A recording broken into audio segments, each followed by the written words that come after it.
All right, welcome to the Deschutes County Board of Commissioners meeting for 9 a.m. Wednesday, March 24th, 2021. First item on the agenda is Pledge of Allegiance. Please join me.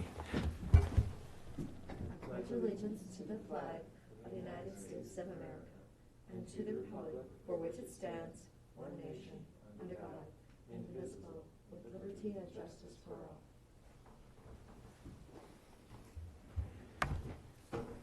This time is citizen input for any item that is not on the agenda. We have two emails to a citizen input line.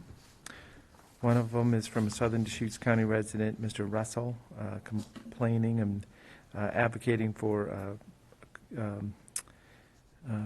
not burning in their yard. So as a Southern Deschutes County resident, I know that burning in the spring and the fall is a good way to clean up. But sometimes if it's just kind of trash, it can be really, impactful, smelly fire. So we want to thank for that input. Fuel reduction is a big thing we would advocate for, but also, being sensitive to the neighbors and thinking twice about what you're doing, just the relationships. So that is one item on citizen input. I want to thank you for that input. I would suggest communicating with the fire department. There are kind of a permit process and understanding what safe burning means also. And we may have somebody in Zoom on another item also. So if somebody's in Zoom, you can use the raise hand feature and you'll be brought into the meeting. There's a request by Marty Siemens. So I do have an email from Mr. Siemens referring to Senate Bill 554, and I don't have the words of it, but I think it is a gun legislation bill, so firearms. I think we have taken a opposition position on this bill, and he's asking for possibility of a sanctuary city for gun rights, is my understanding. So at this time, we'll acknowledge the input to our public input on the matter, and thank him very much for communicating with us. Okay. So Commissioner Dare had responded in email also. Is there any other request to speak on any matters? So, no hands raised. Okay, so we do have public open meetings. If somebody wants to join us, you can do it in person also. 3 minutes of testimony at the beginning of the board meetings. At this time, consent agenda. Quite a few items and one edit to the minutes. There's a revised agenda just acknowledging the minutes from the March 15th, an update on the dates. Good catch, Commissioner Adair. Oh, yes, me and my highlighter. Mm-hmm. I move the consent agenda approval. Second. Any other discussion? Seeing none, calling for the vote, Commissioner Adair? Yes. And Commissioner Chang? Yes. And Chair votes yes. A couple good items on there. At this time, action items, number 12, economic development loan request. There's going to be two of these, so Whitney Hale will kick us off, and I see John Stark has joined us also from EDCO. Good morning. Good morning, Commissioners. For the record, Whitney Hale, Communications Director for Deschutes County, and this morning we have John Stark from Ready with us on Zoom, I believe, and Don Mill, EDCO's Bend Area Director, with us in the room. This morning, the board has two economic development loan requests on the agenda. One is Redmond Area Business Cognitive Surplus that is requesting a loan of $26,000. And the second is a loan request from a Bend area company, Broken Top Candle Company, that's requesting a loan for $16,200. So we'll take those in order. We'll have John speak to you first about cognitive surplus, and then Don will follow and explain a little bit about the loan request from Broken Top Candle Company. So, John, I'll go ahead and turn things over to you. Thank you, Whitney. Commissioners, John Stark, Senior Director, Redmond Economic Development, part of EDCO, who, as you know, works with local companies to deliver this program on your behalf. Before you today is a briefing paper and a staff report regarding a request from Cognitive Surplus. Cognitive Surplus is a lifestyle consumer goods company, so they makes apparel, glasses, as well as stationery, celebrating the lifestyle of science. And so they have a website there on the briefing paper if you care to take a look at that. The company's been in business since 2013. It was originated on the East Coast in an apartment. There's quite a story behind it, how it originated, but this company has really taken off. They spent some time trying to find other distribution locations, moved out west, most recently in Portland, and then we're looking for a building that could house their growing distribution aspects of their business. So they ship via USPS, United States Postal Service, these products, and there's been a steep demand increase over the last 2 or 3 years for these products. And so the company and I have been working together for about a year.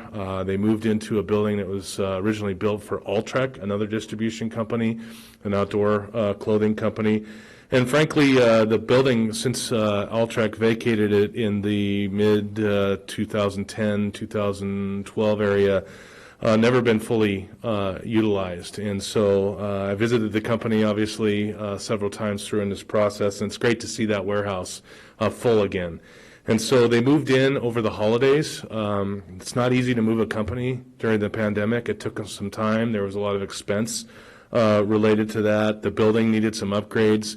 They have some sincere interest in sustainability, so they are making some improvements to the HVAC system, actually heating a portion of the warehouse. They're going to have to demise a portion of the warehouse. They're adding solar to the roof. I mentioned the sustainability aspects of it. The company relocated a number of people, about 5 or 6 people here to Deschutes County over the balance starting in the holidays through February, which we knew they were going to do. We submitted an application, blank application to them in August, but they just got so tied up in their move that they weren't able to get it to me until February 5th, of which they had hired a couple of local people by then, which we weren't able to count in the program. But we knew these folks were going to relocate. We knew they were going to hire additional people. So today we're requesting a loan application to support 13 of those relocated and newly hired jobs after the application date, and the wages in the aggregate will help us by exceeding the county average by more than $10,000. So that it'll help us, this company being here, increase our wages as an average in the county. And the way the program works is those that are under that number, we typically seek $1,000, or those that are above it, we seek $2,000 per job. There's some flexibility, as you know, in the program and how we structure this. In this particular case, because they did exceed those numbers in a fairly substantial way, we would ask for $2,000 per job, 13 jobs, $26,000. The company and the due diligence committee met last month to review their financials, which are very healthy. They continue to put money back into the company. They're fairly debt-free. They're in a really good place. But some of these capital needs certainly offset their ability to hire these positions and ones in the future quicker. And so today we've recommended approval at your discretion for $26,000, 13 jobs. The company will have until February 5th, 2024 to create those jobs. Obviously, some of them have been created. And then maintain those for 12 consecutive months at whatever point during that 2-year point they hit that 13 jobs. And then we'll record through regular reporting their metrics related to those jobs and those capital investments should this loan be approved today. So with that, I'm happy to take any questions you might have about the project, the company, or the loan. Questions? Sounds like a great project. I'm glad to hear that old Alltrek warehouse is being reused now. And I'll acknowledge it's great to be a partner with a company on the rise, coming to town, utilizing a building, creating jobs. These kind of those last-in dollars that we talk about of being able to pave the way for improvements to help their operations as they're coming online also. And then that partnership for a couple of years to really confirm that those jobs are in place, and it's going to be good for the community as a whole. So celebrating science and inspiring discovery sounds like something that people are really into right now. So that's pretty exciting also. And it is good to see that facility being utilized. A very dynamic time in in the world of business. But yeah, you think of a website advertisement of products, and people find it, and then they become consumers and hopefully repeat customers in a business like this also. Indeed. And I just want to acknowledge the due diligence committee. For some reason, I had a feeling Travis Browning had a promotion, and it says that he's the Redmond Market President, but he's had a promotion, and he's now Central Oregon and the Gorge Market President. So his area has expanded, so anyway. That's a good catch, because I did use his title from a former, one of these briefing papers, and I went back to his email to get the new one, but he didn't have a signature, so I failed to call him and correct that. Thank you very much for the correction. He's We'll get actually that. on vacation, but he texted me back. 'Cause I'm Thank you. No, I love these. I think they're wonderful for our community, and thank you so much for, John, all the work you do in Redmond. You bet. This is a good. Well, in Central Oregon. You're such an asset, and so appreciate bringing more business here. Thank you. We'll acknowledge their website, cognitive-surplus.com, so that'll be a little bit of advertising for their business also. Yeah. The other day I saw a really funny cartoon that showed it had in one box it had 2020, and it showed, what is 2020? Like this huge coronavirus, picture of a coronavirus, and then the next box showed 2021, and it had the virus with a whole bunch of vaccination needles stuck in it. And if they're a company that celebrates science and scientific advancements, we could get some mugs made with Yeah, That's a really good idea. Celebrating science. Pass that along. celebrate that technological advancement. yeah. Great. Was there a motion? I move. Commissioners? Oh, sure. I'm sorry if I could interrupt for a moment. Typically, for both this one and the next one, you would authorize county there administrator's we go. signature of a loan document with the company. So if you wouldn't mind amending your motion for that, that would be smooth. The county administrator signing, so. Yes, Right move- before she made a motion, good. I hadn't Yep. just started. I move county administrator's signature of the loan amount of $26,000 to Cognitive Surplus. Second. Any other discussion? Hearing none, Commissioner Adair, Yes. Commissioner Chang, Yes. and Chair votes yes. Congratulations. Thank you, Commissioners. Thank you, John.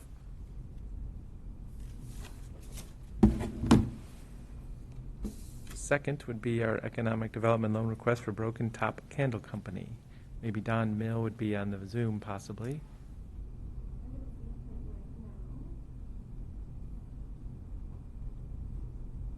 I don't see Dawn. And I know that I think John has another item on today's agenda. So perhaps Commissioner DeBoe and I could try and connect with Dawn briefly. I don't know if we could take the next economic development related item and potentially come back to Broken Top Candle Company. Would that be? Sure. So at this time, we'll go to item number 14, consideration of chair signature for agreement for long-term rural enterprise zone abatement. And Tom Anderson can kick us off. Thank you, Commissioners. I'm just going to introduce this real quick, turn over to John. But as you saw, this agreement was considered by the Redmond Council a couple of weeks ago, was approved. This is something we haven't done before. In our rural enterprise zone project this large triggers a much higher level of potential incentives for the company to be sited in the zone. So this one took, and I'm sure John will speak to this, a lot more work, a lot more effort to line this up. So it's a special, I guess, time for a huge success for both the city of Redmond and the county in terms of the benefit that this project may generate. So with that, I'll turn it over to John. Thank you, Commissioners. Thank you, Tom. Again, I'm John Stark, Senior Director for Redmond Economic Development, and we should have a PowerPoint presentation either in your packet, and I believe IT is going to put it up on the screen here. I've just got about 7 or 8 slides for you today, just talking a little bit about the Enterprise Zone program, just a brief overview. I know, Commissioner Chang, you're familiar with the program, but as we've taken this through Redmond City Council, a lot of new elected officials and so forth, so a time just to hit the high points of how the mechanics of the zone work and what this particular project is and how it fits into that. So again, the Enterprise Zone is a state statutorily governed incentive program that's adopted by local zone sponsors. In this case, the Greater Redmond Enterprise Zone includes Redmond, the City of Sisters, because we have some territory there, and then also Deschutes County as a zone sponsor. And so next slide, please. Today, we're considering what's called a long-term rural enterprise zone project. It's the first, as Mr. Anderson had shared, of its kind in Deschutes County, and I'll go through a couple of pieces of it, the program history and the performance of the zone since its inception in 1988, the boundary, why it really matters that we have this program, and then an overview of just the mechanics of the various aspects of the program related to the term of the exemption. And then we're going to talk about Wild Mike's Pizza and the project and how they want to use this program to support their investment. And then how the mechanics of the Ultras works, because it is different than the standard enterprise zone or the extended abatement, and we'll have some questions at the end. Next slide, please. And so the enterprise zone, as I'd mentioned, is sponsored by the three jurisdictions, the county, the city, the two cities.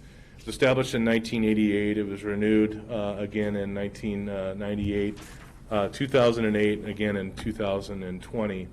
And presently, we have one of the most active zones in the state. Bend has a very active zone as well. We have 37 companies leveraging this program that are active, meaning either their exemption is still in place or they're going to start their exemption in 2021. And so together, those 37 companies in Redmond alone will create, leveraging the zone, about 400 jobs and investing about $83 million in taxable investment after the term of their 3 to 5 years. Again, most of the companies in that program are under a 3 to 5 year program instead of the one we're talking about today with relationship to Wild Mike's. The summary of success since its inception, so we kind of keep a running log of this. The program's helped 154 firms create over 3,000 jobs, 3,373 jobs, and leverage $165 million in capital investment since its inception. So the program has been working. When I took over the program, just to give you some context, in 2008 from the city as a zone manager, and this is related to activities during the last economic expansion. There was 18 companies using it. Today there's 37. To give you an idea of the volume of economic activity this program supports compared to our last economic boom, this is quite substantial. So we've doubled the activity, and that's not necessarily through promotion or attraction. That's just due to the activity related to businesses using the program. Next slide, please. The boundary, as you can see, encompasses all the industrially zoned areas in Redmond, including the large lot industrial properties. We included the 1544 land, which you own a portion of, out on the east side. 1544 was a bill that was passed, allowed us to rezone it to industrial. And most of the commercial areas in Redmond, not residential, not the canyon, not the runways of the airport, and not parks. So we included in this recent update to make sure we got all those annexed properties that you've been involved with some land swap with the county that opened up some land to the east of our UGB. Next slide, please. And so why does this program matter? Again, it does encourage economic development. It helps companies when they're really investing large sums of money in expansion, both equipment and facilities. It attracts investment and job creation to our communities. It's a widely used program across the country. In Oregon, we have 72 zones, I believe, north of 70 zones. It used to be you could only have a certain number. One time it was 59, then up to 60, and then 64, and now there's an unlimited. But you have to show that there's economic hardship in these areas in order to receive these zone designations. And so this is really to help us improve the economy and grow the wealth of our communities. And then again, at the end of these programs, short-term, different than like tax increment financing or urban renewal. It's a certain set of years versus a runway for all. It's targeted to traded sector companies only. And then those companies have to, create jobs. If they're existing in the community and expanding, they got to add at least 10% to their head count. Commissioner DeBonne. Yeah, question. So it's the number one incentive program in Oregon. So is there just terminology, enterprise zone itself? Because now we're talking about a long-term rural enterprise zone. Is this a subset of, referring to long-term rural? It is a subset, but it's only available in rural communities. So, for example, Bend, Hillsborough aren't able to access this program. So you have to be a rural community. And frankly, in Redmond, at some point in the near future, we will no longer be a rural community. So, and then it has certain investment requirements. So it is a subset of the enterprise zone, but it doesn't impact all 72 zones. Only a handful of zones. I don't actually have the number for eligible long-term rural, but only a handful. And Redmond and Sisters can use it. As an example, Bend cannot. Yeah, okay. So number one incentive program in Oregon is referring to enterprise zones themselves, and now we're also implementing a long-term rural Exactly. version of that. Yeah, I mean, we have a lot of, I shouldn't say we have a lot. We have few tools in Oregon to help incentivize companies. We have infrastructure programs and loan programs. There are a few other taxation programs, but this is really the number one leverage program in the state to help attract businesses. It's the one most widely used. Thank you, Commissioner. Next slide, please. So this is breaking down the mechanics of the zone. So it's a tax abatement on new plant and/or equipment investments for new and expanding traded sector firms. So non-retail, non-commercial. They really have to do B2B, not to direct to consumer, but B2B type sales, or export those products outside of the region. Again, bringing in new wealth to our community through those job creation programs. The 3-year program is a standard program. 95% of our companies, of the 37, are using the standard 3-year program. Their requirements are they minimum invest at least $50,000 in either equipment or the facility, and they have to add 10% to their head count if they're in the zone or within 30 miles of the zone. So someone transferring from Bend to Redmond has to add an additional 10%. If they're new to the zone, so they move from outside the 30 miles, then they have to create one new job in the program. Not many companies create just one new job. They're usually somewhere between 5 and 20 jobs in that regard. And then they have to get those numbers up, the employment, by the first year of exemption. So 1 year is kind of a construction, installation. They're kind of adding jobs. And then when they place a property in service that year before January 1st, they kind of have to add these 10% or create those jobs. There's also an option to ask for a 4th and 5th year called an extended abatement. The extended abatement requires that they pay 150% for the net new jobs of the county's most recently published average salary. Today, that 150%, and it's a loaded compensation, right? So it includes non-mandatory benefits, holiday pay, vacation pay, medical, dental, vision, 401k, profit sharing. No commissions. Commissions are excluded. But those non-mandatory benefits are included to get to that 150%. Present number through November 2021 is $71,393. So to ask for a 4th and/or a 5th year, you have to have these higher wages to receive that 4th and 5th year. Only 5% of those 37 actually meet the wage thresholds to ask for those additional years. Next slide, please. John, and the way that you just described that compensation package was it includes non-mandatory benefits. Yes, the 150%. Got it. Obviously, if they pay 150%, the net wage itself exceeds the county average as well. And it's also, I just remind you that it's on the net new jobs under the extended abatement program. So if I have 50 employees and I'm expanding and I'm adding 10%, it's just that 10% increment that have to meet that. Different, as I'm going to get into with the LTRAS, all new jobs, and I'll get into that here. So this program that we're putting in front of you today is a long-term rural. Again, it's only eligible in certain rural communities. It allows for a 7 to 15-year property tax exemption at the discretion of the zone sponsors. And typically, the home zone sponsor, gets engaged with the company and starts talking about, what they're going to bring to the table. So, minimum capital investment is $12.5 million. They have to create 50 new jobs, okay, in addition to the jobs they may have in the community, or if they're moving from another place in Oregon, they have to bring a baseline with them, their 12-month average preceding application, and add 50 jobs to that, okay? And then the 150% still exists, that's 71,393 compensation standard that includes non-mandatory benefits. But all of the positions, the ones that are transferred in their baseline and the 50 jobs in this case, have to exceed that number. And that's a number that goes up over time. So in sense of they may meet today, that number when they first qualify meeting those jobs, the date that they hit the 50 and transfer their jobs, that'll be a different number that day. So they'll have to increase their wages to keep up. And then the LTRES is approved through an agreement, different from the standard application process. The company submits a certification application noting what their minimum investment thresholds are and their job thresholds, making sure that they meet these numbers that I just shared with you. And then it goes through a process where the zone sponsors negotiate an agreement, which is before you in the packet today and what we're asking for with Wild Mike's, and I'll get into more detail with that. So it's a little different. It's really predicated on this agreement. And then the tax abatement ends after 7 to 15 years, whatever that term is.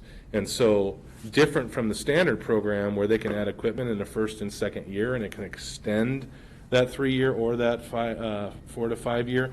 There's a hard stop at 15 years. They can add all along, but at the end of 15 years, the term ends and the property tax increment goes on to the tax rolls. Next slide, please.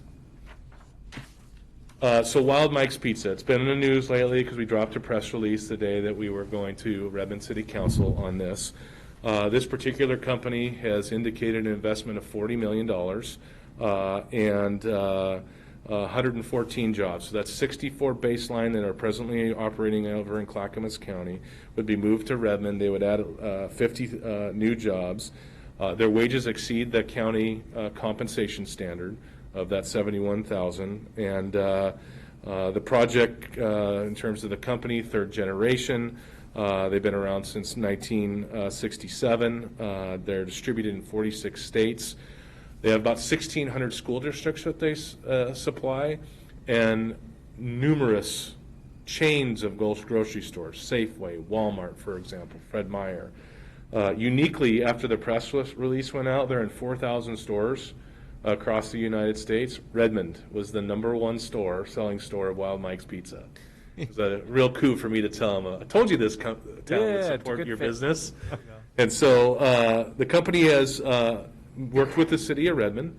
The long-term rural enterprise zone, which they're requesting 15 years, they've said to us this really helps our project pencil to leverage this program. In addition, uniquely, the long-term rural enterprise zone also allows for a community investment fee. It's to offset some of the demands on infrastructure, public services that are forgiven under the property tax abatement.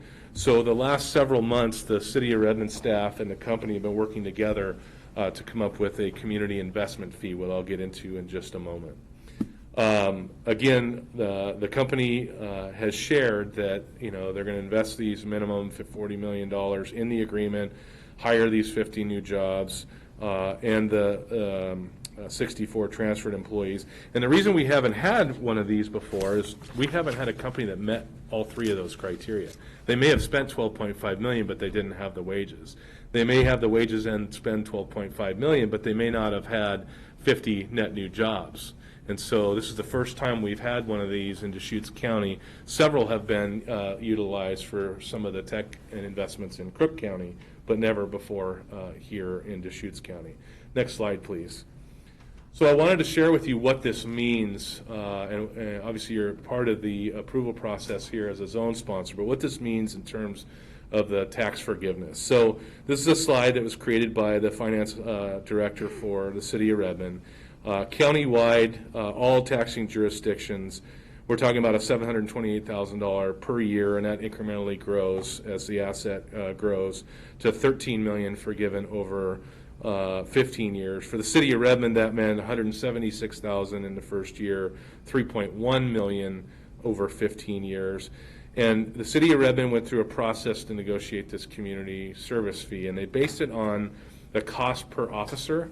We had to have some barometer to base this on to kind of justify the fee. So what they came up with was a $618 fee that is incrementally adjusted on an annual basis to CPI, Consumer Price Index, and that $618 was a per job fee. So as they add jobs, that number goes up.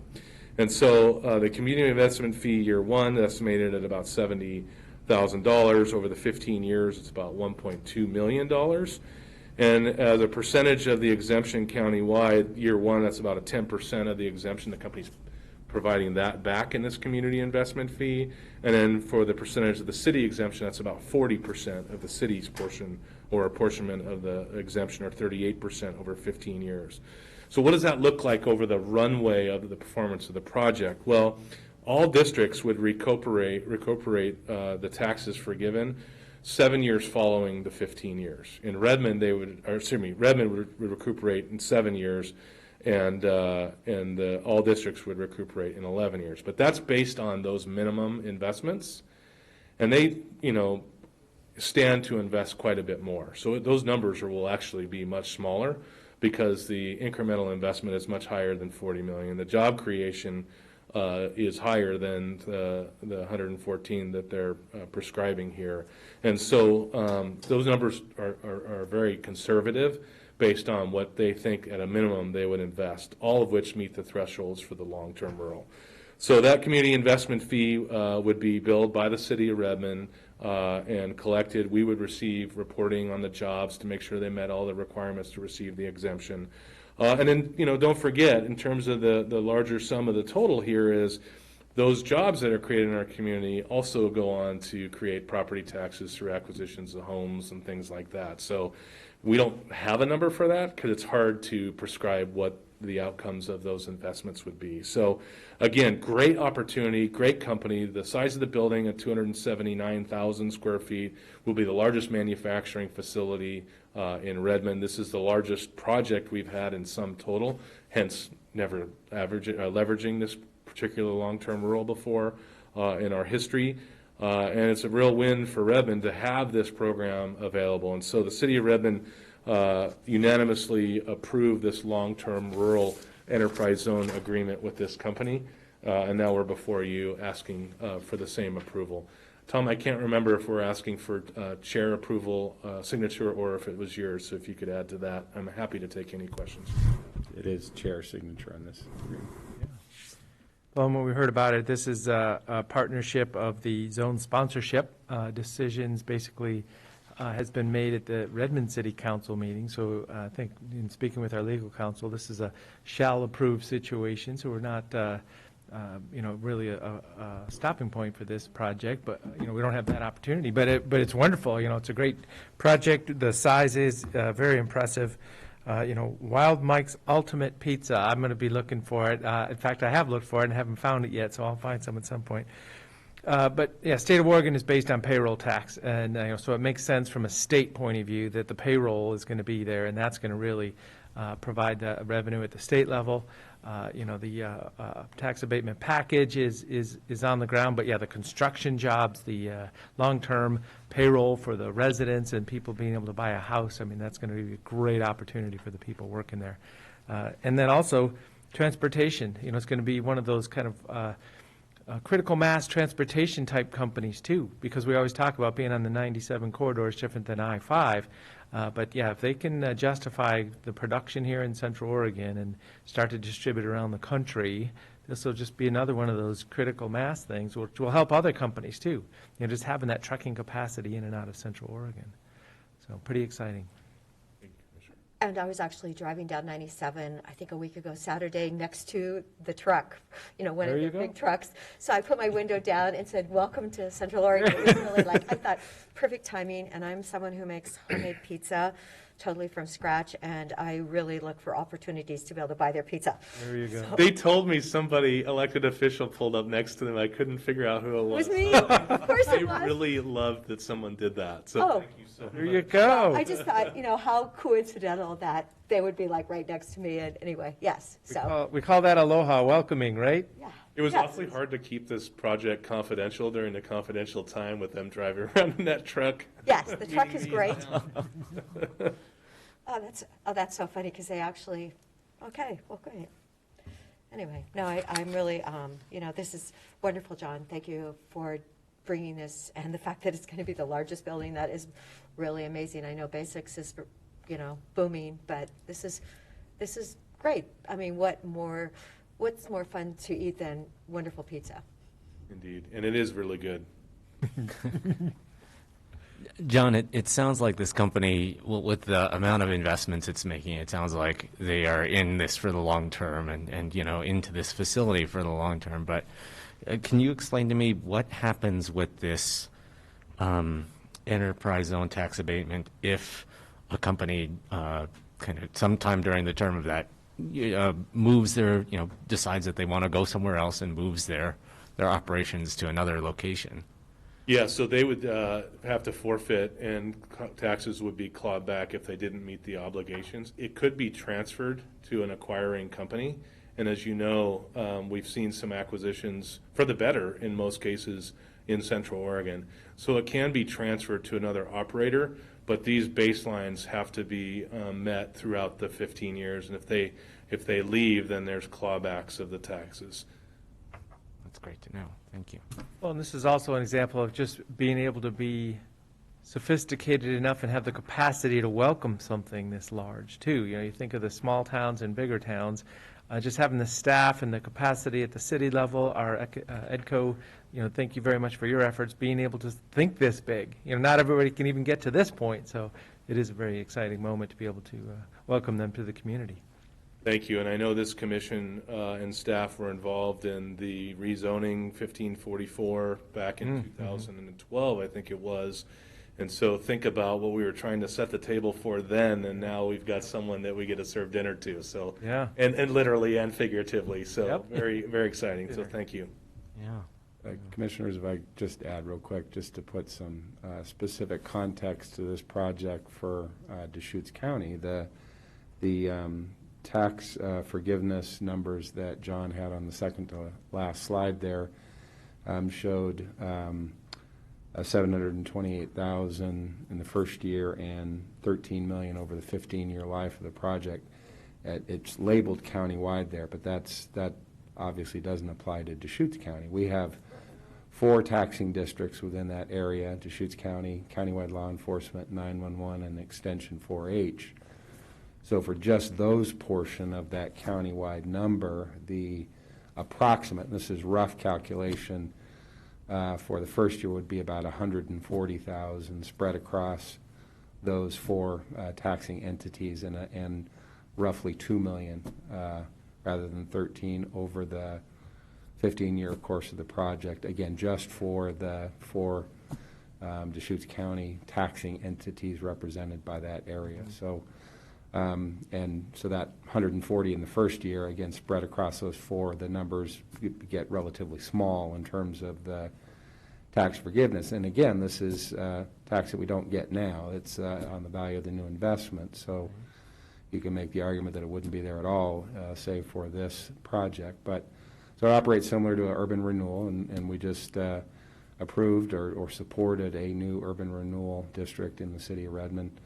This one is much more specific and tangible with a visible project that you see, as opposed to the value of a whole range of projects and investments that presumably will be built within the new urban renewal area. So it's much easier to track. And then, as John just explained, there are consequences if the project doesn't fulfill their side of things. So if that's helpful in terms of the county impact. Yeah. One additional question about that. So the building that Altrek was occupying is sitting vacant right now. What kind of property taxes are being paid on that property currently as it sits empty? I mean, there's still buildings and capital assets on the property, but So there was a landlord that continued to pay property taxes post Altrek. right. And so I can't remember if it was purchased from Altrek. I think that's how it happened, but it was long ago, back in 2012-ish era, maybe even earlier than that. And so those were, even though it was vacant, property taxes were still being collected. Now, it wasn't vacant, I think it was maybe vacant 3 or 4 years, maybe 5. And then a couple of smaller tenants moved into that, including one that the landlord owned. And so there was a 3PL, a third-party logistics company in there, and Straw Propeller, you might remember Gourmet Oatmeal was operating in there. So it was leased, and it was paying property taxes during all of that time. Now, it has been purchased by Cognitive as of late 2020, and now those property taxes are assumed by Cognitive Surplus. So there was no gap in that. Cognitive Surplus, going back to that one, did apply for the enterprise zone, but you can't take property off the tax rolls. So it's there. But their improvements can be exempted, and their equipment investments that's new, as Tom Anderson had shared, can be exempted. So we have not lost any momentum from a property tax standpoint, unless during the time Altrek had some financial difficulties, there was some not negligent, the wrong term, but some back taxes or some taxes due that were or were not paid. But it's been a performing building since it was built for the most part. Great, thanks. Sorry, I was sorry to skip around a little Yeah, bit, no but problem. yeah, just helpful to understand kind of. Yeah, and I think Wild Mike's, what's unique about this, so this is owned by the school district. They don't pay, they don't pay taxes on that. So this eventually will be put into service again, and we'll be collecting taxes on a 46-acre parcel. Okay, is there a motion? I move Chair's signature of document number 2021-244, the agreement for long-term rural enterprise zone abatement. Second. Any other discussion? Seeing none, Commissioner Adair, Yes. Commissioner Chang, Yes. and Chair votes yes. Thank you. Great introduction, great discussion. Really appreciate your support here. Thank you, John. I'll stick around. I think Don's on the line. Yep. So I see Don Mill is available. So back to Good item number morning. 13. Am I set to go, Whitney? Yes, thank Yes, you. Commissioner, I apologize. We had a little bit of a miscommunication on start time, but luckily we're back and ready to go. No problem. Before we talk about the loan that I'm here to talk about, I would like you to remember and memorize everything that John just shared with you in his refresher on the enterprise zone. That was great. I'm going to be here in a few weeks talking to you, the county, about the Bend enterprise zone, which is sunsetting July 1, and we have to redesignate it. So I'll walk you through that. The punchline on that is that the economic hardship issue that John mentioned that needs to be met in Bend has been more difficult, and we will be shrinking the Bend enterprise zone by a fair amount. So all to come, but I won't be able to describe it as great and as thoroughly as John did, so kind of try to remember that would be great. Well, good morning, Commissioner DeBonne, Adair, and Chang. I'm Don Mill, and Bend Area Director for EDCO, and it's really a pleasure to be here to talk about another vibrant and job-creating Bend company. Here to propose a loan under the Economic Development Loan Fund for Broken Top Candle Company. The loan amount is proposed at $16,200 for the addition of 9 full-time permanent new jobs in Bend from a baseline of 11, so nearly doubling. The hiring is expected to be completed by the end of this calendar year, although the seasonal nature of the business will probably lead to them filling it sooner than that. Some quick background. Broken Top Candle Company is a consumer products company selling home and beauty products. All of their products are manufactured or packaged in Bend, and they use only natural and organic products. They sell to about 2,000 independent U.S. retailers and about 50 retailers in Canada, and their sales include local kind of small shops, and also now moving into Macy's, Bloomingdale's, Crate and Barrel, Whole Foods, Nordstrom. So they've really expanded a lot. They've grown very rapidly. It's kind of a pathway of about a doubling of revenues every year. One thing, just like everybody else, is good to know the company has shifted its, or I said expanded its sales channels to be more online, much like most other companies during COVID, and they've been successful in doing that, although they probably won't rely on it. They've grown from a one-woman kitchen operation to its recently expanded new facility in Bend of about 10,000 square feet. And as I mentioned, going from nearly doubling, they'll end up with about 20 employees this year. On the 19th of February, the due diligence committee met to fulfill their obligations to review the proposal. We discussed and reviewed their historical and anticipated financial statements and future growth, and the facets related to the demands that are caused by rapid change, which they've been under since 2015 and continue. The use of funds for the loan is an important quality and decision process. They expect to expand their production capacity. They've got to, buying labeling, melting, and pouring equipment. Not necessarily high-tech equipment, but good manufacturing tools. They're going to expand their sales, marketing, and production team, which is the employees expansion that we talked about. They are going to implement a CRM, electronic management system, to better manage the business. And while the company has, key quality of the due diligence decision is their ability to repay the loan, their capital and credit is sufficient to do that. It just isn't sufficient enough to grow as rapidly as they are. Their credit capacity is growing. The company is aware of the quarterly reporting requirements. I'll conclude real briefly. The loan is $16,200 to hire these 9 full-time employees. One character of this loan that I'd like to just highlight is that the Deschutes County average wage requirement, which is just under $50,000, is what's required to allow a $2,000 per employee loan. And as you know, in the past, the fund has loaned monies to companies under the program that had wages paid that were below that threshold. And the reason why, of course, is to incent and support the growth in all levels of income which are required to grow the economy. In this case, their income wage repayment to employees can be slightly below that around to $50,000 to $41,761. It translates to about $20 an hour.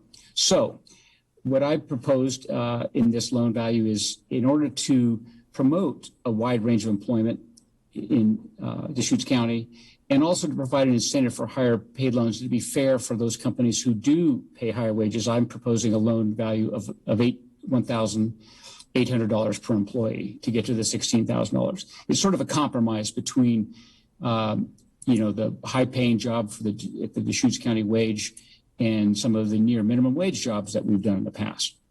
So that's a quick review. Ready for questions and any other comments you might have on the program. Thank you.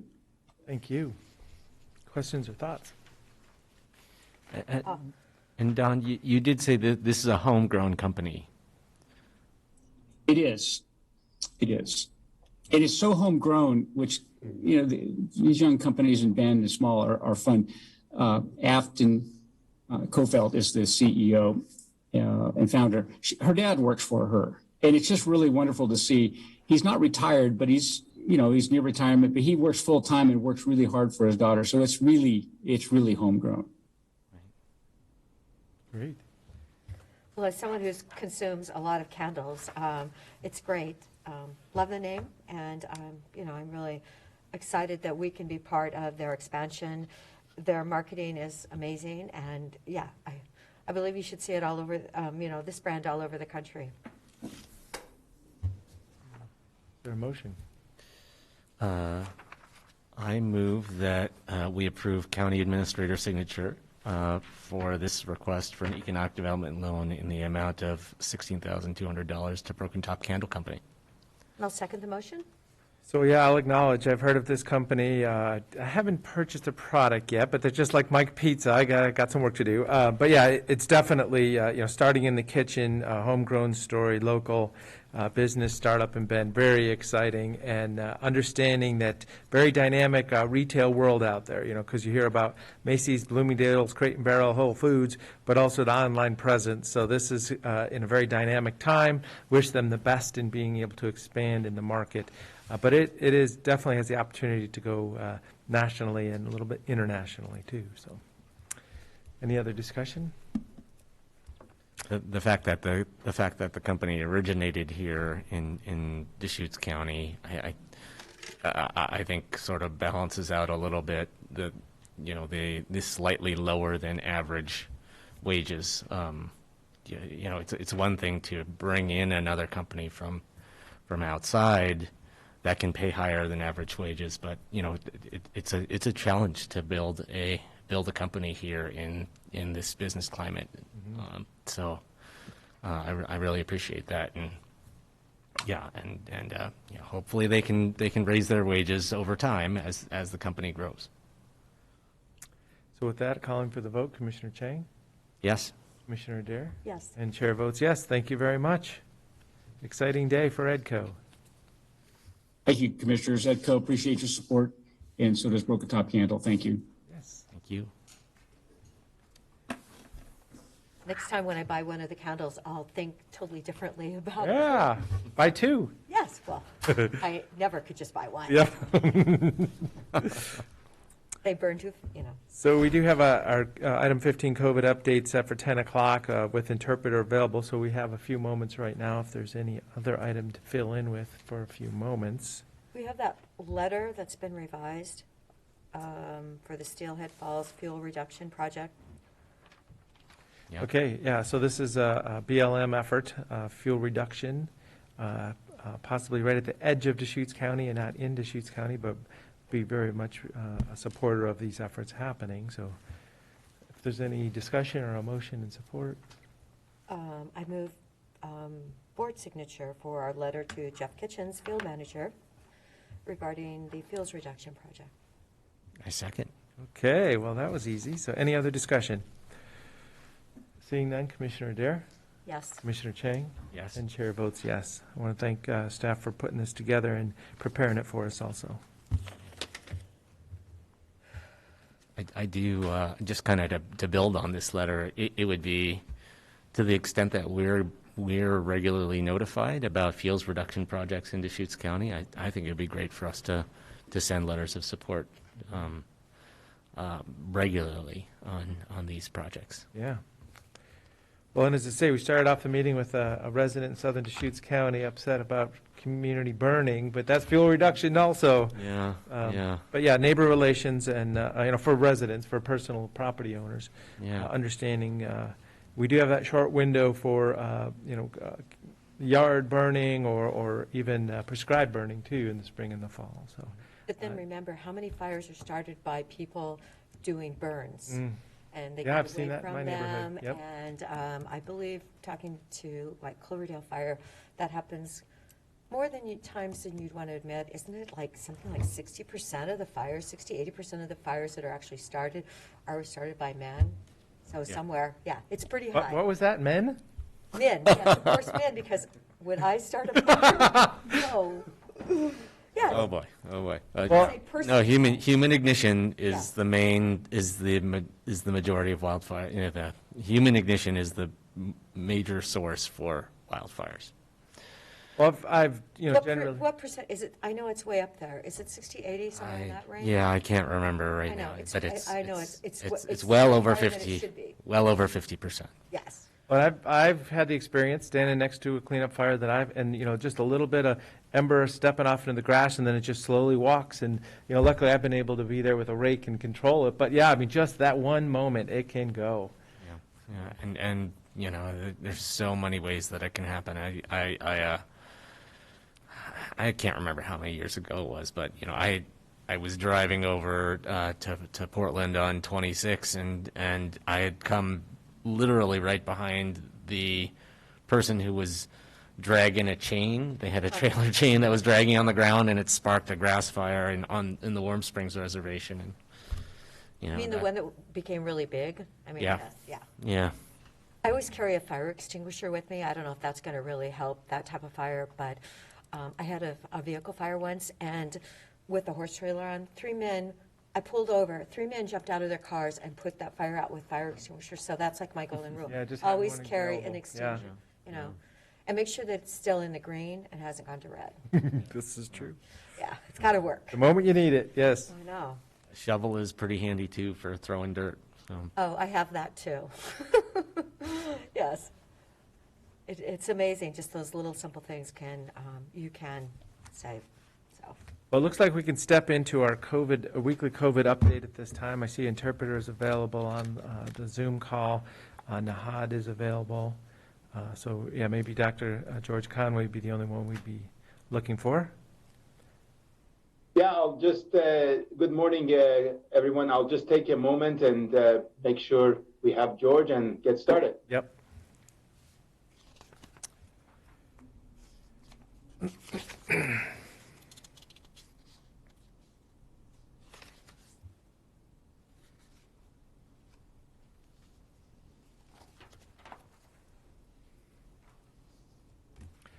So, yeah, at this time, we may be standing by for 1 or 2 or 3 more minutes. Just, that's what the dead air is.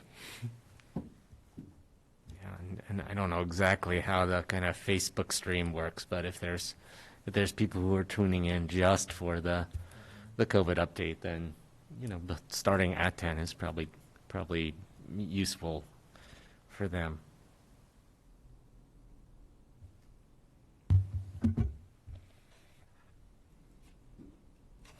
Okay, great. So George is joining us in a minute, and it would be great if someone could let Molly Wells-Darling in as well. Okay, that's happening now. And it sounds like we are.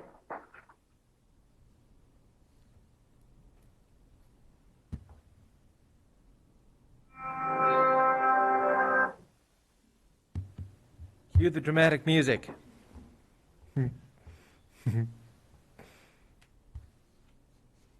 Excellent. So it sounds like we're streaming, and let me share my screen, which I often neglect to do, buying myself some time.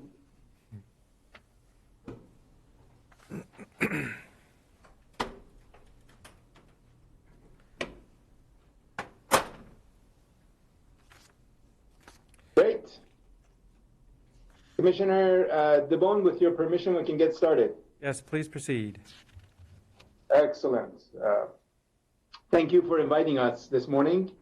For the record, my name is Nahad Sadrazadi. I'm the Director of Public Health for Deschutes County Health Services. I'm joined by Dr. Conway, Director of Health Services, and Molly Wells-Darling, who is our Deputy Incident Commander as her evening job. She also has a day job, which is with behavioral health as one of our STEAM managers. As often as we start these meetings, I would like to extend our sincere gratitude to our health services staff and community partners in their relentless efforts in responding to this pandemic. Moving to the next slide here, commissioners, we are seeing this is good news. As I always say, I like these meetings when the cases continue to go down. This past week, we had a total of 60 new cases reported, which is great news because we continue to see a drop in number of new cases. That's compared to the previous week of 82. Thus far this week, we've had 29 cases of new cases reported, amounting to a total of 6,201 total cases since March 11th of last year. And unfortunately, 70 deaths thus far. Moving to this next slide, which is the distribution of cases per age group. As before, around 54-55% of the cases are within the range of 20 up to 49 years old. Majority of the cases are showing up in our young adult population of 20 to 29, both for occupational and behavioral factors. This next slide indicates the volume of testing or tests being done in our communities. We are seeing between 2,000 to 4,000 tests per week, or probably, to be a little bit more precise, between 3,000 to 4,000. Importantly, though, positivity rate continues to be low and even go down. We are around 1.5% positivity rate at this point, and that's good news. What's the right amount of tests in our community is really, there's no one good answer for that. It really partly depends on the supply side and the technology aspect of it and how reliable the tests are, and partly on the demand side and whether or not there is pre-screening, for example, for elective surgeries, or we have routine testing or serial testing put in place. So all of those factors affect what the equilibrium should be for a number of tests for our community. But for now, what we're seeing is consistent in the last 2.5 months. Nahad, my impression is that testing is declining nationwide. Are we, based on that, I would expect that testing supplies and when you send in your samples, that the turnaround would be fairly quick. I mean, so like, are there any more bottlenecks or kind of delays or stresses on our testing system nationally that are would hold up testing efforts locally? Well, thanks for that question. I'll start and give the floor to Dr. Conway. What I have, the information I have at my disposal from talking with my team members, just to be clear with the community, there are basically two types of tests: the slow tests, the faster tests, or what we call the rapid tests. And the rapid tests there are some questions around the reliability, but they do give you results within 15 minutes. For the more slower tests, or the tests that we basically have to send out and have a laboratory process the tests and then send us the results, so far we're seeing around 48-hour turnaround as far as the last information I have at my disposal. So we're not seeing the delays that we used to see around maybe a week to 10 days, where it's basically futile to even do the tests. And I'm hoping that we're going to move forward. I mean, if we can get a vaccine within a year, we should have by now probably improved the technology for tests so that we can have reliable results within 10, 15 minutes. I don't know if Dr. Conway wants to add. Yeah, so thanks for the question, Commissioner. The landscape has changed significantly. The tests that we're most interested in doing, which is rapid point-of-care tests with a high-precision assay, so nucleic acid assay test, and that would include things like the Abbott ID Now and the Hologic suite that St. Charles is using, have become much more abundant in the last 2 months. So we're able to do reasonably accurate real-time testing, 15 minutes of the Hologic might be a few hours because they do batch them, I think, 4 times a day. So we're not reliant now, except as reference testing on send-out tests and things like outbreaks. There are still antigen tests in use in a number of settings, and those have a lot of problems. There's a lot of false positives and false negatives, so we're trying to move away from that.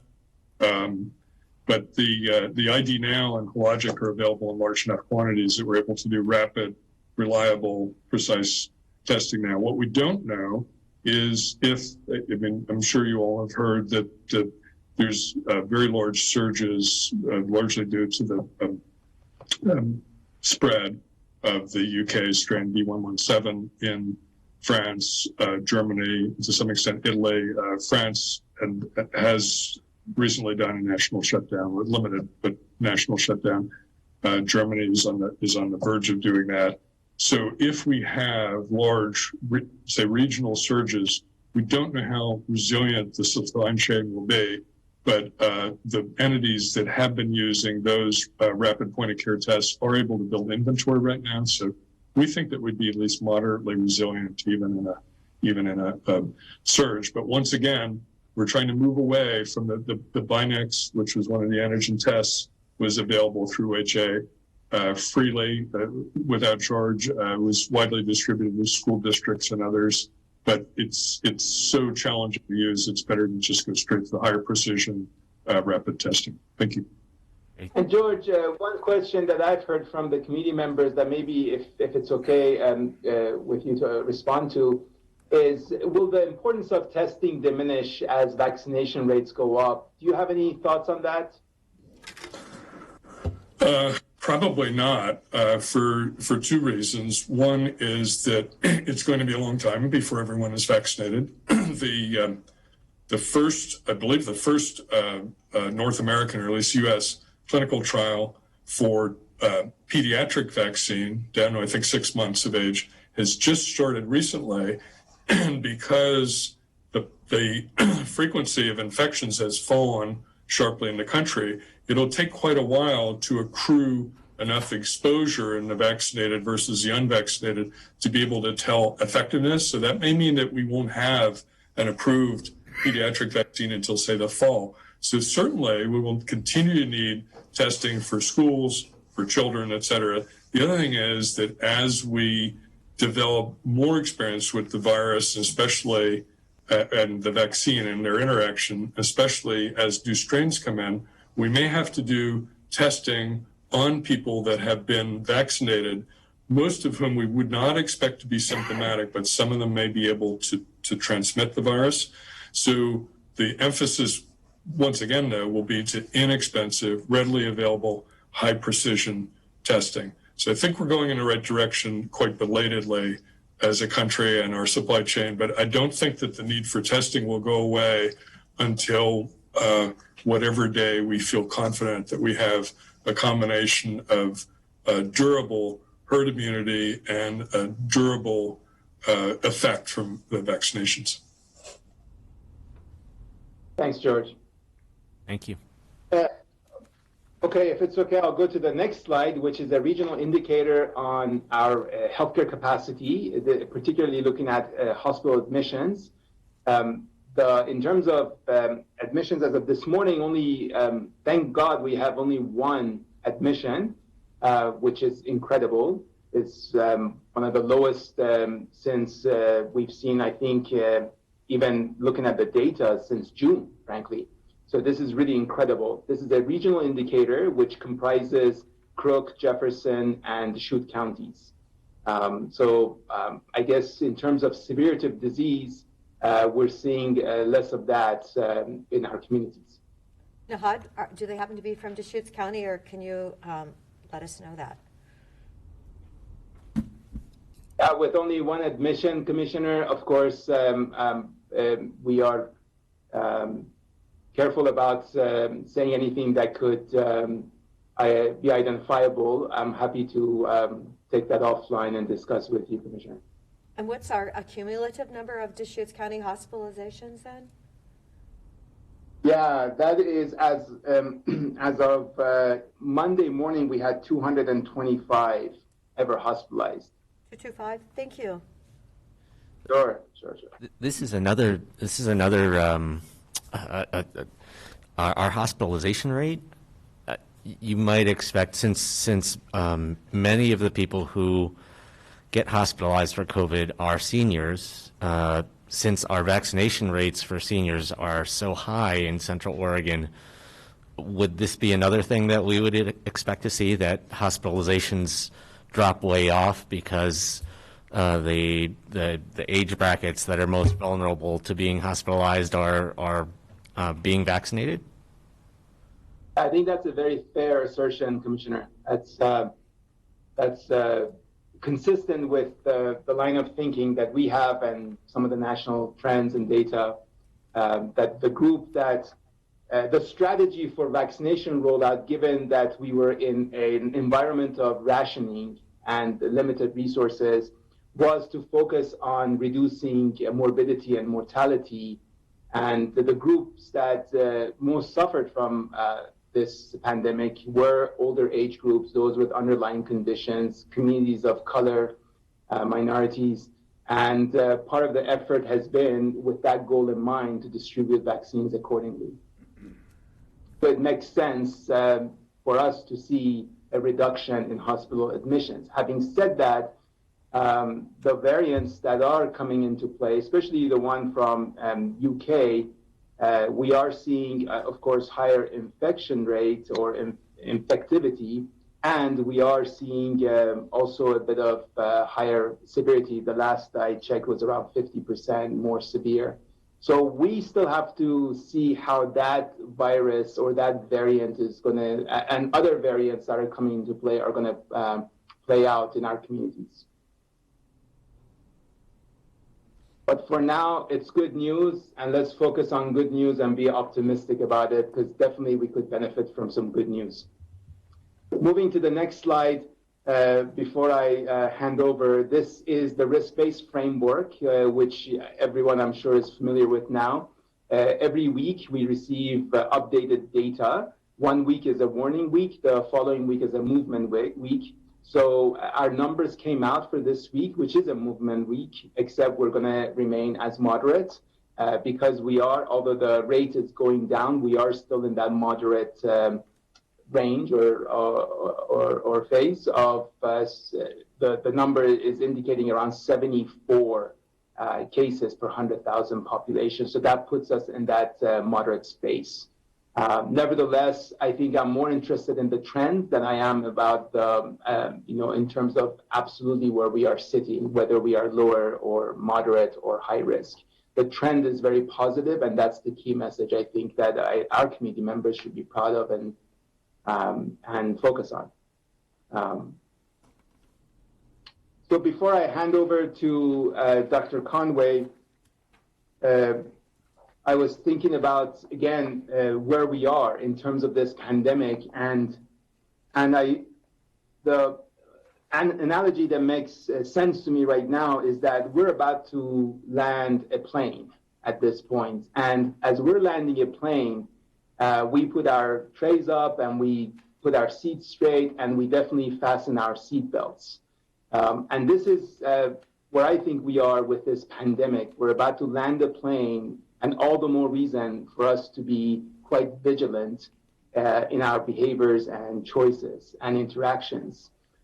So what are some of those actions that we need to be focusing on, doubling down on as we are getting ready to land this plane?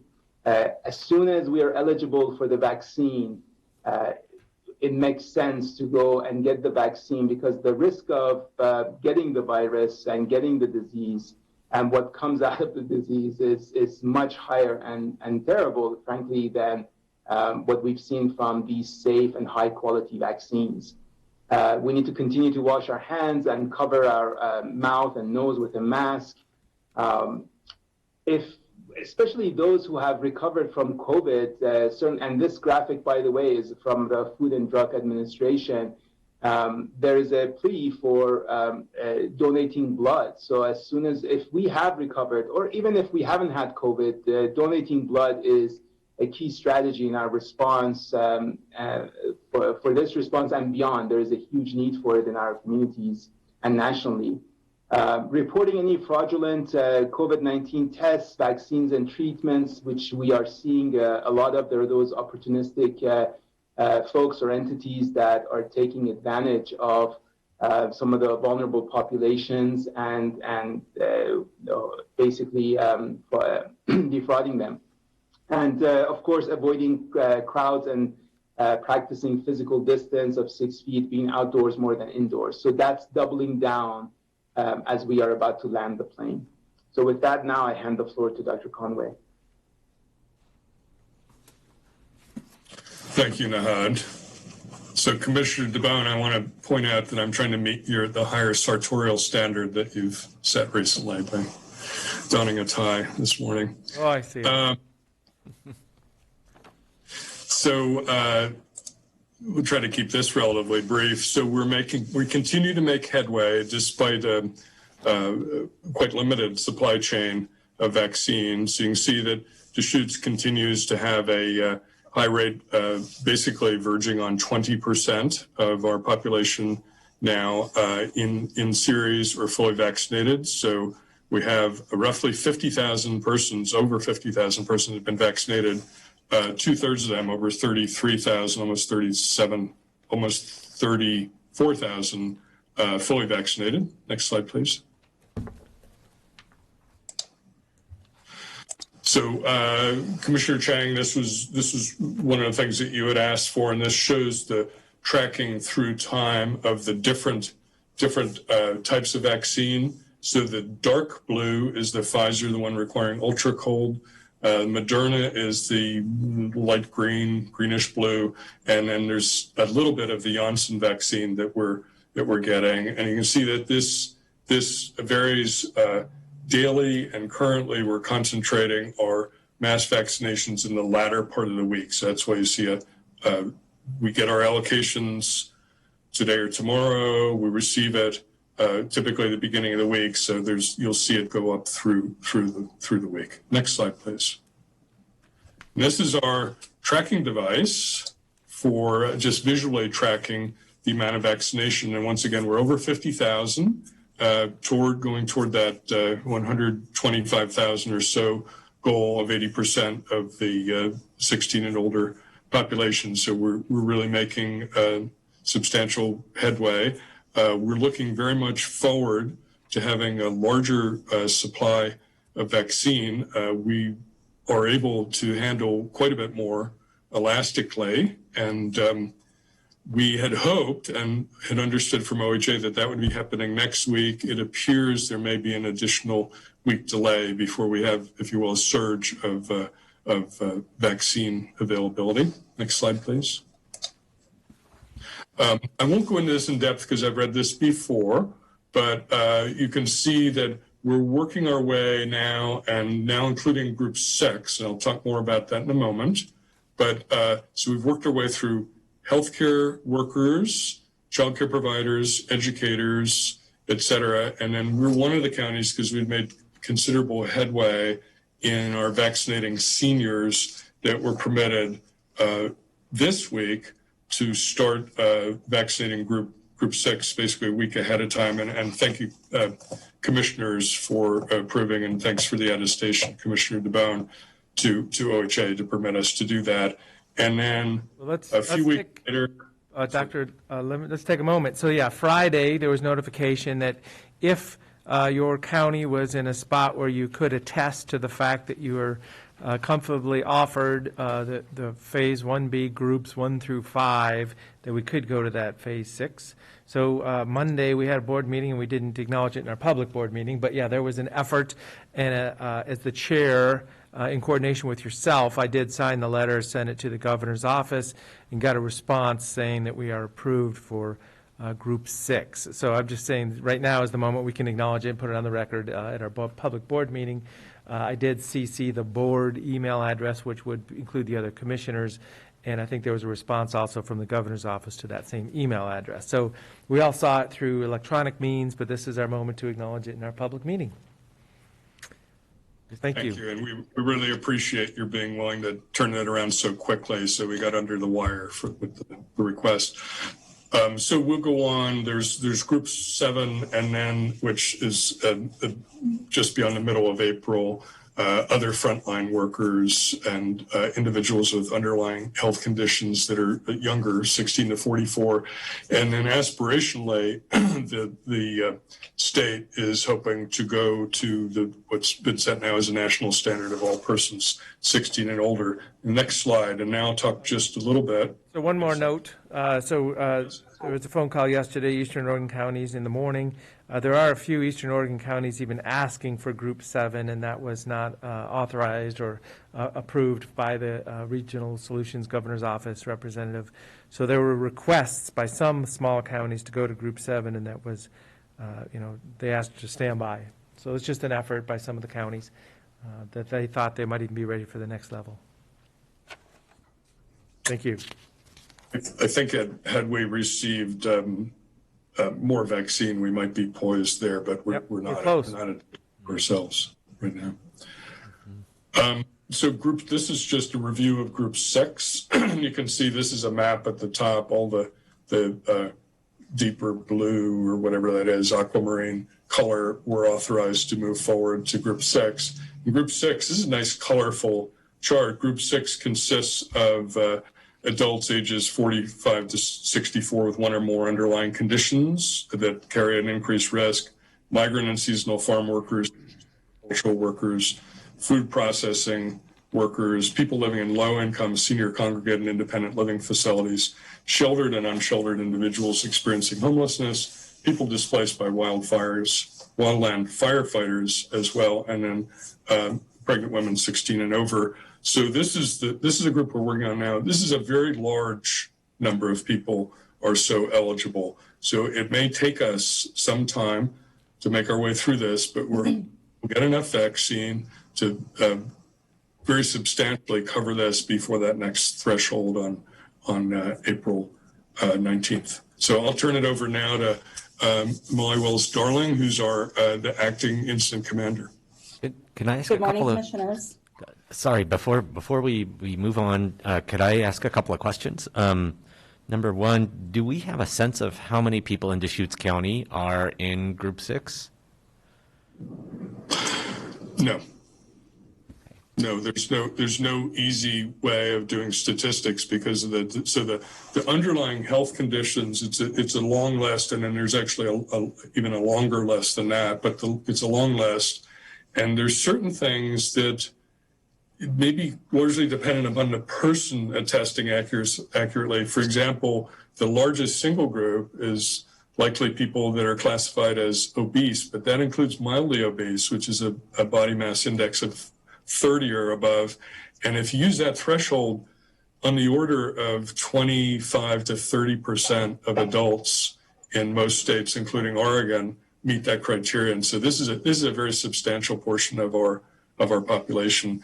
But the people with severe illnesses would certainly know, but some people may end up just calculating their own body mass index to be able to so attest. So this is a large number of people. We know it's a large number of people, but we don't have any. The census doesn't collect this information. Behavioral risk factor surveys only collect portions of it, and we don't have a true measure of the prevalence of the underlying health conditions.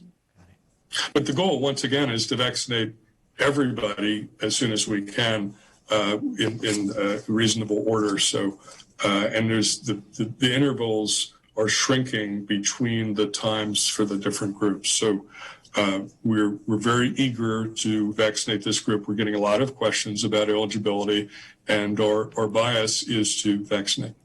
Great. Does this group include people that work at Safeway, the checkers that see like 400 people a day when they're standing there, and they've been standing there since last March? I'm just wondering, where are our grocery store workers? Can you consider them food processing? I mean, they're actually selling food. My understanding is that the retail operations will be in the second tranche and food supply in the second tranche of essential workers, which will be I think it's in the Group 7, but not in Group 6. I just feel they have been on the front line. They've been essential, and they have seen so many people. I mean, 400 different people every day. It's really unfair that they haven't been moved up. So anyway, what I thought about pharmacists, and they finally got moved up. So I would hope somebody would care about people that work at the markets. It's a complicated issue, and certainly, once again, our hope is to vaccinate everyone as soon as possible. Currently, rather than the allocations, the principal limiting factor on us is the vaccine supply chain. So as soon as and once again, to your point, Commissioner, if we get sufficient vaccine, that we can very rapidly vaccinate Group 6, and we as eastern counties and requesting to move on to 7 beforehand.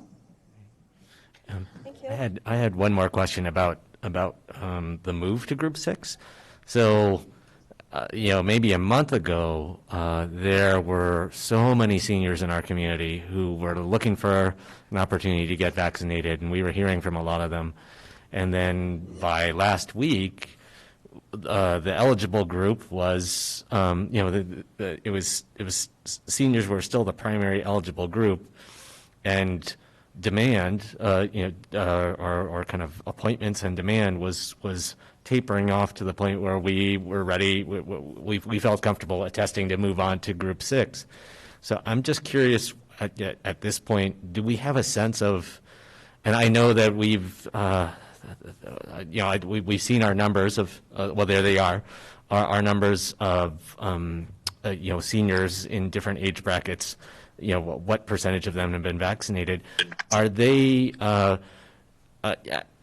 while we are moving on to Group 6, are there still substantial numbers of seniors who are, signing up for appointments? Are they still coming in the door at this point, or do we feel like all the seniors who wanted to get vaccinated have gotten vaccinated, and as we move into Group 6, it'll just be Group 6 people? Well, we have the answer at hand, because if you look at the slide that Ms. Willis-Darling just put up, you look at 65 to 69-year-olds. Last week, when we showed this slide, that was 48%. This week, it's 65%. So we've added 17% of that population in this last week. So there's still a vital interest in this. The appointing and enrollment process has been reworked, and Molly, maybe you'd like to cover that again. So we're still working on this. And then I want to make a correction. Commissioner Adair, the word I should have used was frontline workers for the group that will be in Group 7. That would include people that face others in retail and even at counters of various kinds. Molly, do you want to flesh this out? Sure. We still do have some seniors that are signing up, but we really actually needed to go to this next phase in our sequence to fill up all of our appointments. We're really thankful that we were able to move forward with that for this week. Nahad, if you could go up to slide 14. So exciting news that we have our new pre-registration that started at the end of last week. It's going really, really well. I think one of the most important things for people to know is that everyone can go here now and pre-register if they want a vaccine. The website is centraloregoncovidvaccine.com. They go onto that website, they fill out a form just with all of their information, and then that puts them in basically a waiting list for a vaccine. If you want to go to the next slide, Ahad. Once they're eligible, then we match up the amount of vaccine appointments that we have based on our vaccine allotment from the state with how many appointments we can push out. And then we pull from the list based on order of the sequencing per the state, and links are sent out to the individuals who have pre-registered. They'll get those links via email or via a cell phone or both if they've signed up in both ways. They basically just click on that link and that takes them to sign up their appointment for their dose. One important thing to remember is that these links are only available for 48 hours. So if I'm an individual that gets a link, I need to access that link and sign up for my appointment within 48 hours. Otherwise, that link then goes away, and we then push that link out to the next person in line. The other thing that's important to know is that if for some reason, if you missed signing up for your appointment or the appointment time didn't work for you and you'd received a link and then the link lapses, you'll want to go back in and fill out that pre-registration form. It's a pretty quick form to fill out. Also, if our community, if we have individuals who either don't have a computer or just have difficulty navigating computer systems, they can call our COVID hotline, 541-699-5109. And we have staff available Monday through Friday from 9 to 5 and Saturday and Sunday from 9 to 1 to help the individual pre-register. And what that would look like is you would need to have a valid phone number, either for the individual or a close person that can help them that we can call. So we will pre-register for that person. We will have their phone number, and then when their vaccine becomes available, an email will come to our staff, and then we will reach out to that individual via phone, and then we will schedule them for their appointment. So different ways within our pre-registration system to assure that everyone can get pre-registered and get signed up for their appointment when it's available. Nahad, can you go to the next slide? Molly, before we go to the next slide, I have a question for you. How can our committee members make sure that the link they receive is authentic, it's not a hoax, it's not a spam, and what are some of the indicators that would that should trigger any concerns for them? That is actually the next slide. There's a picture of what they will see when they receive that email. So when you're eligible for a dose, and there's a dose available for you, then you will receive this email from St. Charles Health System. It's pretty hard to see here, it's pretty small, but it will be from St. Charles, and there will be a link. There we go, that helps. There's a link in there down at the bottom of that email that they will click on. It says schedule. And that's how they will be directed to the portal to schedule. So just be looking for that email, and it will say all the information about the vaccine clinic, where it's at, and that this is in partnership with St. Charles Health System and Deschutes County Health Services. And does that Molly, answer that question, Nahad? Do we ask for Social Security, credit card information, any of that? No.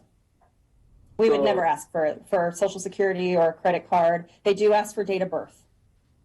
Okay. And that's to just help make sure that we're getting to the eligibility criteria based on age. Okay. Yeah. Thank you.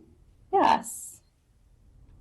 So And then this just goes back to, what's that? I said this slide we covered earlier, I'm going back to it. Right. So before we discuss any more related to our older adults and vaccinations, are there questions, commissioners? Well, this is just a reminder that for people that may be, having questions about it, please reach out. Staff is available. Partner with a family member or a community member that can just help somebody, maybe somebody that's older, not getting through the system. Just please ask, because there's going to be a lot of support out there to get those appointments scheduled, and a little bit of support for, even getting people there. So the communities work together so well. At the fairgrounds, it's just been such a positive environment. People are just flowing in and flowing out with smiles on their faces. So if somebody's frustrated, please make a contact, ask for help. Yeah, please do call our COVID hotline. And thank you for bringing that up, Commissioner DeBonne. When you call the hotline, you will first hear a recording. Please know that doesn't mean that you're not going to get through to a person. It's just a recording that lets people know what the process is, who we're serving, and then it will send you either to wait for someone who's available, or it will send you through to someone. So for instance, this weekend when I called, I listened to the recording, and then as soon as the recording was done, it sent me straight through to a call taker. So just listen to that recording, and then hopefully someone will be right there answering, if not right away, within a couple minutes. Thanks, Molly, for all your work helping connect people that haven't figured out when they fit in the system. I appreciate it. For someone who had contacted me who had recovered from cancer, that wasn't considered a underlying health condition, and I thought it should have. If they've been through that and they've survived, I would feel, they felt like they were still vulnerable. So anything you can do to help people feel better about themselves and get their vaccination, I appreciate immensely. Yeah. Molly, I had one more question about seniors, and the question is, so now that we have Group 6 eligibility, are you guys still holding a certain number of doses for people who are, Group 5 or older? Yes. So every time we send out links, they will always be sent out in order of the sequencing by the governor. So if individuals who are between 65 and 85 plus right now go in and pre-register today, if we were to send out new links tomorrow, they would be in one of those higher groups. So it's always going to go based on our phasing. So that's why it's so important for everyone to go to this website or to call our hotline to make sure that they are pre-registered, and then they're prioritized based on the sequencing. Great, thank you. All right, that's it for the slides this week. What a great update. There is a possibility of a discussion of stepping into doing this every other week instead of weekly. So I'm bringing that up again just to kind of get a temperature of the board to see if it's possibly time for that, or do we have a opportunity to kind of aim for that also. The health staff is wonderfully preparing these. There is a little bit of overhead. We're seeing the numbers go down. We're on a great trajectory. So any thoughts along those lines? As I say, it's just making sure we're talking about this. Well, we're not in the lowest group yet. Jefferson County, I believe, is going in the lowest group. Crook County is in the lowest group, and Deschutes County definitely needs to get in the lowest group. I'm hearing from the community. People in the hospitality industry would really appreciate that. So I feel like these are, I still would like these. When we get in the lowest group, then it maybe will make a difference, and we're up close to, because I think we need to work up to our herd immunity. What is it, 122,000? And we're not there yet. We're at 50,000, with both doses. So I do think this is positive. And if it gets any news coverage at all, we want the community to know that really the goal is 122,000. 50,000 isn't it. So I don't know. I don't think we should stop that message. I think we're close. Yeah. But one of the things I'd be really curious to know is how many people are tuning in to track this weekly update on social media or through other channels, and if we see that declining, we'll know that people in our community are feeling like we're on the right trajectory, and they don't have to track as closely anymore either. And so that would be a good indicator to me that we could go to every other week. Great. Yeah, as I say, it's just kind of a conversation. Let's not keep slipping into this and forgetting that we could do that. So that's fine. Good feedback, good thoughts. So let's aim for next week at this time. And great job, everybody. We are celebrating that. The most vulnerable senior population is getting way up there in the numbers. We're definitely standing by or eagerly awaiting an increase in supply of vaccines. So that's the next step that we'll be looking for from the state, which is the federal, which is happening all around the world. So we're just all in it together at this time. Thank you. Thank you. Thanks for inviting us. Thank you, commissioners. Have a great day. Thanks so much for all your work. Item number 16, CARES Act funded business assistant loan discussion. I'm thinking this is Greg Munn, but also David Givens, and he provided us a memo. It actually is David Givens. Yep, okay, David Givens, yep. And Greg has also been piggybacking on the COVID updates. I guess that's. Not sure if he thinking both had things. any today. Yeah, he's on monitoring the meeting today, but he didn't have a specific update to provide, but he's certainly available to answer questions related to the ARP or any other financial issues or questions that the board might have. Good. So, Greg's joined us, and David Givens has joined us. So, I understand if there's other financial discussion to have here also. Greg, still no additional information on what's eligible and what's not for ARP? Okay. Thanks. There's that. Okay. Okay. So back to David. Thanks for joining us. Good morning, Commissioners. Dave Givens, County Internal Auditor. Greg gave a nice synopsis of some of the questions for loans last week. And so this was meant to provide you some additional details as to the history of the loans and grant processes since COVID started. So would it be helpful if I kind of walked you through the information I provided? Sure, a little bit, Okay. just make sure we're all on the same page, yep. Sure. So back when COVID started, early on in March, our probably main thing was trying to connect small businesses with resources. We didn't know kind of what was happening yet, and so we bolstered our effort to improve our website materials for small businesses. So that was done in March of 2020. Whitney was a big piece of that in terms of helping that out, as were health services.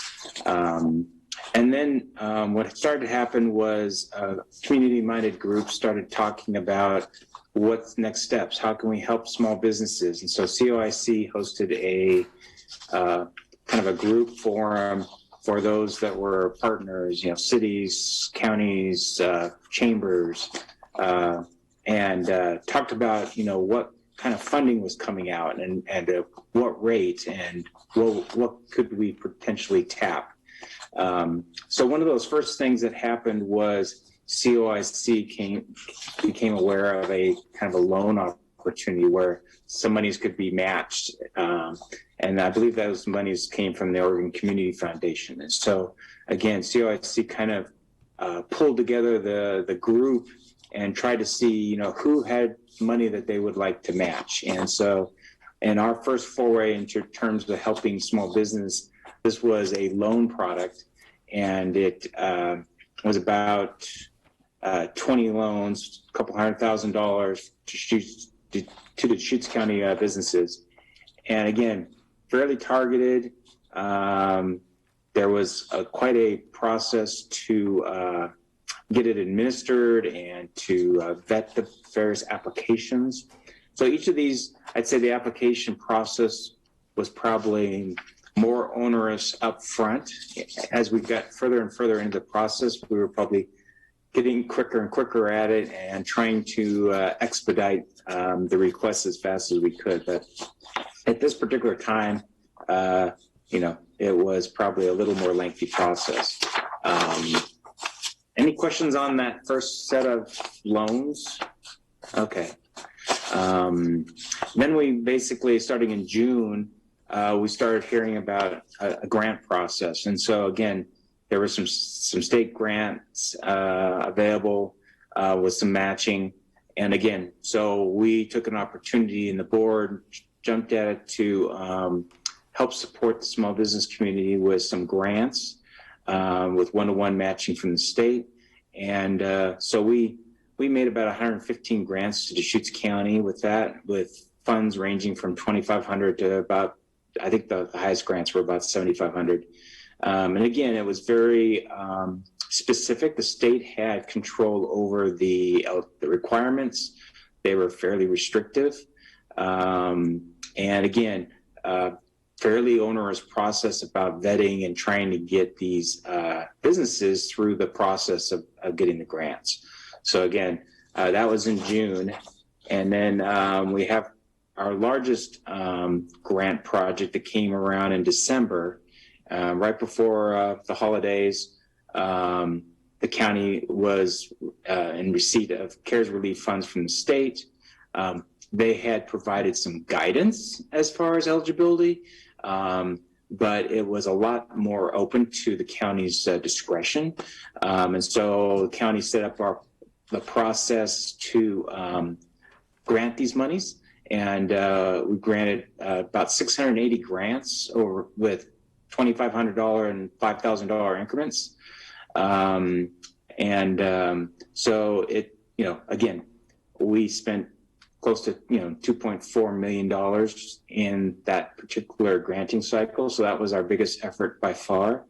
And so again, each time the process has changed, the eligibility changed, and again, it's all in the hopes of trying to help the small businesses react to what's happening with the pandemic. So, and that's where we are today. So again, the questions I think Greg asked were about the options to look at some of the loans that we issued early on, since we had and then probably in retrospect, since we've granted so much money, is how do we deal with those now that we're getting maybe some more money that may end up in also in a grant kind of a situation. So any questions? So Dave, how many loans did we actually do then? With the 208,000? I'd say it's about $208,000 in that original loan process. So it's about 21 loans. They were about 10,000 each. The county's share of that, the ones that we were attributed to our money, was 8 loans at $80,000. So that's a good point. So we can think of this as two counties loans opposed to Oregon Community Foundation loans, like separate?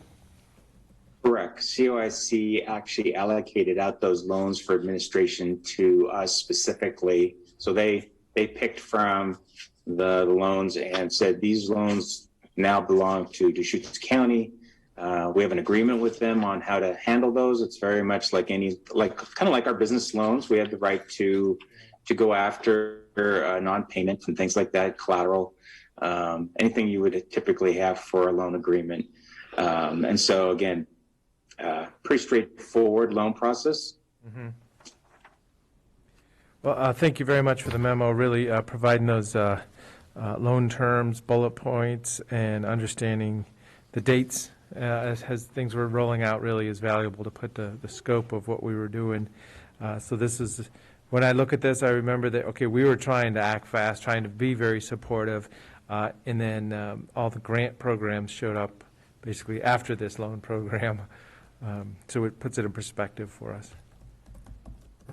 So those loans actually now have been paying interest for a couple of months?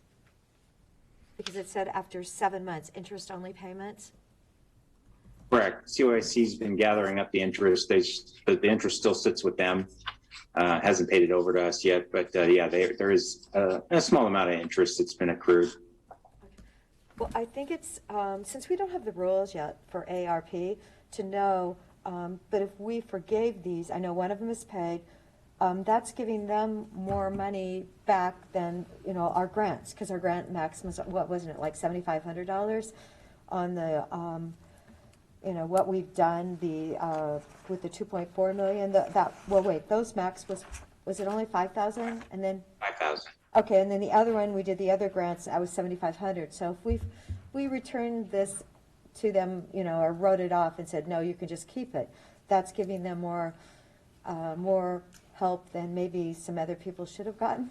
So I don't know, I'd like to wait and see what the ARP rules are before we make a clear decision on this. They're only paying 2.5% interest, so that's pretty reasonable at this moment in time.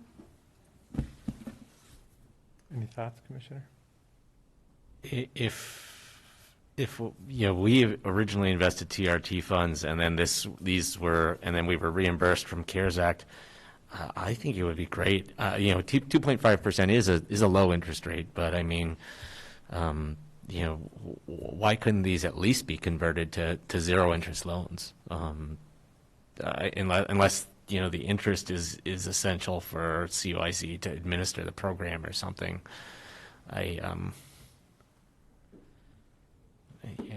Well, they would have signed a document, wouldn't they? They would have had to sign a loan document that said, we will pay back, so then. Yeah, they would have signed a loan document at the time. But again, it's a loan, mutually agreed upon loan. We could alter the terms. Mm-hmm. Well, we should know in the next 30 days, I would hope, what the terms are of the 19 million that we're getting. I would hope the government will get that information out to us soon. So. It's also, I mean, the other thing that's interesting to see is sort of the evolution of the intentions behind these three, kind of slugs of money. We are, there was a lot of interest in just stabilizing businesses, helping them get through COVID.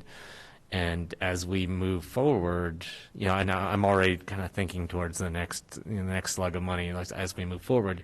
It really is going to be about it's going to be about recovery, kind of like, everything I'm hearing from the leisure and hospitality industry, which is, the sector that was hammered the hardest by COVID, there's, the regional economist and other people are just expecting a really robust rebound for that sector as a whole. So the question is kind of how do we help our local businesses, those who've been here for a long time, those who have made it through COVID. How do we set them up to be most successful during this rebound? In some ways, I think that's what the what our task is. But I'm not sure what that means for the grant program, the initial grant, the initial loan program. Sorry. And don't forget, though, the gyms that have been shut down, people Yeah. have borrowed Yeah. against their homes. I mean, they were shut down. Yeah. Having 6 people where the whole membership, it would take 2 months for you to go in once. So and the breweries, I know they have had to, a lot of people have had to reinvent how they do business. So I just feel like, okay, we definitely, people have hemorrhaged money, thousands and thousands of dollars. And you know what? I'm sure that they would appreciate some help for them for the future. Yeah. As soon as we get those rules. Yeah. So, love to see the rules. I hope that, I'm hearing somebody is going to spend all theirs on infrastructure, and they don't care what the rules say, but we do have to follow the guidelines. So. Well, this is a good body of information, reminding us of the 3 dates, the 3 groups of dollars, understanding the pool of loans, that this subset that went out, it was in partnership, and now that, Deschutes County has kind of the business end of, 7 or 8 of these loans, I guess is the way we think of it at this time. I'd like to proceed in a business-like fashion, understanding that, there has been a lot of relief. So I'm not ready to make a decision today, but I mean, let's figure out where we want to go as a board. If we are motivated to either offer these some relief in some way, or just hold them on the books in a very business-like fashion. I mean, that's going to be our decision space. So, do we have a David and Greg? Do we have any sense of what CUIC is doing with the other loans in this bundle, the ones that were OCF funded or came from other sources, the other $135,000 worth of loans in this group? Yeah, my sense of it is that they're administering it to the what was the intent or original intent. So they're doing pretty much like us, other than they're asking for our guidance, because we're partners in this. For our little piece, but I suspect they would do the same. They would administer those loans. If they come back, then they have instructions for what they do with the proceeds next. So for those other partners, but again, they're just administrating it at this point. And in fact, they hired a Community Lending Works, I believe, to do some of the administrative tasks to that. It's all the loan documents and all that kind of stuff. So they actually outsource some of that to somebody else even. So, right. Well, if all of these businesses applied for this loan program through CUIC, and then they allocated 8 of them to our dollars. In some ways, it's probably important to keep these 8 loans consistent with the other ones, because otherwise, everybody came in the same door and somebody gets a special deal because they're in Deschutes. I guess that's okay, but that there would be some value in just saying, this program was set up this way, and everyone who came in the door for this program gets treated the same. So there'd be motivation to align with the other funds that were in this. Yeah. I agree. That's one that I mean, we could do something special for the Deschutes County businesses too. I mean, but there's some value in consistency. Absolutely. But Dave, I remember that one of them, actually, we split it in half from what was being set up. I thought some of the loans were like 20,000, but because we wanted our money to go further, was that the loan program or was that a grant program? Where we made what Deschutes County was doing, because we had so many more than Crook and Jefferson County applying and wanted the dollars to spread further. Do you remember that decision? I vaguely do, and I don't, it could be this one. We've done that in a number of cases, tried to make sure there's more participation. And so I can't recall, but that does ring a bell. Okay. I just remember that decision, so. Like if there were other loans made within Deschutes County besides the 8 that kind of got tagged to us, it would be really that would be really problematic for us to offer the 8 some kind of a special deal, and then the other Deschutes County businesses not to get that up. Well, and that's what I'm seeing here also. So Deschutes County, in partnership with Oregon Community Foundation, it says other COIC monies. So maybe there's a little, coordination meeting between the entities to make sure we're looking at this holistically for the people that applied. Just like you mentioned, they all came through the same door, and if they're treated differently, that would be, good to understand. Not that we don't want them treated differently. Maybe we want them. Well, yeah, we'll see. But yeah, I mean, if there was, if within the total, $208,000 pool, there were actually 12 Deschutes County businesses, but only 8 of them, were tagged to us, then I definitely would want the other 4 to get the same treatment. Okay.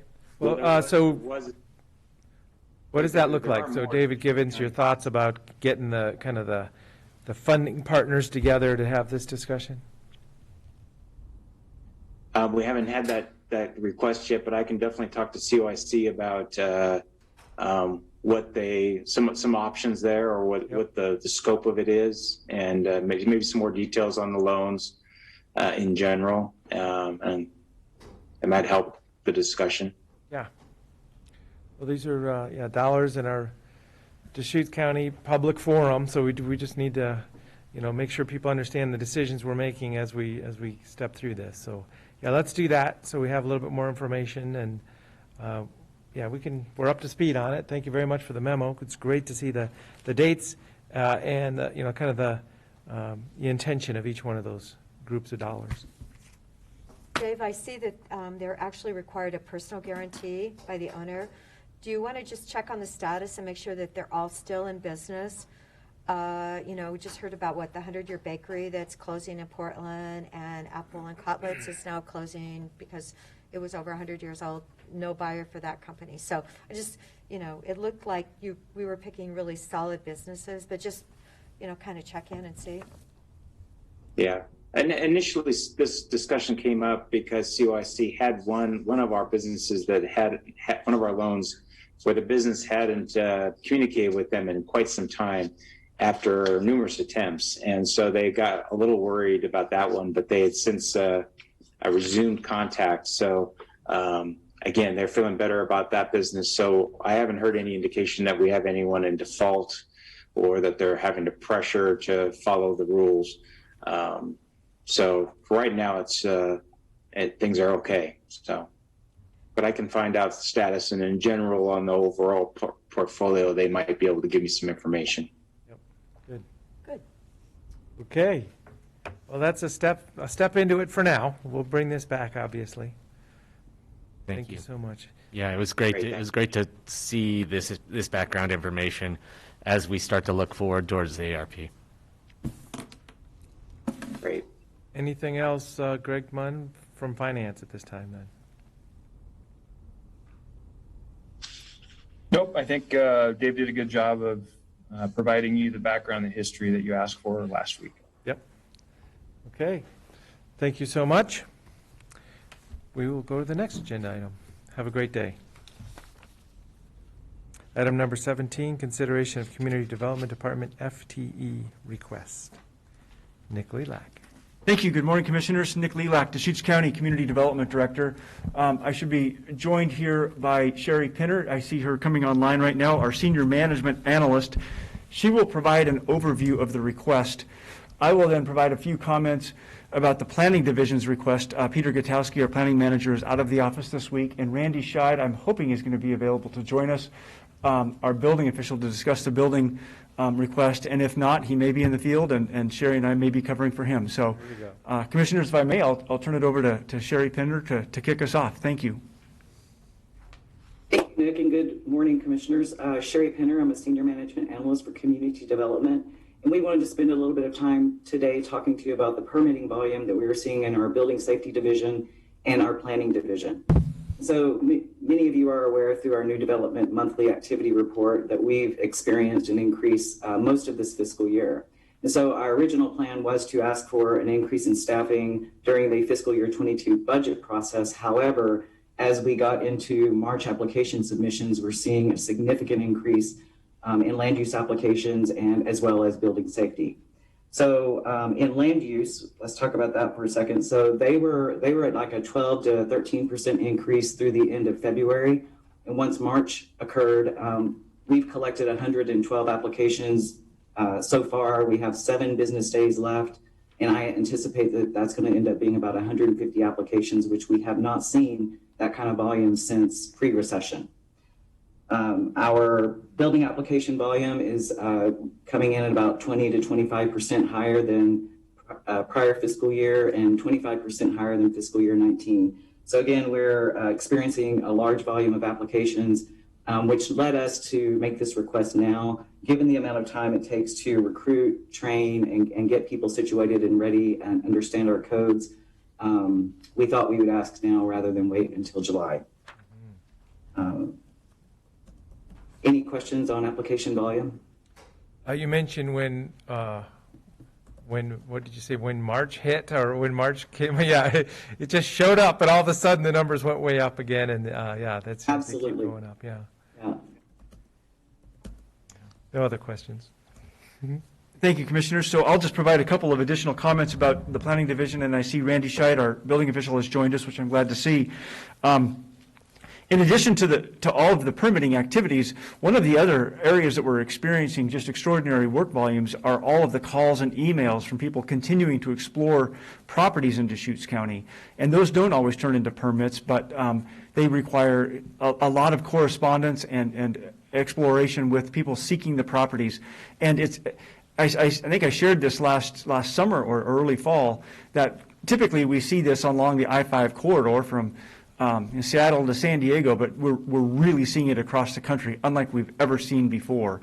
And so many of these property owners are seeking properties where they're not familiar with Oregon's land use rules, so we're needing to explain what can or may not be possible to occur on certain rural properties. And so sometimes they'll then look to the cities, but my only point is that's another area that is just exploded for current planning. So you mentioned traditionally we've seen Oregon residents from the I-5 corridor looking to develop here, but now we're seeing a national focus. We're seeing a really significant national focus on Central Oregon, and particularly in Deschutes County. And we're one of those regions in the state, one of those Zoom regions of the state. I know the Columbia River Gorge and the coast are also experiencing just extraordinary demands. So a lot of our staff are exempt from overtime. Most of them are working well over 40 hours per week, if not far over 40 hours a week, just to try to respond to calls even within a couple of days. Our normal goals are 24 to 48 hours, but now it's taking a few more days than that. And as Sherry mentioned, typically it takes at least a few weeks to recruit, if not 3 weeks. In fact, we're proposing 3 weeks, just given that we would be launching or initiating, if approved, any recruitment during spring break this week, and we recognize that people are returning next week, which they're getting caught up. So we likely wouldn't close the positions until the middle of April, but this would certainly give us a head start over the budget process to hopefully have somebody have new staff hired by early summer rather than waiting through the budget process, which is what we were initially going to consider, and then not getting people on until August or even September. So with that, I'm happy to answer any questions about the planning division, and I'm happy to also turn it over to Randy Scheid, our building official, to discuss the increased business volumes in our building safety division. So one question, just kind of space demands and the balance of remote work for, I'm thinking the planner, senior planner, and assistant planner. What's the kind of lay of the land for being able to respond, and is the balance of remote work working well? I mean, just some thoughts along those lines for us. Well, right now we still have a few workstations open in our office. We are beginning to explore how we can maximize other spaces in our office that may be used for storage or maybe not be used as efficiently as possible.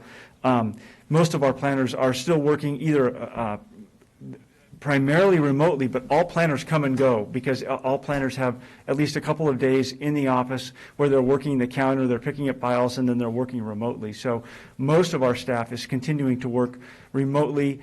They're being extremely efficient about it, and we're able to track that, and they're reporting their work volumes very, very well. But as we look at future space needs, we'll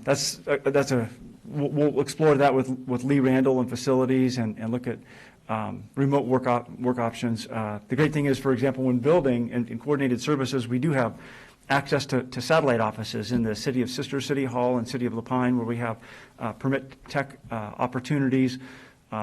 And when it comes to building, and I don't mean to be stealing Randy's thunder here, but some of our building inspectors live in or very near their inspection areas, for example, and it really creates tremendous efficiencies for them and cost savings for the county. For them to go immediately from home to the job sites. They can conduct more inspections on a daily basis. So we're learning about a lot of efficiencies, and we'll continue to explore opportunities for remote work, et cetera, as going forward, as we need with increasing staffing levels. Thank you. Great.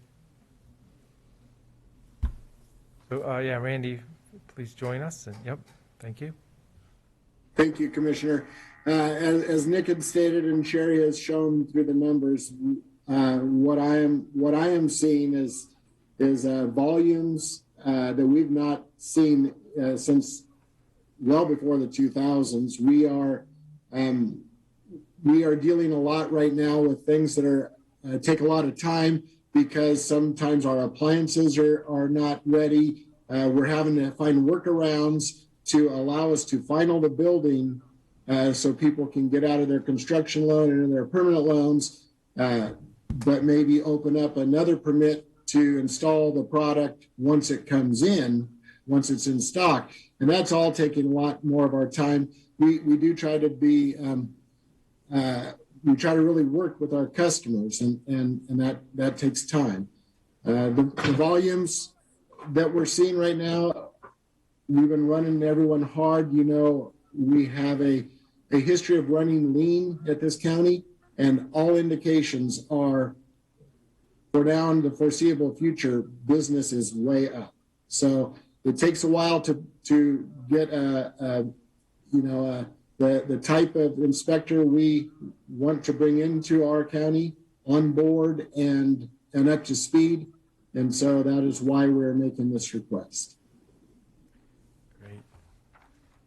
So this is just working through the justification at this point today for a future board meeting? Is that what?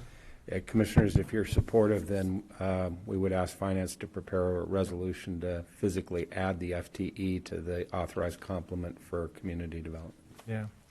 And the funding would presumably be transferred out of contingency to fund it for the balance of this fiscal year.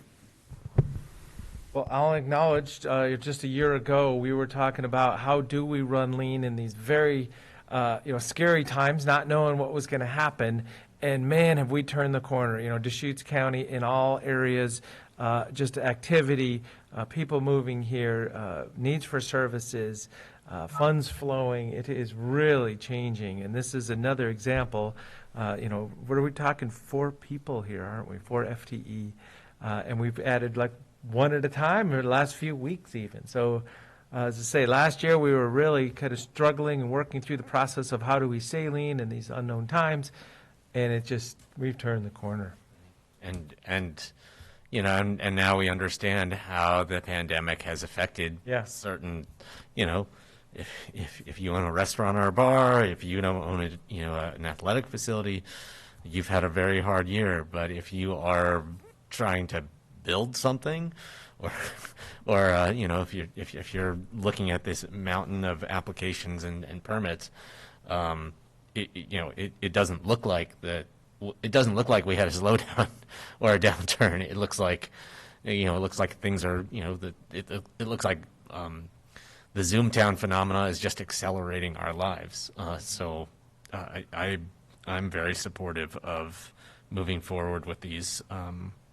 The addition of these positions, and I also would just say, to kind of pull it up one level, I would like to understand a little bit more about the Community Development Department's funding base overall, because if it is really driven, I mean, if it's highly concentrated in application and permit fees, then when we need to do things like answer a lot of phone calls, just people who are exploring things that don't turn into a permit application, how do we pay for that? And I know kind of on the long range planning end, there are many things that we ask the Community Development Department to do and explore for us. Kind of really getting our heads around housing affordability and housing supply, and doing a comprehensive plan update. And so I want to make sure that the funding stream for CDD is balanced in a way that allows you to do things that don't generate application fee revenue. Thank you, Commissioner. And each department meets with the county internal budget team, administration and human resources, finances, and others. And we had a great meeting to begin to discuss that yesterday to prepare our budget due on Friday. And we look forward to that conversation with you during the budget process. And we'll talk about a lot of options and scenarios and issues that we're experiencing in coordination with county administration. I just want, for the record, to mention last year, when we didn't really know which way things were going, and a couple people were stepping away from your department, Nick, and you said, no, that's fine, we can cut that back. And clearly now we see the direction that we need. I so appreciate, because time is money, and when you're building and it takes you, 3 months instead of a month to get your permit, that's not what we want to do to our community. It does really help keep our costs down. So I'm so glad that you've come early to ask for these people, because I know it takes time to hire great people, and that's what we want, is more great people to expand your staff and keep your customer service, as I call it, the Nordstroms of Deschutes County, because you guys always come together. I always tell people, if you have a problem, please let me know, because our building department is so helpful, and I know you guys have been under a lot of pressure, but that's great pressure, and we really want you guys to get those people now, and don't wait.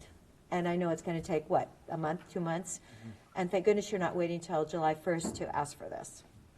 Thank you, Commissioner. And we certainly recognize that time is money, and we just hear about the increasing costs of lumber and wood in particular, but everything, including labor and then the lack of labor. It's just, there are so many factors, and you're exactly right. We want to do what we can to not slow anything down. And we're doing all we can at this moment, and we will certainly continue to do so. Thank you. Well, and I would concur. I'm enthusiastically supportive of doing it now. Time is money is a great concept here. Revenues are generated for these activities, and it's a great partnership with the building community to be able to be responsive and provide that level of service. On our policy side and advocating at the state legislature, what can we do about lumber supply? I mean, that's tangible. You hear about it in the headline news every day about cost of lumber and the flow of those products. And it's, I'm sure it's just not lumber, all supplies, siding, and I think appliances. Is that what you were referring to, Randy? Yeah, now unfortunately it's electrical boxes. Oh, okay. Because the resins required, one of the factories froze, from what we understand, in Texas. Well, let's hope they've warmed up by now. Yeah, so Yes. just those final components inside the electrical. Oh, interesting. Okay, I was thinking appliances, but I see what you're saying there. Yeah, Also appliances. yeah. No, I've Chair DeBonne, yes. I've ordered an appliance made in the United States, and we will not get it till probably 3 months plus. So, yes, it's a U.S. product. So anyway, I think their business is booming, and that's good. I just wanted to ask if there's 4 positions in discussion here, and if the 2 building safety inspectors are going to be, those positions will be funded through, revenue from building permits. Do you need those sooner than, do you need those positions? Are we talking about moving forward with those positions right away, or are we, okay? And then the other positions we're talking about, discussion during the budget hearing process, or are those positions, are we talking about those positions moving forward sooner than that as well? Thank you, Commissioner Chang. Our total package will be to propose 8 FTE. We're asking for 4 now for the planning and building safety divisions, and then there'll be 4 more positions for our coordinated services permit technicians and support staff for our permit technicians in our full budget proposal. Wow. So this is the first half. This is the first half. Wow, okay. So can you remind us how many you had at the top in 2007? I know that, didn't we have a bigger department at that moment in time? About 75. 75? Pre-recession. Okay. And what are we at now, Nick? Yes, so in 2012, we were down to 28. Today, we're up to 58. And so this would put us at 66, about, unless, Sherry, I'm miscounting anybody. That's about right. It would be 65. 65, okay. Good. So do we need a motion or a vote at this point? No. Similar to what you did on Monday, your support of the positions will come back with an actual resolution, which would likely be on your consent calendar next Wednesday, which would be your formal approval of the positions. Okay, well, Thank you. looks like, very much supportive at this time. Thank you very much. Thank you. No, thank you very much for last year's clear acknowledgement of the unknown and to be conservative, and that's, it was really appreciated. So I'm glad you're very busy now. Thank you. Item number 18, second reading, ordinance regarding the ambulance service area. I saw Chris Bell was available previously.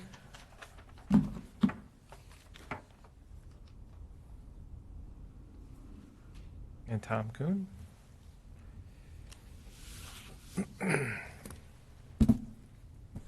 I would note it would be by title only. I would recommend that it be second reading by title only. That'd be one motion, and then the second one would be adoption. Okay. Thank you very much. Tom Kuhn's with us, and then Chris Bell is logged in here. There we go, okay. Thank you very much. So please introduce this item, and then we'll get to it.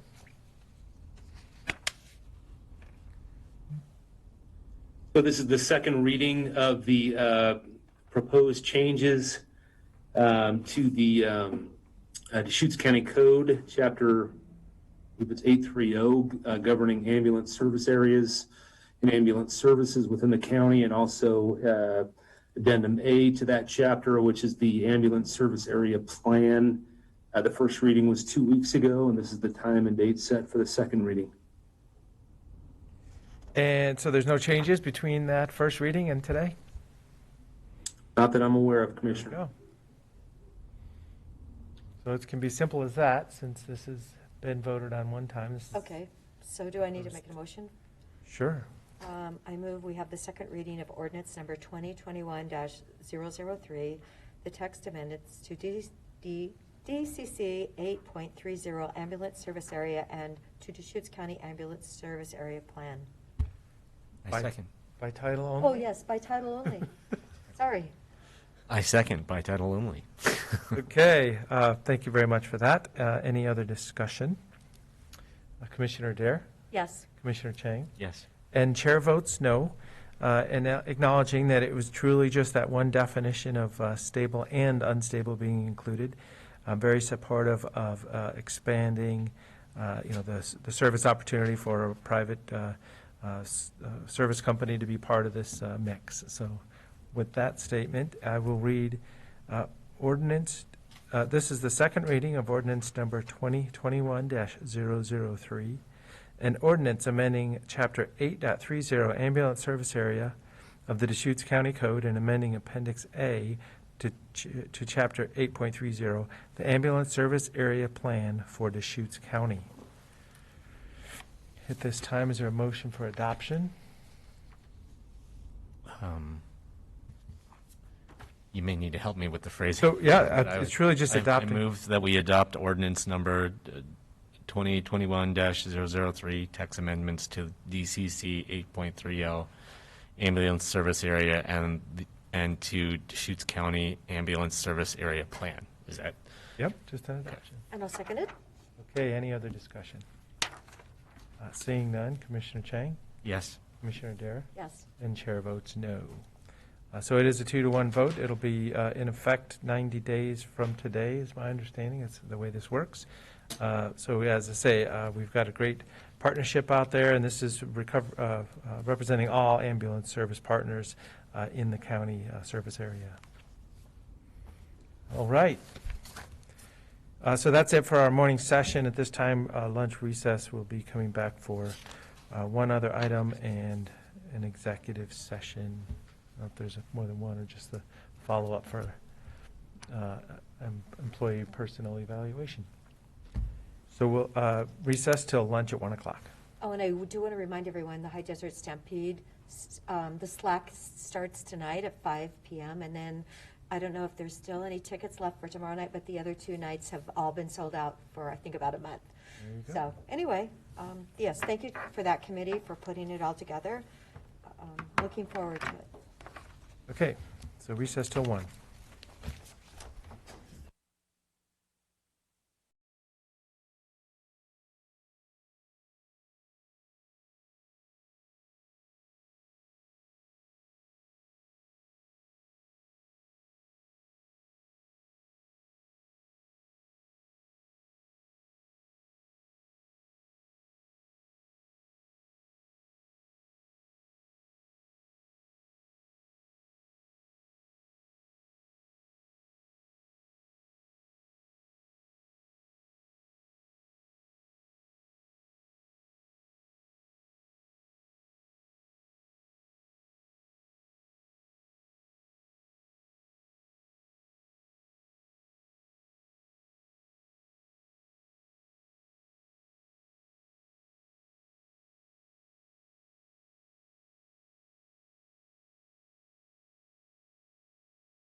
Back from a lunch break at 1 o'clock.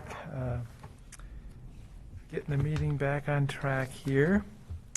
So this next item, deliberations for a conditional use and site plan review appeal for private campground.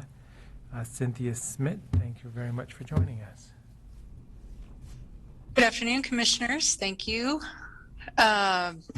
For the record, Cynthia Smith with the County Planning Division. I think we were trying to celebrate, what was it, 15 or 20 years or 10 years? I forget, yeah, 20 years. Yeah, we don't need to talk about that. Well, thank you very much for your service, yeah, so. Thank you, appreciate that. It's been interesting and I've seen a lot over the years. Okay. Yes. So, and now we are here today for a private campground. So the task before the board is for the board to deliberate on an appeal and a modification of a private campground for the property located at 64061 North Highway 97. This is a conditional use permit and site plan primarily for the private campground. It does include 15 sites, campsites. 5 of them are yurts and 10 of them are tent or RV sites. The zoning is MUA 10. Just a little background before we dive into all the details here. The hearings officer's decision, which was issued in early 2020, was denied for various reasons that we will discuss in a moment. The decision was appealed by the owner, Sean Cormandy. The board held a public hearing on February 3rd. The written record period was left open for 14 days, ending on February 17th, and final arguments ended on February 24th. The record is closed. We can only discuss what is in the record. Staff can only answer questions based on the record. We have about a month to issue a decision here. The 150-day time clock ends on April 22nd. Just keep that in mind. I've prepared 4 decision matrices. I've provided a paper copy for you. Sometimes it's helpful to have that right in front of you. This is a decision-making tool for all the issues that we will be addressing. This is a summary of the main issues in the record and legal arguments brought forward by various parties. Most of the issues were raised at the lower hearing and before the board. They're intertwined with one another, and I tried to cover most current issues presented to the board in these matrices. This is not a replacement for the decision, but simply a tool to help you make a decision on each issue. There are 4 matrices. One is for conditional use standards, it's quite lengthy. And then somewhat related are the Oregon administrative rules. There's a matrix for that. There's some site plan review issues we want to discuss. There's a matrix for that one. And then there's 4 conditions of approval that we just want to bring forward for discussion. Like I said, I'm only bringing forward some of the main issues that were addressed at before the board. Now, the hearings officer denied the campground. This is for just to kind of refresh your memory. Denied the campground because the applicant did not propose shower facility. They did not propose adequate sanitary facilities or lavatories, hand washing facilities.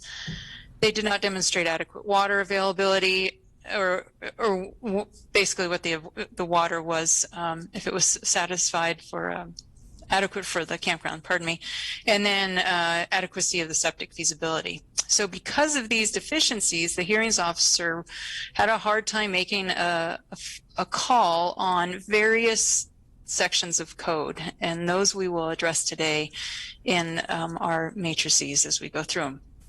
Include county code and also the Oregon administrative rules. So there's a lot before you, as you can see by the stack of matrices in front of you. But just to let's keep the proposal, keep in mind the big picture. So when we're reviewing this, we want to generally know if the site is suitable for the use. We're looking at site design and operating characteristics, transportation, natural and physical features, and this includes hazards such as wildfire hazards. Specifically, we want to know if the campground meets all the applicable standards, and that includes Deschutes County Code and Oregon administrative rules. We're going to be looking at the shower facility, the lavatory, the water availability, septic, and a couple other things such as setbacks, campsite spacing, open space, So we're going to look at the big picture and then also specific standards. And then we're also going to look at whether this use is compatible to existing and projected uses on surrounding properties. Site, design, operating characteristics, transportation, we're looking at all those issues, but how it is going to be compatible to the surrounding area. We look at other impacts such as dust, noise, visibility, trespassing, and fire hazard is of course grouped in there. For our site plan review, we're primarily focusing on what the development is like on the property. We want to know if that if the development will relate harmoniously to the natural environment and existing development. We're going to look at impacts. Will there be adverse impacts minimized with this proposal?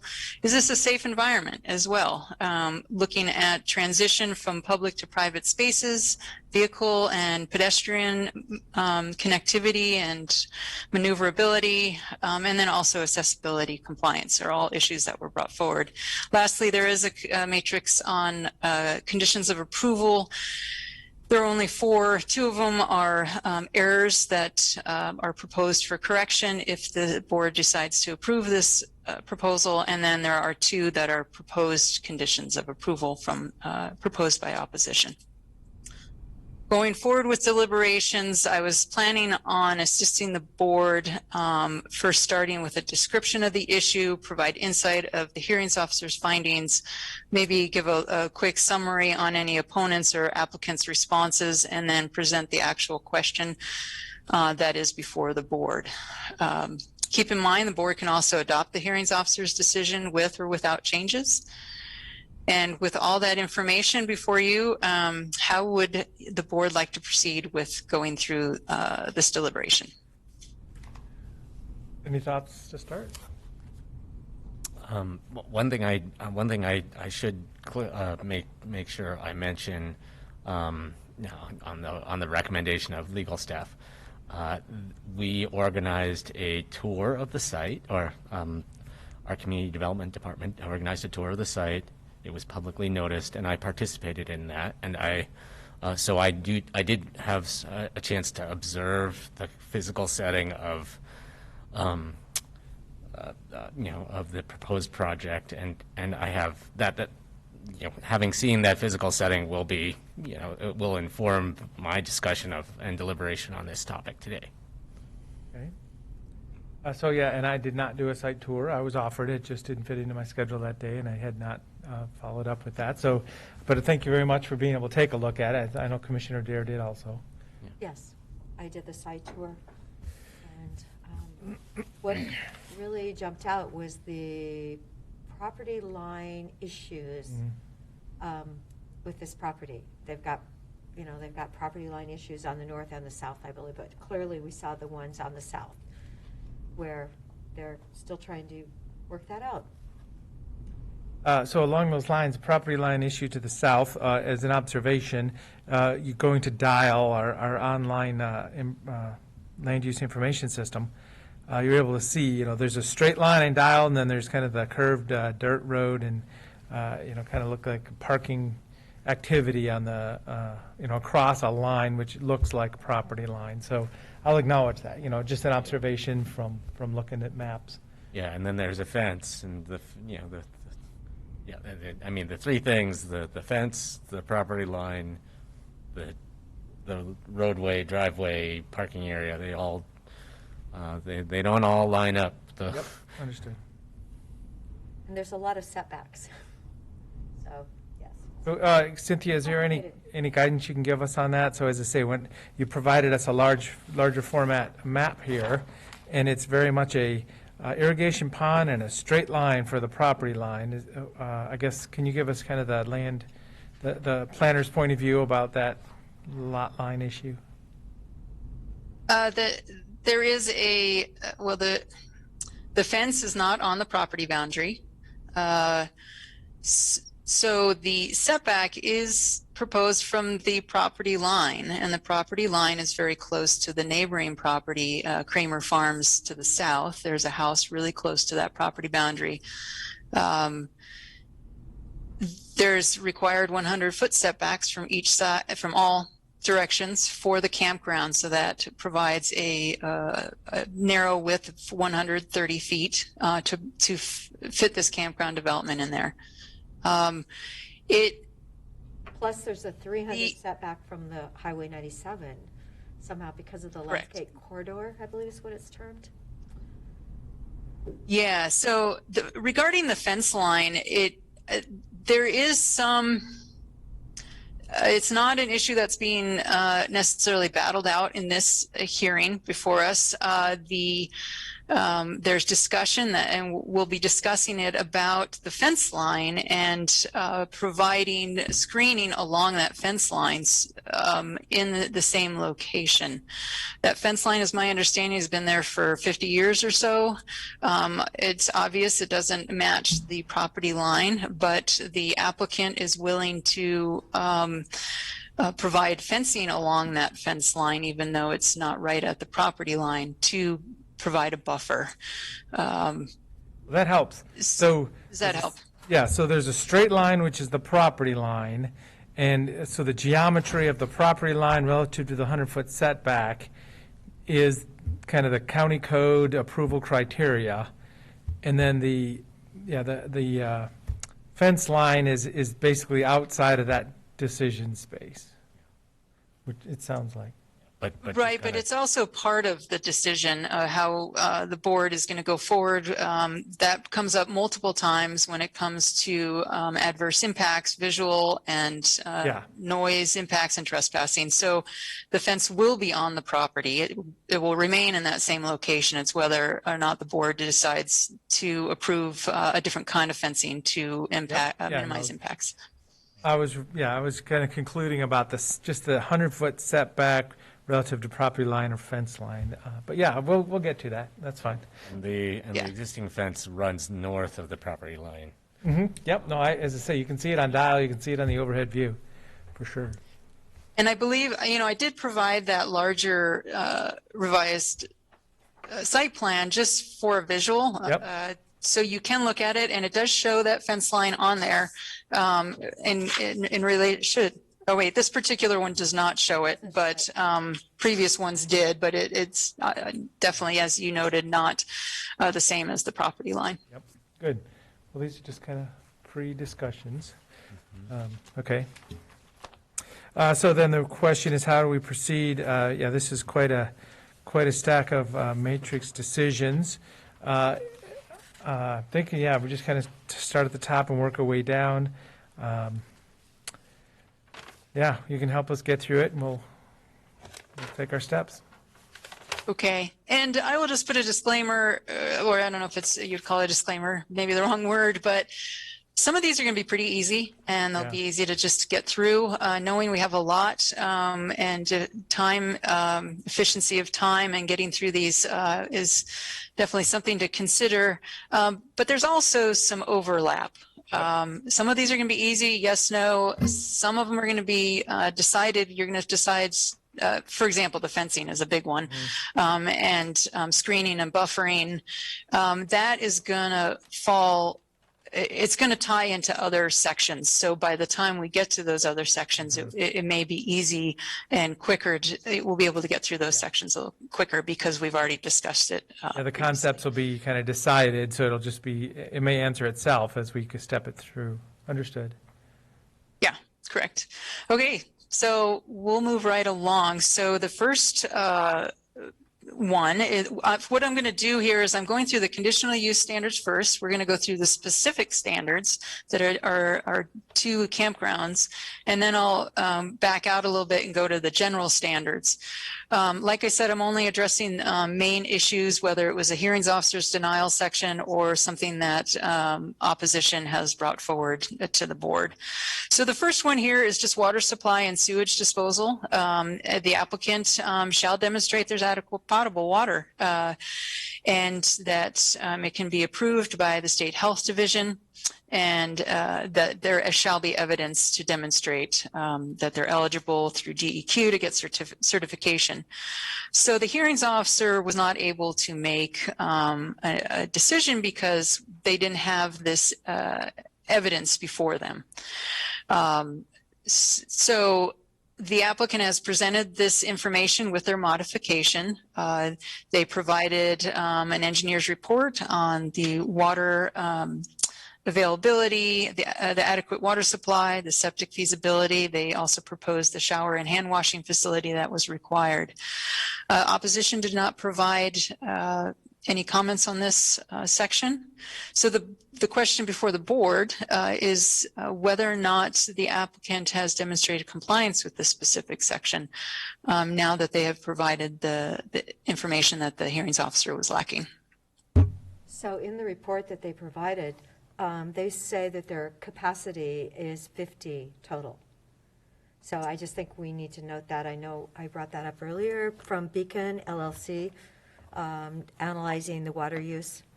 So I know at some point they were asking for 60 people, but per that report, it says clearly 50. That was. And just to make a note on that, there is, we do address that in another section. Okay. The applicant is accepting the cap, the occupancy cap of 50. The opposition would like to see something less than that, but they are accepting, the applicant is accepting the capacity of 50. So that is definitely an issue we can discuss when we get to that section. Well, and I'll acknowledge that too. It looked like they had made a justification that septic could be designed in or could handle 75, and then 60 was mentioned in the application, but 50 is an accepted number from the applicant. So I'm just acknowledging that's the number I've been working with is 50 also. So one question, there's and as I say, question that you may know in your head here. There's a cistern mentioned and a water supply. So there's a groundwater well. And is the cistern part of a separate water system or the same system? I believe they're providing that, and I think that's covered in their fire hazard mitigation measure, the cistern, to help for additional fire hazard mitigation. So I think it's separate. I can't remember the exact details. I would have to look that up in the that section that they. Yeah, as I say, I know the concept is there's a cistern, which is water storage capacity, and pressurized water on site. So I guess design-wise, I didn't really review if there's connectivity or if that cistern is irrigation water. As I say, I can imagine the applicants cringing right now when we're like, well, it's in the record somewhere, I'm sure. I remember the cistern being connected to the fire suppression capacity as well. Mm-hmm. So, I mean, I would assume that it's, you pump the water out of the well and you just store it in the cistern, just so it's. Yeah. You have more water handy, but. Well, so as I say, the applicant has acknowledged water and septic capacity needs and requirements. So this is different than what the hearings officer saw. So I would acknowledge that, yes, the applicant is committed to having a septic system sized appropriately and water supply available. Yeah, I believe that, I believe we can find compliance as well because what the hearings officer considered they didn't have all of this information that was submitted later as a modification, and now that we have that information on the water supply and the sanitary facilities, it seems like that satisfies the hearing officer's information needs. Okay, so do you agree, Commissioner? Yes. Okay, number 1 has been answered. Great. See, the first couple are nice and fairly easy. Oh, that was an easy one, too. We're just getting warmed up. So moving on, specific campground criteria is the campground shall conform with the state standards in Oregon Administrative Rule 918, which we'll get to. But also there are county code requirements. And one of them is that 65% of the parcel shall be retained as open space. Natural vegetation shall be maintained. And that walkways, roadways, parking spaces, etc., shall not be considered part of the open space. the hearings officer calculated that there's approximately 1 acre available for the applicant and can meet the 65% open space requirement with a condition of approval. But however, because the shower was not available at the lower hearing, she was unable to make a determination. Essentially, the applicant agrees with the hearings officer now, and now that they've provided the shower, they believe that it complies with this criteria. The opponents believe that because a significant amount of natural vegetation from the open areas have been removed, that through the grazing of the livestock that are on the property, that it hasn't. That it's not in compliance here, and so that's the argument they present, that there's because of the significant amount of vegetation that has been removed, that they're not in compliance, and this vegetation was removed kind of since they applied for the application back in 2019. So before the board is to determine whether the applicant has demonstrated specific standards here governing campgrounds and providing enough with the added showers. Are they in compliance with the 65% open space? So I would confirm that, yeah, 65% open space, that percentage of the parcel seems very, very doable.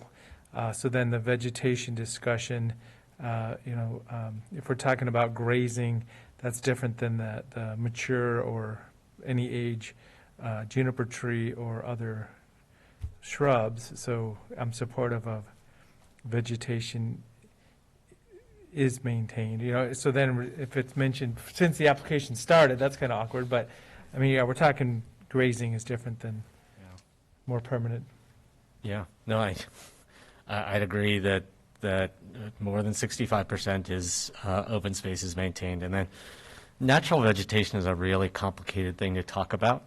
And for me, as a person natural resources person who thinks about the landscape long term, natural would be natural for an area like this 100, 150 years ago would have been much more grass, much less juniper, much less shrubs. Maintained by frequent fires. So it's I wouldn't call what's there any less natural than any surrounding properties. Commissioner Dare? Well, goats are known to do tremendous jobs for fire clearance, so I do believe that the goats were busy, but there's still there's still vegetation there. So we can support adopting findings of compliance. Yeah, and then just to preview kind of some of my thoughts that will come up later on. I actually I think that the amount of juniper on that property is it's more than is natural. And they're not unlike any of their neighbors around them in that. But it's also it is potentially a fire concern, and so. As I was sort of thinking about, okay, well, how do you deal with juniper as a fire concern? You can, one thing you can do is you can limb the juniper up pretty high, but then that takes away a lot of the screening value of the tree. Or we could, I might be inclined, as we get farther into this, to condition more fence screening, on the assumption that, they may reach a point that they don't want all that juniper that's currently on the property later. So, so we'll get there. Just giving you a preview of where I'm going with that natural vegetation thought. Understood. Okay, item 3. Okay. I'm just writing notes down here. Pardon me. Okay, so number 3. Moving on, a campground shall provide potable water, toilet, shower facilities. This is kind of the key. This one, the denial kind of hinged on this one. The hearings officer included that the required components, such as the shower facility and the hand washing facility, was not proposed at the lower hearing, and so she denied it based on not having showers. Let's see here.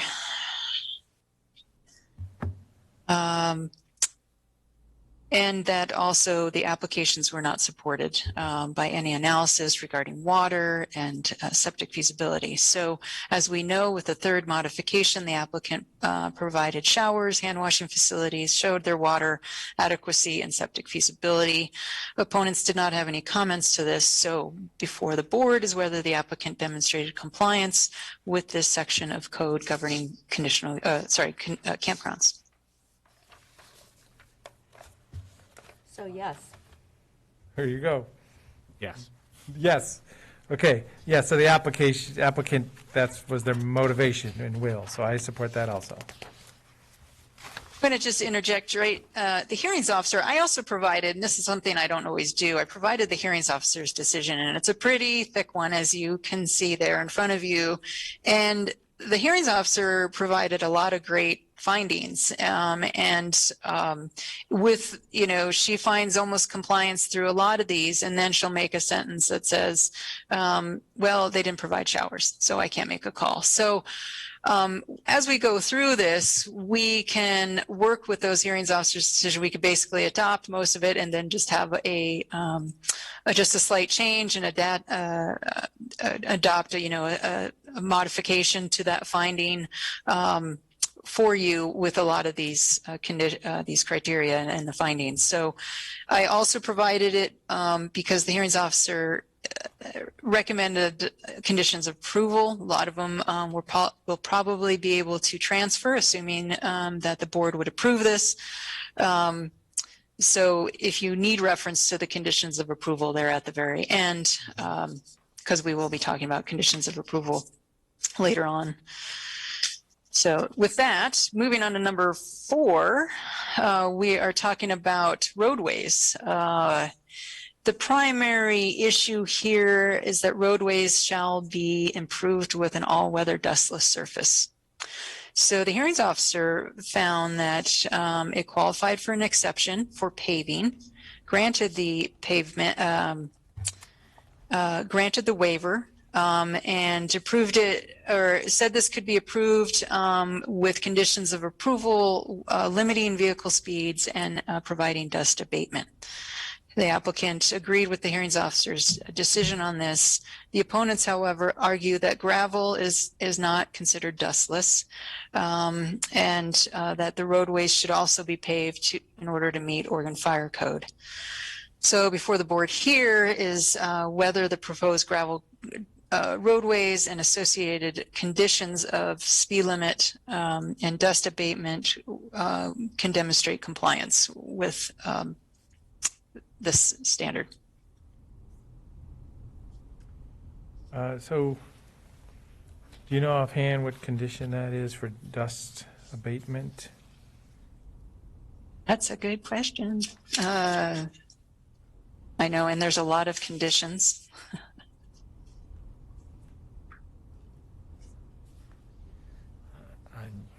Go ahead. I would just say that, with appropriate dust abatement and limited vehicle speeds, I believe that gravel roads can be pretty dust-free.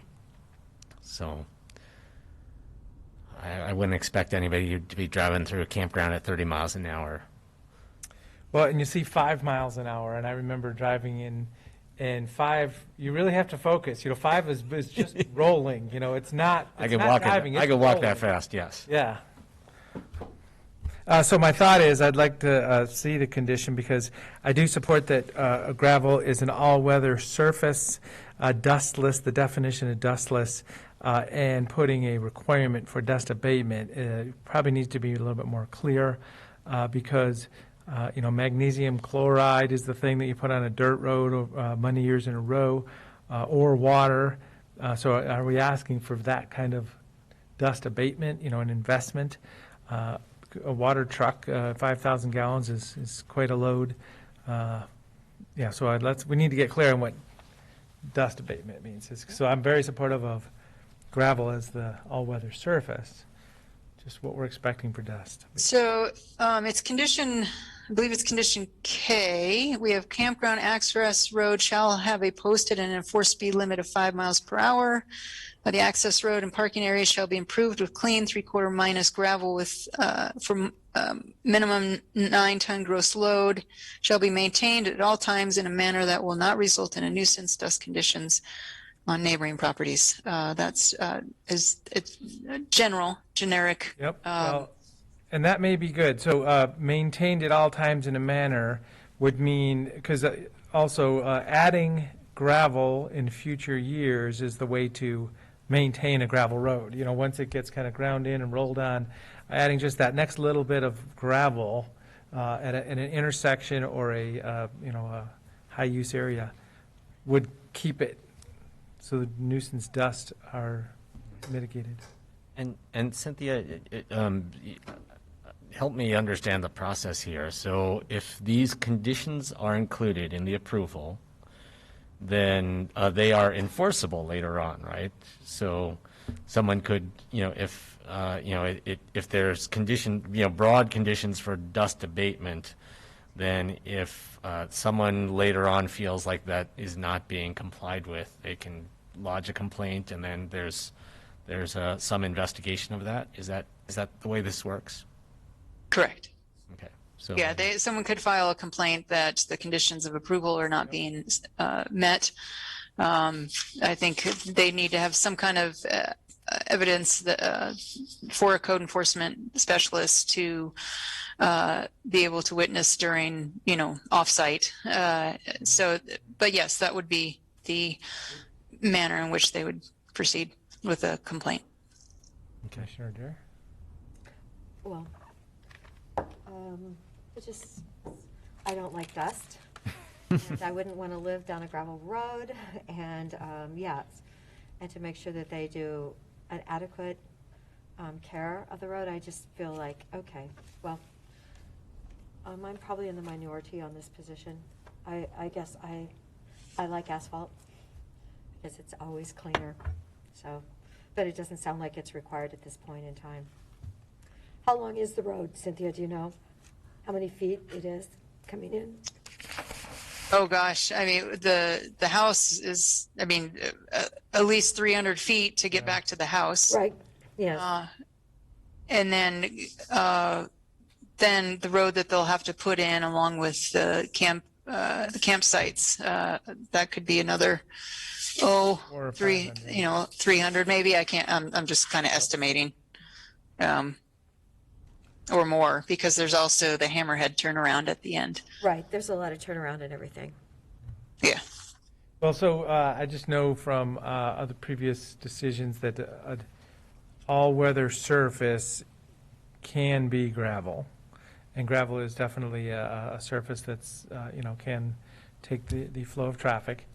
So I do support proceeding, knowing that is an all-weather surface, and condition K does provide the opportunity for somebody, if there's a neighboring property pointing out the dust cloud that it's happening, just that next layer of gravel may be the solution to it.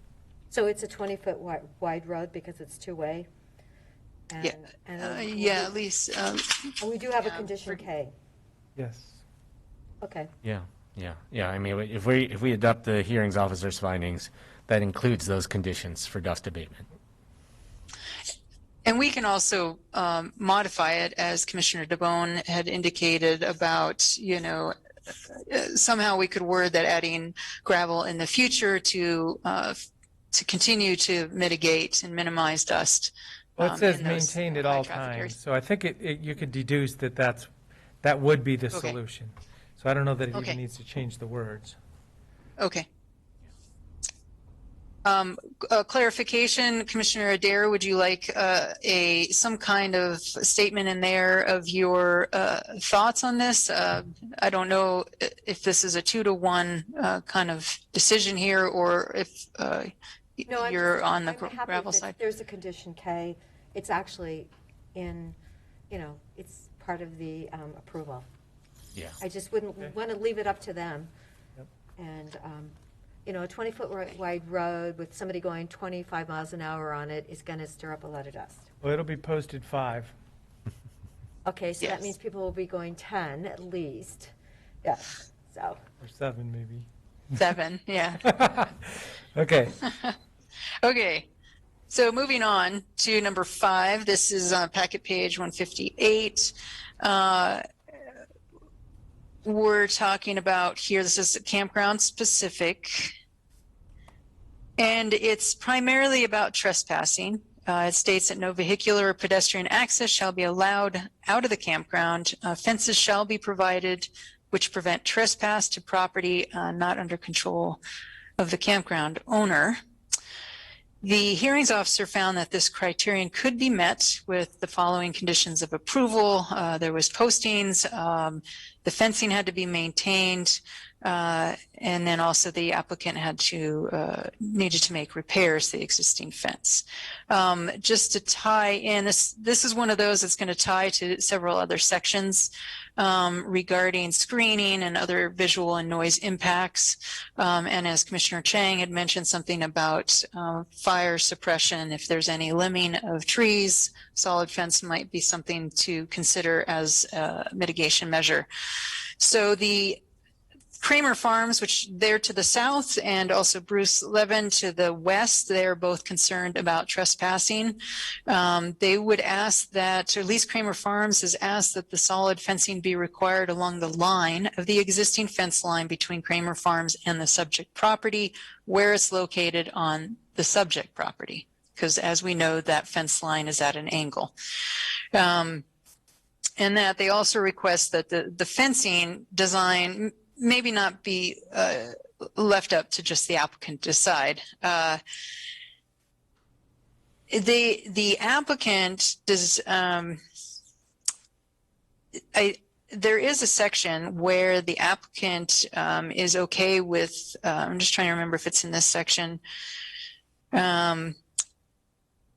So the applicant does not contest the condition of approval regarding fencing suggested by the opposition. So they are in support of providing that fencing along on the subject property to the south. Before the board is the applicant agrees to the opponent's suggested 6-foot solid fence. The board must determine whether the proposed fence demonstrates compliance with this provision for preventing trespassing. Cynthia, is this fence to be wood? I mean, we're talking solid, but. That is an option for a solid fencing. I suppose it could be another material. Well, I mean, I'm just thinking if we've got a fire issue in the area, and if you're like, topping your junipers up to 8 feet, putting a solid wood fence in is something that's going to burn. So I just wondered what the requirement is for the county. There's a requirement of any combination of fencing and vegetation, or it doesn't necessarily define the type of fencing. Because originally they had suggested a 6-strand fencing, but that was not sufficient. Well, it was advised that they were going to do a 6-strand barbed wire fence with motion detecting camera and loudspeaker. So that was why the opponents were not crazy about that option. I think maybe thinking more along, well, for trespassing it may work, but I think since this ties in a bit with the screening standards and buffering, that's where a solid fence may come in handy. You could definitely allow for a chain link fence here, but when we come to the screening and buffering sections, it may change.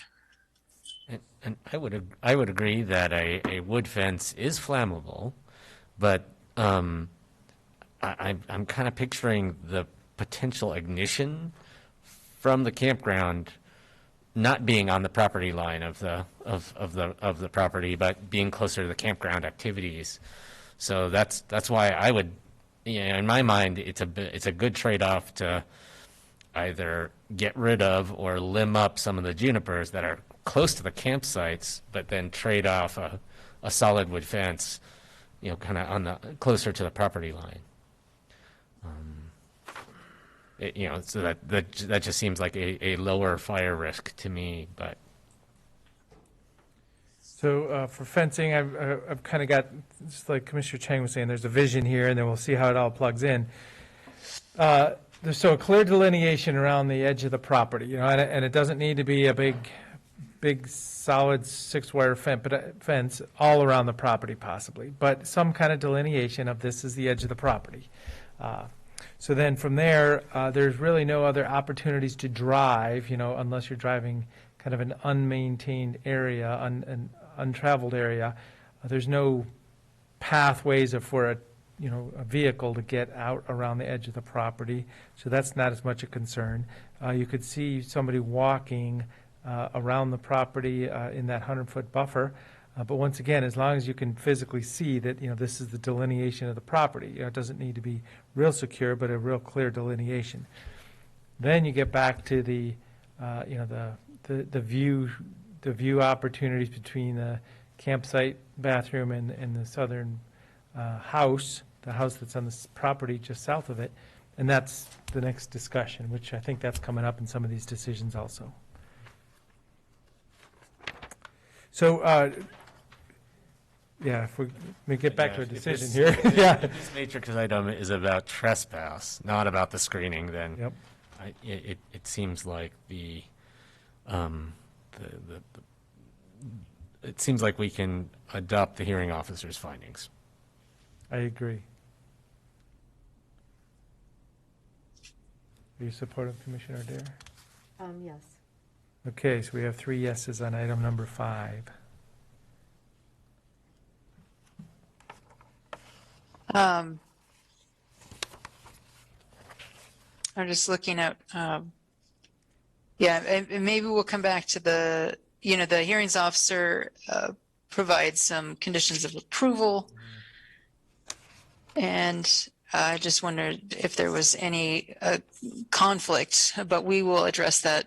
I should flag this for screening. We might have to change some of the conditions of approval. And I would agree, and it's hard to kind of conclude that until the 3 of us kind of deliberate to make sure we understand what the direction is, because then you can look at them and say, oh yeah, that's what was intended or not. Well, the neighbor's property is so close. Definitely, I can understand why they would want a clear, no trespassing line, south. Right. It's got to be really clear. Yeah. Yeah. Because you know how people wander. Yeah, no, I mean, at least that condition, I think, that condition we could,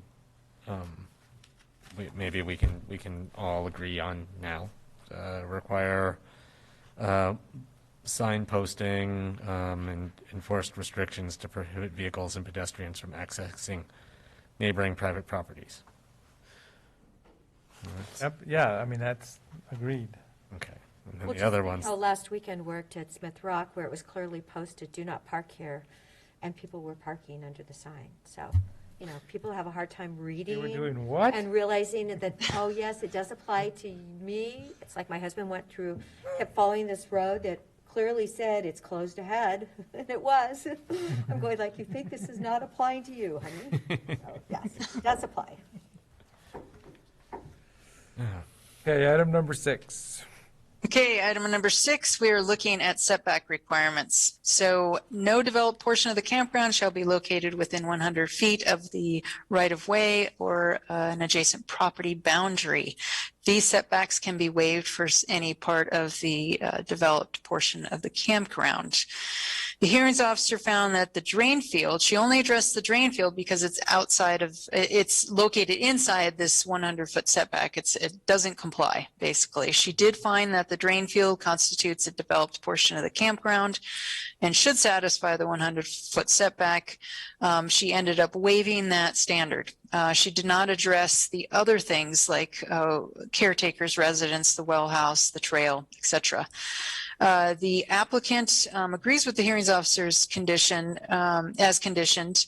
Then they believe that none of the existing developments, such as the caretaker's residence, the pond, the pump house, the cistern, and outbuildings, are, because they're not open to the guests of the campground, that they would not be subject to this. They do mention that the trash receiving area and everything else does meet the 100-foot setback is shown on their modified site plan. And let's see what else here. The applicant is also willing to relocate the utility shed, which is inside the 100-foot setback, if the board finds that it is considered part of the campground development. So the opposition believes all these things are, the caretaker's residence, the well house, the cistern, the existing utility shed, the trash receiving area, even the trail. Part of the trail goes into the 100-foot setback. And so before the, and also that the hearings officer didn't waive these from the 100-foot setback requirement. So before the board is to determine whether these other elements of the campground constitute developed portions of the campground, and if yes, whether these facilities should be moved or if a waiver can be granted. This is probably handy to have that site plan that I provided you in paper copy there to see the 100-foot setback. There is a portion of the caretaker's residence that just slightly goes into the 100-foot setback to the south. And then there's that utility shed there as well. There's discussion of the pond. This plan does not show the trail on it. I could find a plan that does have the trail on it, however, but I believe it does go into the 100-foot setback.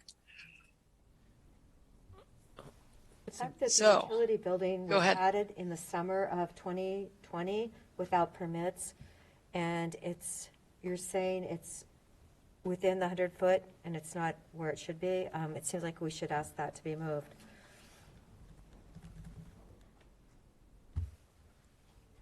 So if I'm looking at a map from September of 19, that wouldn't be on there, would it? Because it's the map that has the property lines clearly marked.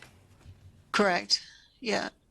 Yeah, because that structure was added later.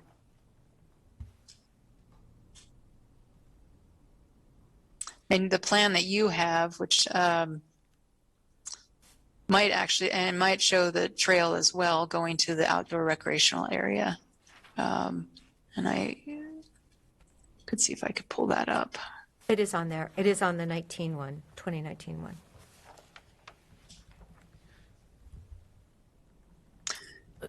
Cynthia, I'm thinking about the water infrastructure, so the pond, the well house, the cistern. So this is an MUA 10 property. If the owner was practicing agriculture on the or more agriculture, I know there's a little bit of agriculture, but if they were practicing more agriculture on this property, it's quite possible they would have a well house and and a pond and other kinds of water infrastructure. Would the conditions for setback be different if the well house and the pond were built for agricultural purposes instead of for this campground purpose? Yes. And It would be less. They would be less. Okay. Yeah, because you know, for some of these things, I mean, the caretaker's residence, I mean, that's been there for how many, you know, decades, right? So, I mean, you know, saying that needs to be moved now, that doesn't seem reasonable to me. And I'm just trying to think about if, you know, other pieces of this development that, you know, we might expect to be there on any other MUA property, you know, anywhere on the property. And so the well house and the pond, those also seem like, yeah, things that we could consider waiving the setback requirements for. But you know, just trying to kind of tick through the list and Right. see which things we should you know, which things we should drill down on, and which things you know, seem like they would be appropriate for waiving a setback requirement for. I would agree that the utility building, that sounds like it would be good to move that, and it also sounds like that the applicant is open to doing that. So I think this is setting precedent, pardon me, just, you know, the developed portion of campground. So developed portion is the terminology, and this kind of sets precedents for any future activity. When we look at the campsite layout as proposed, you know, there's pretty clear rectangle with one edge tapered to the highway there for the setbacks. You know, so that kind of contains the developed portion at that point. And yeah, with the applicant offering to, you know, move that utility building, I think we can definitely get to proceed through this. But if we need to, yeah, write it up more specifically in land use terms, let's get to that point too. Commissioner? Cynthia, the pond, Yes. is the pond going to be full of water for irrigation purposes? Because the first thing you're going to have is kids are going to be going down to the pond. If they're like my boys, you know, it's like a magnet, and they're going to be down there throwing rocks in and whatever, doing what they do. So Walking right through it too. Oh, exactly. Like we love mud, Mom. Anyway, I just feel like the pond, you know, it's been there probably forever. And, but it's definitely, how are you going to tell people, oh, but you can't go down to the pond? You know, like you're going to have it posted, and they're going to, it's going to be an issue. Right, and this was an issue at the lower hearing, and I'm trying to remember that there was originally a trail to the pond, and then they took that out. And you know, the opposition does talk about the pond unless it's fenced to prevent use of a gathering spot for campers. So that's always an option for the board to condition it that that it's not part of the campground facility. So I'm just trying to remember if there was a condition of approval on this one and how it. Well, so the decision right now is it part of developed portion of campground, and you know, would we need to ask for it to be moved or not be there? But I can't see that for the pond. I mean, so then the next step is, yeah, is there a land use decision around access to the pond? Signage and screening to make the pond less attractive or less visible to the campground. Or is that just the operator's prerogative? As in, is that a land use decision or a safety decision? Right. Well, it wasn't evaluated at the lower hearing as a recreational facility. Yeah, Usually, yeah. a lot of times irrigation ponds are recreational, even and agricultural related. And so they removed the trail to the pond. It was my understanding that it was not going to be part of the campground. I don't even know if it's full all year round. It's only full occasionally. And I'm just trying to multitask and looking through this regarding the pond, the hearings officer's decision. But it could be something that we condition that it's, that there would be signage that it would be off limits to campground occupants. Well, yeah, so go ahead and make a note about that, and we can get clear at the end. It looks like there's support for at least making a decision around that. I wouldn't, if we haven't done that yet. So my point is for this item number 6, can the applicant demonstrate compliance with specific standard referring to no development of the developed portion of the campground within 100 feet? The caretaker's residence, I'll state a statement here. So that same setback wasn't required previously, but now that this conditional use process is happening, the 100-foot line is clearly at the edge of that house. And I do support that that's not a specific violation. I mean, that's just a edge of a house that's non-conforming existing, however you want to document that. Historical residence. There you go. And then, yeah, as I say, I just boiled down to the utility building. If there's offer to, move that away from, to that 100-foot setback, that may be a good solution for this whole question. I just think we can't ignore the pond. It's. Oh, yeah, well, and I'm saying, let's put a placeholder in there and figure out if there's a condition or a statement for the final decision on that. Yeah. And yeah, signage and maybe some screening. And don't forget, the people were standing on Harper Bridge, jumping in when it said, "Do not jump into the water," last summer. So, and the kids were standing right next to the Once parent. again, an example of somebody not following the Not posted following the signs. signage. I mean, it's like, it's going to be like a magnet for kids. They're going to go like, "Oh my gosh, are there fish down there?" And then for the trail, I mean, it really looks like the majority of the trail is in the rock feature, in the little canyon in the rock feature. So I can't remember kind of that. Maybe to get to the trail, you got to go a little bit outside the 100-foot setback. So maybe we could condition either A, they move the trail to the extent possible into the campground area, and then B, some kind of screening. We're still talking about how far this solid wood fence is going to go, and it could extend far enough to visually block people walking outside the setback for a short distance to get onto that trail. I'll just step in. The hearings officer did talk about for the drain field that they'd install segments of wood fence to provide screening for those areas that are have been waived.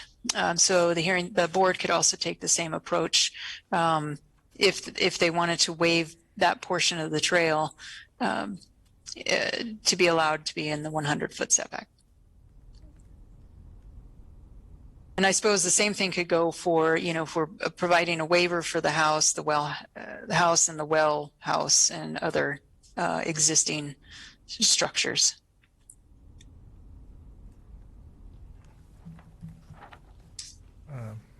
And that sounds fine with me, that, we can figure out what it looks like in a written form at the end there. And as I say, I'm coming to the conclusion that the board can proceed on this item with the discussion that we've had. Okay. Do we all agree? Yes. Yeah. Yes. Yeah, Yeah. so I think we're going to get there, yep. So the ones we're flagging for kind of dealing with screening or waiving are, okay. No, we'd have to waive a bunch of these. So, but the ones we're talking about, like, well, maybe you can move it or maybe you can screen it, specifically are the utility building, and the pond, and maybe the trail. Yep, that's fine. So, And the others, it's basically just a straight up waiver. Well, so, yeah, when we're talking about screening, I don't have a feel for what screening, what's the goal of the screening and what's, where would it be located? So I don't know that we would be negotiating that as a decision body or just giving guidance in a simple statement saying that, Yes, screening. yeah, screening where appropriate, or, I don't, because we're not going to point to a spot and say, put it there, I don't think. But we are And it- trying to come up with, what conditions what we would include in an approval from us, right? Right. And when we get to screening and buffering, it might answer our question on how, resolving this issue, if you are going to waive some of these things, that the screening and fencing that is going to be required will, satisfy this. Because the way the setback waiver mentions it is that the hearings body can waive developed portions of the campground that will be sufficiently screened or buffered from neighboring properties or the protected landscape area. So if there is a requirement for a solid wood fence, for example, all along a good portion of this developed area, that it would then you could then tie that back in with why this is being waived. These certain aspects of the developed portion of the campground are being waived. Good. We'll get there. Okay. We got that. So number 7 is kind of an odd one, but it's wanted to bring it forward to you. So the campground allows for RV usage. The opponents believe that because RVs are allowed on some of these sites, that the campground should be subject to RV park standards. We did not address this, or the hearing in my staff report, and also the hearings officer did not address this at the lower level hearing. The applicant believes that this is not what's being proposed. We're not proposing an RV park, but we are proposing a campground, and that campgrounds and RV parks are defined and regulated differently, and staff concurs with the applicant on that. So in my notes, that I just pointed out just two areas that we're talking about is that campgrounds are allowed to have RVs, but they cannot have utility hookups, while an RV park requires utility hookups, and it also requires paving, which is something the opposition brought forward. So before the board is to determine whether having RV sites in the campground necessitates compliance with RV park standards. And you'll see my note there that your decision may set precedent if you decide that these are kind of interchangeable. So the board must determine whether the criteria under RV parks is applicable to this proposal, and if no, then the board can find the RV park standards don't apply, and if yes, then you could say that this is denied because the applicant did not address the RV park standards or criteria. So I see this as just, it's kind of the terminology, how do we use the words referring to campground or RV park? Yeah. So it sounds like it's a no. I mean, if our code says campgrounds are allowed to have RV usage, as long as there are no utility hookups, and there are no utility hookups here, then I do not think that this should be treated as an RV park. Yep. So we would all agree. So no on this question. Okay. Moving on to number 8, we are moving into the general conditional use standards and not necessarily specific to campgrounds. And as I presented before, is looking at the big picture, is the site under consideration, is it suitable for the proposed use? And we're looking at the site, the design, and the operating characteristics here. The hearings officer found that this was primarily satisfied.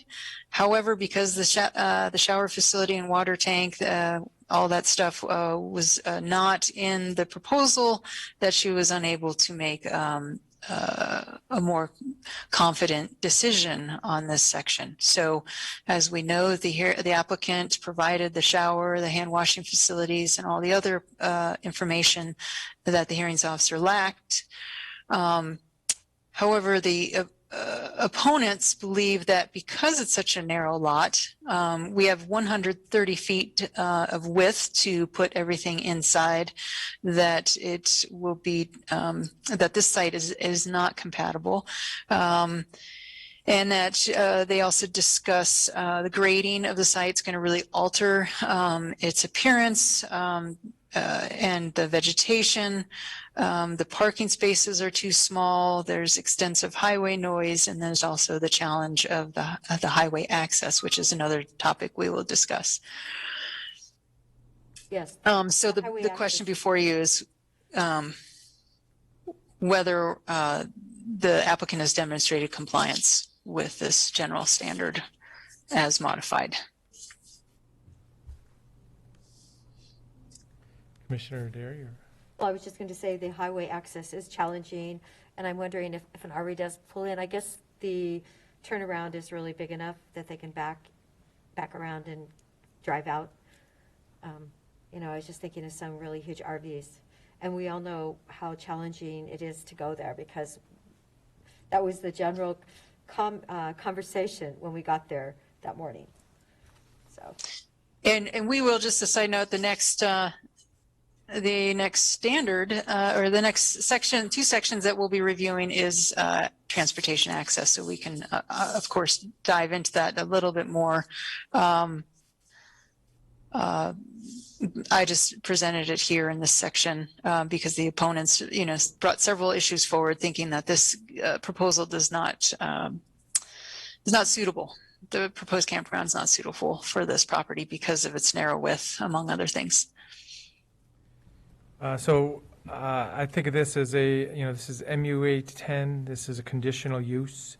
It's just under 10 acres, which is okay to have non-standard parcel sizes. And with the rules, it kind of built itself, as in the setbacks are what they are. And, a lot of these attributes that are referenced in the opponent's statement are that's just the truth. That's where we're at. So, but I wouldn't call that a consideration to be denying this.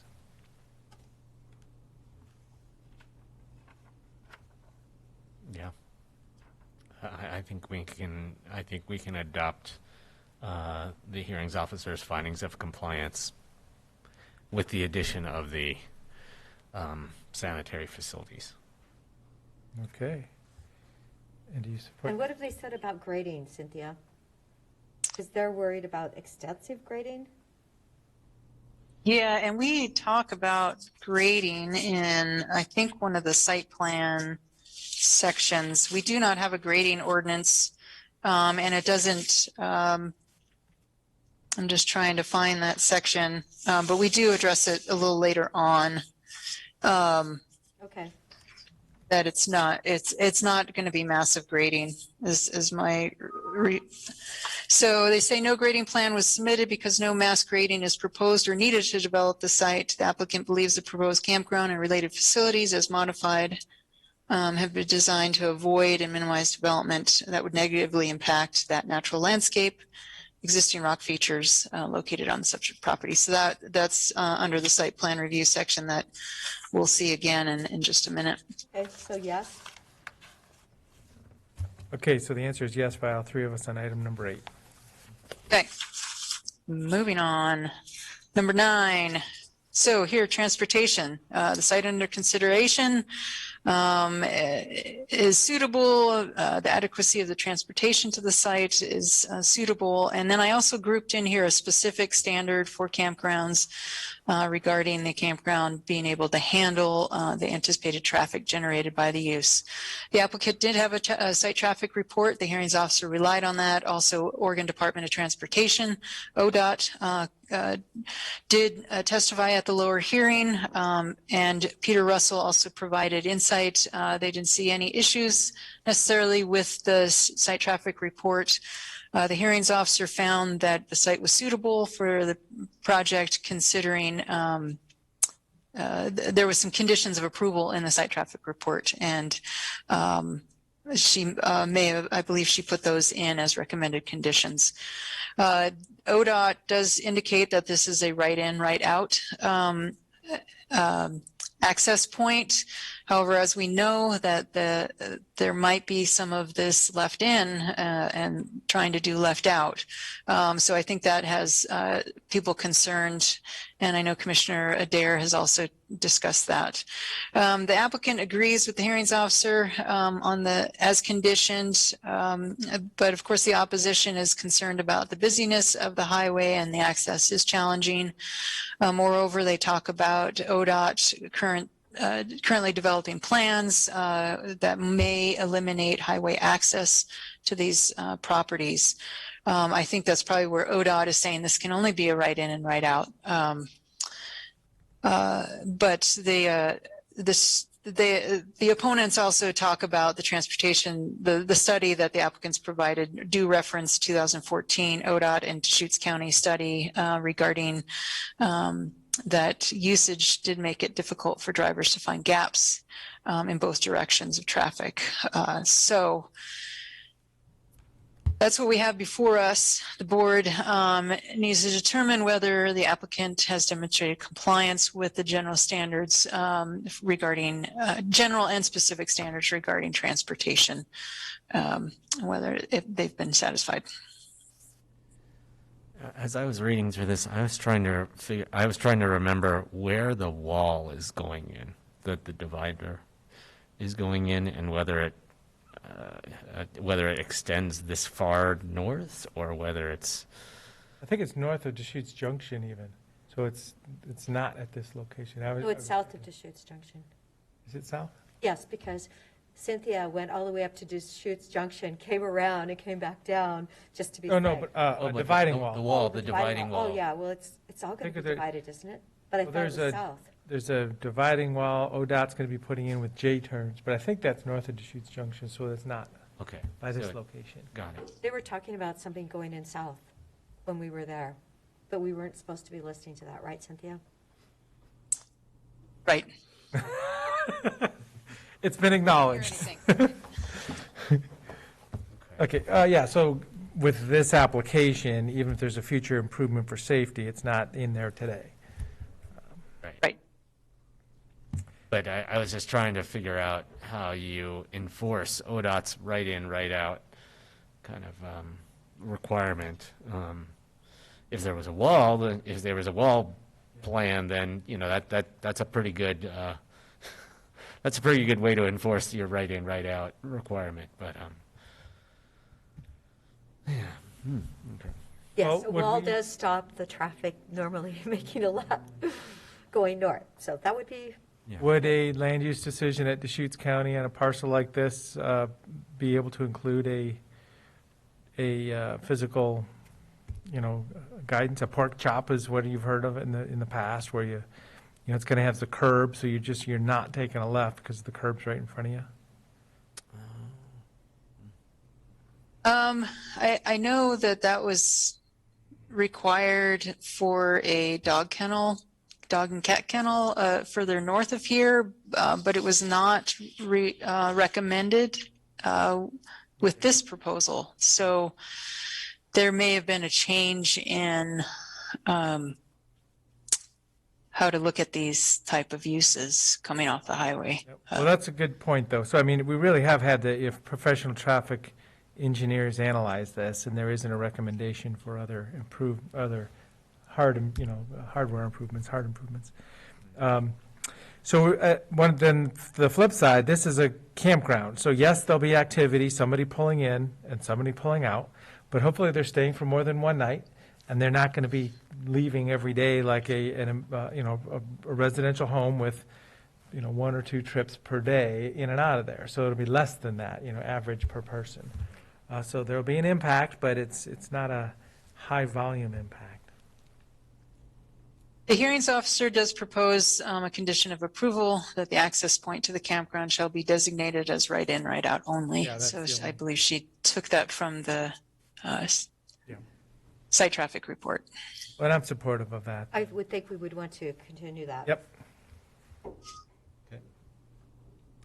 Okay, yeah, so then there's support for adopting hearings officer findings at this time. Okay. Great. Moving on, number 10.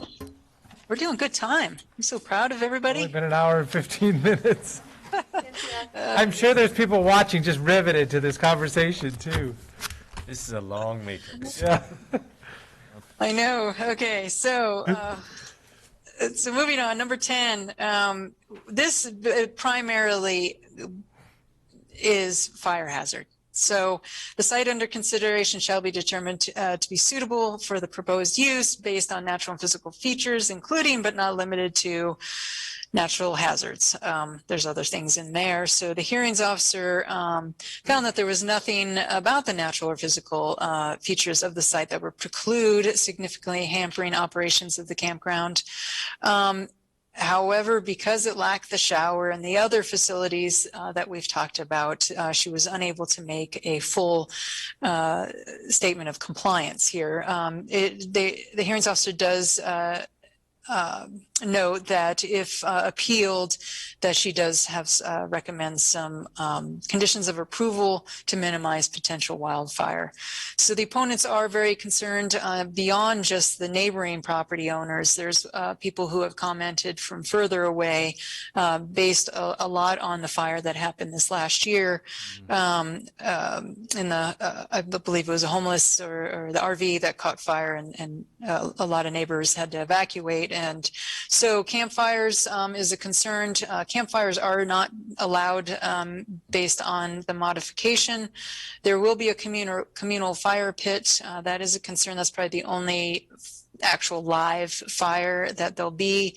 There's concern that camp stoves and smoking, RV exhaust, and other RV utilities such as propane and electrical sparks that could establish a fire on the property. The applicant has agreed for significant restrictions on the use of fire with investing in a cistern. There's the cistern information that I was looking for, and irrigation infrastructure to respond to a fire if it should happen. Moreover, they talk about Chapter 821, which has a host of restrictions to reduce wildfire risk. So there's two questions before the board here is, first, the board must determine whether the location of the shower facility and the water tank are suitable to the site considering the natural and physical features.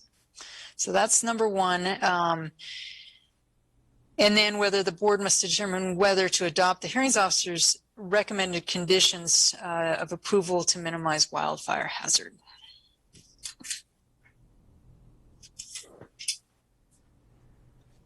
So back to you. Location of shower facility and water tank are suitable concerning the natural and physical features of the site. So I'm looking at it where it says proposed yard hydrant. Is that a regular fire hydrant that they're putting in?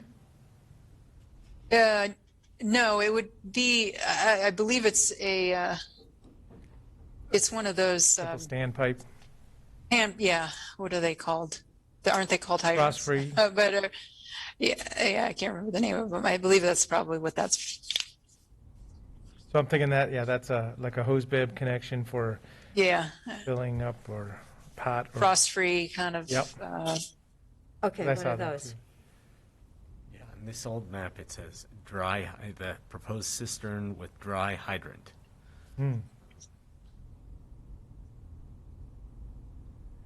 Well, So maybe you can hook up to the cistern in the way that you could hook up to a hydrant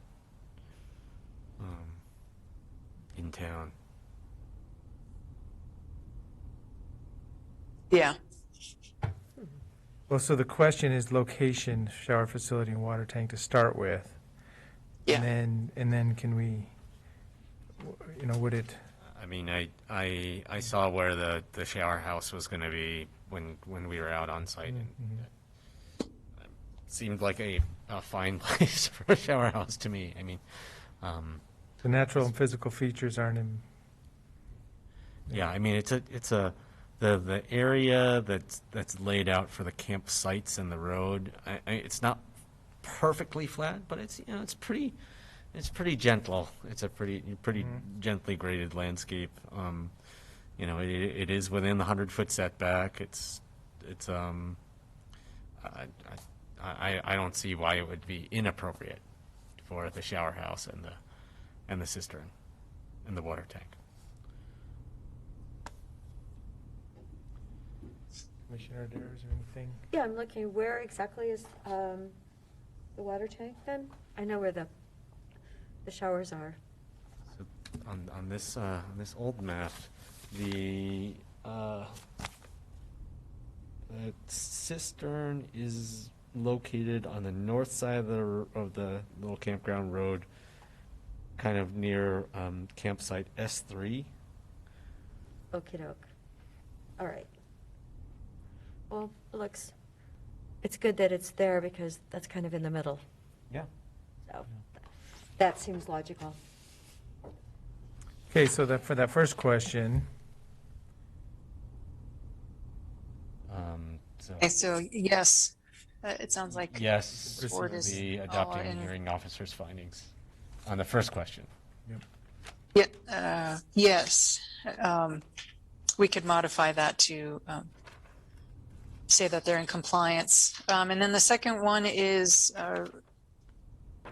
if the board adopts the recommended conditions of approval to minimize wildfire, and I was just trying to find those. I know that, let's see here, campfires and barbecue pit stands are prohibited at each campsite, so that's in there. This is under condition E.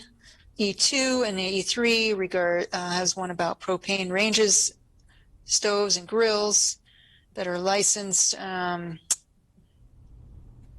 So they have to, there's some requirements there. Let's see again, and then the communal.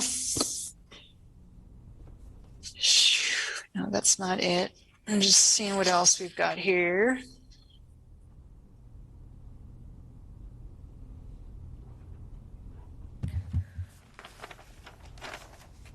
There is a talk about being able to remove dead, diseased, and hazardous vegetation and maintain vegetation. That might help a little bit with fire. I'm just trying to see what else we have here.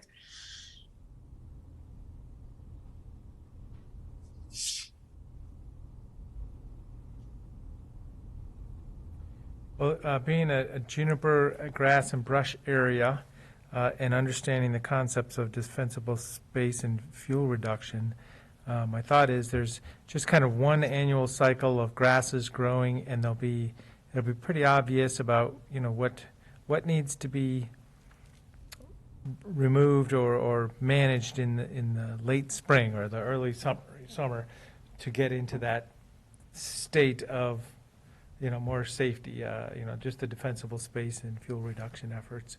My point is, it's different than a, Ponderosa forested campground with 3 inches of needles every year. True. Very true.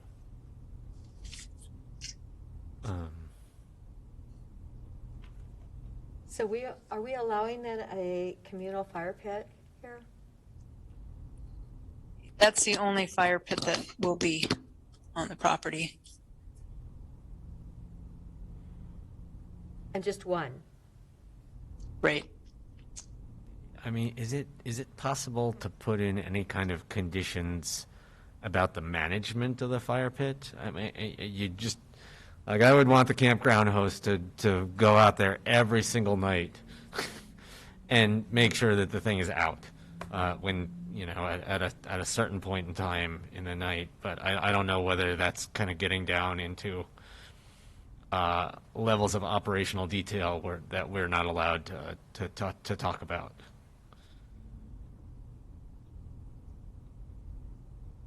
I would think that's possible as a fire,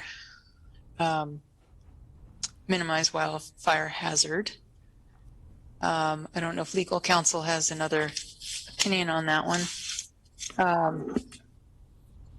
Well, when you go down that path, it's kind of what's enforceable. It's like, show me the log of you turning off the fire every night, or show me the report, or, so it gets into that kind of thing. Enforceable or not enforceable, if you had a requirement like that, and then you had a fire escape from there and burn a bunch of neighbors' homes, then there would be a lot clearer liability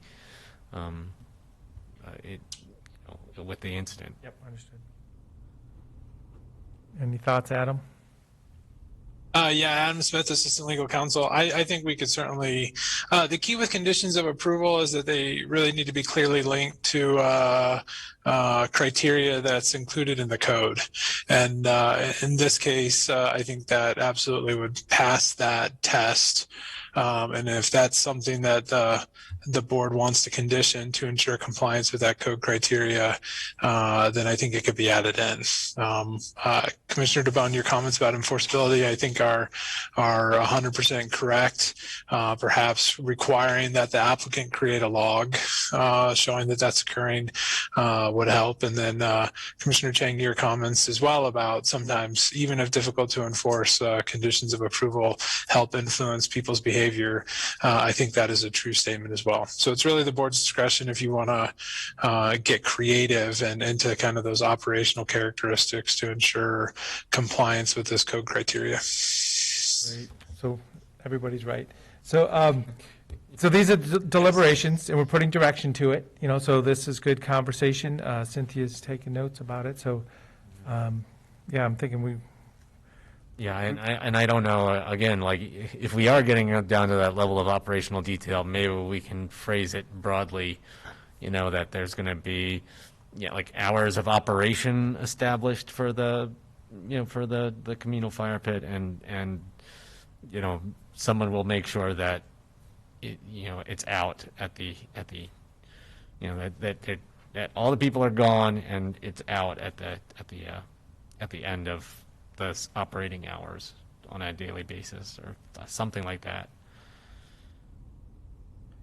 There are hours of operation generally, so we could definitely add additional hours of operation for the communal fire area as a wildfire mitigation measure. So being item number 10 in the second question, it looks like the answer can be yes, and conditions may or may not be just like the ones that the hearings officer had. So say there may be. Right, and some of them include, like the ones I mentioned, there's discussion about campfires that are prohibited, the propane ranges and stoves. We can add the hours of operation. I couldn't see, she did put in here condition C regarding needing approval from the Bend Fire and Rescue Department regarding all required fire protection standard regulations need to be met as well. So I think between those three and then add the hours, we could probably find some other creative things to tie in with what you're getting at here, especially if we get to landscaping and Commissioner Chang's idea of limbing trees. I don't know if that's something that needs to be addressed here or in another section. Yeah, I'm not sure either, but I mean, there's so much guidance, and I mean, to some extent there's actually state law around defensible space. So I'm wondering if we can just kind of tear off of that somehow to put in space, create some conditions for fuels management essentially at this campground. Right, and the applicant does point out Chapter 821 of Deschutes County Code regarding reducing hazardous fuels. So we could make a condition related to that. Which is, and then I'd go ahead. Existing requirements, but yeah, reference it as a condition. Yeah, yes. So Cynthia. And then I just noticed there's another condition regarding the communal area. Area include a fireplace, a portable cooking station made of cleanable construction and designed to permit easy removal of ash and wood waste. So that in some ways is also tied in with trying to mitigate fire hazard. That's condition H. Just wanted to point that out. So what about condition E, number 3? Does that mean that they can have the stoves, whatever, are they inside? License for use inside a yurt are allowed? Or license for use inside a yurt are allowed? So they're saying that they can actually have those in a yurt? Yeah, if they decide to have a cooking stove inside a yurt, it'd be similar to what's allowed in an RV. So that she's saying that was a condition that she said it has to be licensed and to be for use inside a structure or an RV. So it cannot be unlicensed. Okay, but And to be being attached, licensed will reduce fire risk. is the word attached the right word? Shouldn't it, licensed to be inside? I mean, why, if you're saying it's attached, like, couldn't that mean that you could take something outside the door and use it? A grill? Yeah, there's some little travel trailers that actually have their kitchen kind of like the teardrops. You can open the back and you've got your little kitchen and it's kind of attached to the back, but it is covered. I've seen some that like lift up in the back and you have this little covered shelter, but it is, I guess you could say it's inside, but it's also attached. So attached could also be attached inside the structure or the RV. So one could interpret that in different ways, but you can reword it if you'd like.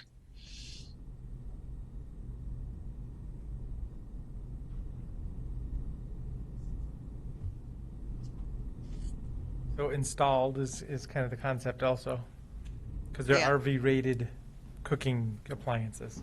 Right, but if I got my Coleman 2-burner stove, Yeah. and I've got a teardrop trailer, and it has like a little shelf on the outside, like it is kind of inside, but it's not necessarily installed. It's just, there's a little shelf in there. I stick it on there, and I. So, yeah, the terminology may or may not, kind of matter, as in the intention is something that's safe, right? Yeah. Licensed to be attached or inside, attached to or enclosed within. I mean, either we could. Or is there a special regulation for a yurt, which is a soft-sided tent type building? Yeah, there might be special. So, yeah, maybe we need to do our homework on the terminology a little. I would like it. But I think if it's, Okay. go ahead. So, yeah, she said she'd like it clear, so, and we're all in that spot, so sounds like we can proceed, but let's just also another to do, either clarify that terminology or explain it to us better. Okay. Mark that one. Okay, that was 10. Okay, so number 11. Woo! Yeah, I think this is the longest one of all of these matrices. Okay. So this kind of ties in with the fencing discussed earlier and later. So what we have here is a general standard where we're looking at the proposed use needing to be compatible with existing and projected uses on the surrounding properties. The hearings officer found that the study area that was provided by the applicant was adequate to analyze the situation. They found that it could support a finding that the site design and operating characteristics are compatible with the existing and projected residential uses in the area. However, because there was not those other components such as shower, hand washing facility, etc., that she was unable to make a confident determination here. The hearings officer did indicate that approval of the application, if on appeal, condition of approval ensuring compliance regarding fire hazards, visual impacts, and trespassing. Some of them include installing a solid wood fence for screening, and then retention and maintenance of existing vegetation for screening to help buffer and be compatible with neighboring properties. The opponents brought forward the visual impacts, as you see on the list, regarding how close everything is going to be to that adjacent property to the south. There's also a group of 5 camping spaces. And then they also point out the vegetation that has been reduced by the goats grazing.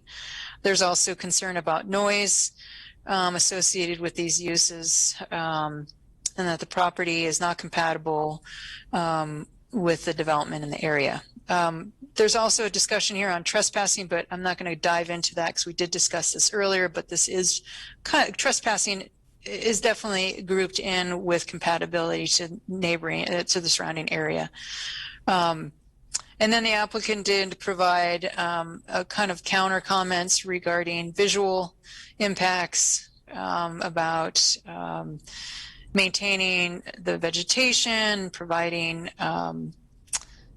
fencing.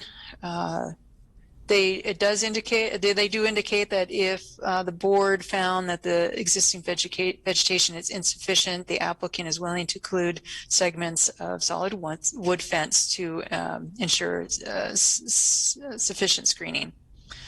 They did provide a noise study, and they believe that that is demonstrated that it will allow compliance with noise levels in the area. So before the board here is to demonstrate whether the board to determine whether the applicant's proposed modifications to include the shower facilities, laboratory, water supply, and the sewage disposal comply with this general standard, and whether it is compatible with the existing and projected uses in the area. So back to you. You can adopt the hearings officer's findings with some alternative findings in there, just to change that they have complied with the added features, or you can deny the application like the hearings officer did. So this is where solid wood fencing is mentioned for screening, and I do support that, as in, if there's an opportunity to, visually obscure the activity from the residents to the south, let's put that in whatever words we can. It sounds like the applicant's very supportive of that, just to make sure there's a good relationship. The bathroom facility, you can imagine there's just the activity could be, kind of constant. So good opportunity to define that fencing, obscuring fencing. Commissioner Adair? Yes, that fence is going to cost an awful lot, I can imagine, if it's going to be solid wood. So, but definitely they need the screen, and that's important. And then, of course, they mentioned 60 here, but I really think we need to clearly say 50. Mm-hmm. So. That was in the opponent's response, so. Right, I know. I agree, I saw that. Yes, right. Also. Yep. I just, that's well, down 10. I'm thinking segments of solid fencing. And, when I say solid fencing, we're envisioning wooden boards, but I mean, it could be possibly other forms also. So I don't know exactly what. Yeah. Solid fencing is obscuring, probably 6 foot or whatever the appropriate height is. Maybe solid fencing is a better phrase than wood fencing, solid wood fencing. Because thinking about back to Commissioner Adair's, concern about fences are fuel. They're flammable. I mean, you could. I don't know what this is called, but when they have those chain link fences that have the stuff inserted in the chain link that makes it basically visually not see through. Brown wood pattern plastic, Yeah. which looks like kind of a wood fence. Yeah. But I mean, it fit the. But yeah, I mean, it does the job, right? The job is to screen the. It does the job without adding another combustible element to, as far as wood catching on fire and then embers blowing off. But also, we're talking, and my thought is it's sections of fence. It may not be big, long runs of it. It's just the optimal locations of, maybe 20-foot wide section where, from the house to the active areas of a bathroom facility and a picnic facility or whatever the gathering area is just, that's it. That's the optimal section. So it's not hundreds of feet, possibly. But then, Cynthia, what are they doing about that property line issue? Is that in litigation now? Because on the south side, there's clearly issues. So the proposed, excuse me, the opponents have proposed, and the applicant is willing to provide fencing along the existing fencing line, not the property boundary. Solid fencing of some sort for not only trespassing, but also for visual impacts. Well, So it would be on the fence line, not the property boundary. I mean, I think they need probably the whole line, because that's a property that's right there, and just to give those people a little bit of sanity, so they know that there's not going to be people wandering around their place, at 11 at night. Yeah, so I think we're close. We're all generally agreeing that fencing's going to be appropriate, but then there's, Much, yeah. I mean, so it's demonstrated compliance with general standards. We're focused on fencing. There's other items here too. So Cynthia, the applicant has committed to replacing the entire fence with a solid wood fence, or sections of it. The opponents proposed, and it was in an earlier section, and it was the fencing. See if I can find it. The fencing is located. So Kramer Farms asked that solid fencing, so not necessarily solid wood fencing, but solid fencing be required along the line of the existing fence between the Kramer Farms and the subject properties where located on the Cormindy property. So part of that, as you get closer to the highway, I believe, goes onto the Kramer Farms property, the fence line does. But there's a point where it crosses. So where it crosses, and then the rest of that length that falls on the Cormindy property is what they're requesting. The applicant does not contest this condition regarding fencing suggested by the opposition. So Commissioner DeBonne, it would be a segment of fence, but it is a long line of segment of fence that ends up falling on the subject property, the Cormindy, John Cormindy's property. And then there's also, looking at this older map, there are some chunks of additional fence proposed, like right at the edge of the campground, within the 100-foot setback, to block headlights. So that if it was a solid fence along the fence line plus some of these other sections, where we may be accomplishing double screening in some. Right. We could make a finding that it doesn't have to be both. That as a substitute or a replacement to the screened fencing that the applicant is proposing, right, to protect from headlights, then instead the board is willing to accept a solid fence along the existing fence line, and that would kind of take care of several matters: the headlights, the trespassing, other screening from other things.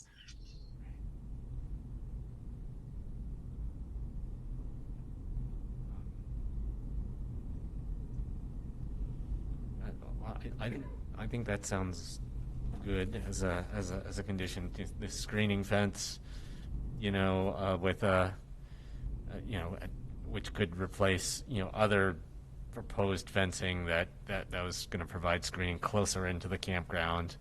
I do think that this idea that it should be solid, but we don't want to prescribe exactly what materials they use. I like that.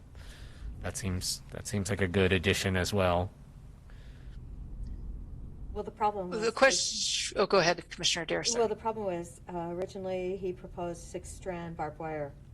So that wasn't really what the neighbors were looking for. So we have to be somewhat specific to make sure that the trespassing is taken care of, the lights are taken care of. Right. So, I mean, does the word solid, does that kind of cover it, or? I think it's better than barbed wire. Yes. We have to eliminate the barbed wire. Okay.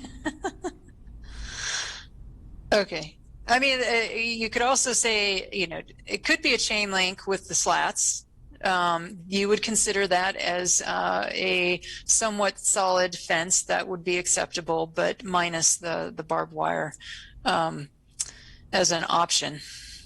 Sounds good. Okay.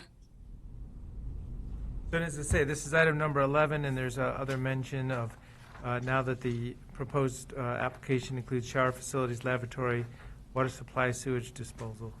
So we talked about fencing specifically, but the big picture is, do we think that we can get there from here? Yes. I think so. Yeah, and I would say yes, just confirming. Seems to be. Okay, there you go. Yeah, because the key thing the thing that was potentially prohibiting us was the visual impacts from those. Yep. So the screening is the solution. That was one set. Okay. Okay, let's take a deep breath and move on to, let's do some stretches and kind of adjust our seat. Hopefully this section will go kind of fast. I'm going to move on to the Oregon Administrative Rules because they're still very campground specific. I think a lot of this is going to be pretty straightforward, but we'll start with number 1. This is your packet page 165, Oregon Administrative Rule regarding permits required, stating that you cannot establish or enlarge a campground facility without obtaining all required permits from the building official and paying the prescribed permit fees. Because not everything was before the hearings officer, she found that there was it was hard to make a finding on this. There was insufficient evidence. The applicant has now proposed the structure which will require building permits, at least for the restroom facility. The applicant, or not the applicant, the opponent argues that the limited space, the 130 feet that's wide width for the campground is still not suitable to even meet building permit requirements. So before the board is to determine whether a condition of approval requiring the applicant to secure any necessary building permits is sufficient to demonstrate the compliance of Oregon Administrative Rule 918-650-0020. My thought is that it's already confirmed that building permits are required, especially for a septic system, bathroom facility, running water, public building. That's all there's already rules and regulations in place for all of that. So I think, it demonstrates permit required and there's no way to proceed without it. So I don't know that there's much to say here. Right. Okay. Yeah. Let's hope so. Yep. So Like I my said, point is there's not even a condition that needs to be put here, I don't think. Well, we can I think she did add a condition that it just needs to meet building, and that tends to be a standard condition for the planning division, that it needs to meet all building, state, federal codes where necessary. Yep. So we're gonna address it here further down. There's also needing the compliance with DEQ, Department of Environmental Quality, and then the Oregon Health Authority for water. So those can be kind of grouped into a standard condition. Got it. Moving on to number 2, similar thing, the water supply system must comply with regulations of the Oregon Oregon Health Authority, again, since the hearings officer did not have adequate information, she was unable to really make an informed decision here. The applicant addressed the adequate water supply and accepts that the condition of approval that this needs to meet Oregon Administrative Rule 333 for water. They accept that condition. So before the board is to determine whether the criteria has been satisfied. Specifically, the board should determine whether the applicant has demonstrated it is feasible to comply with the DHS water supply regulations. kind of similar to the last one, kind of straightforward. We can do a condition. There was no oppositional comments regarding the engineer's report on the water adequacy. I support that. So yes. Yes, include the condition.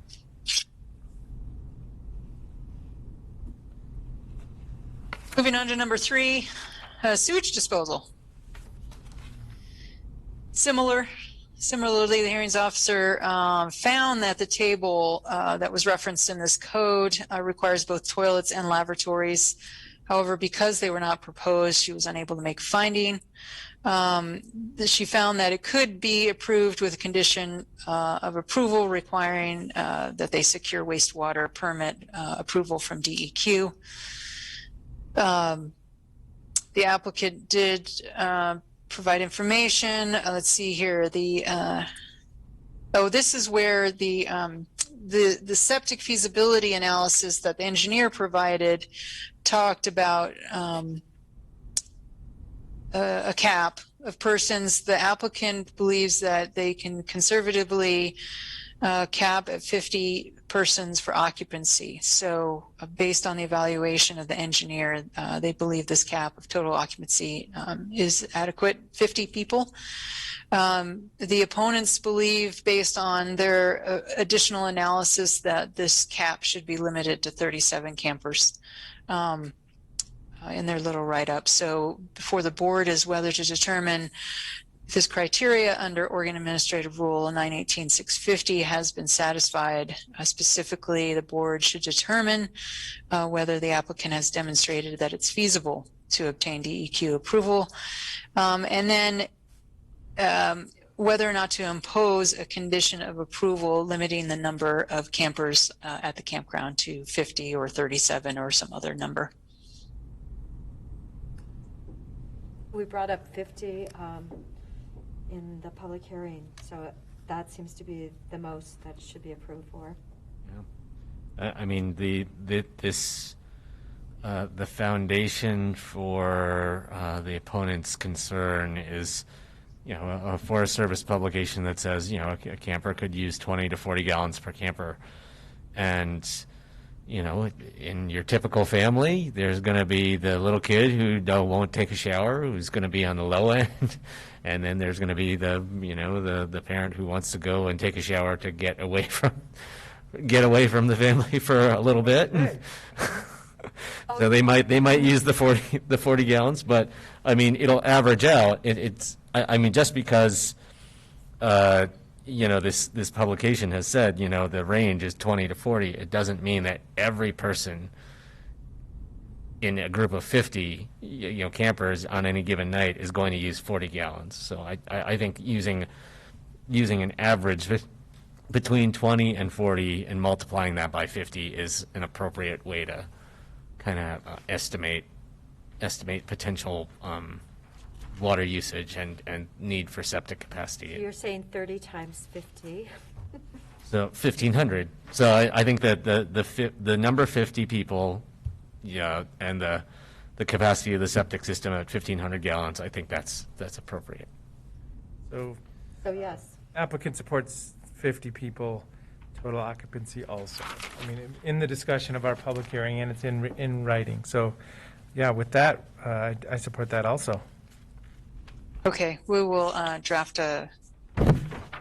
revise some findings and propose or require 50 occupancy cap as a condition.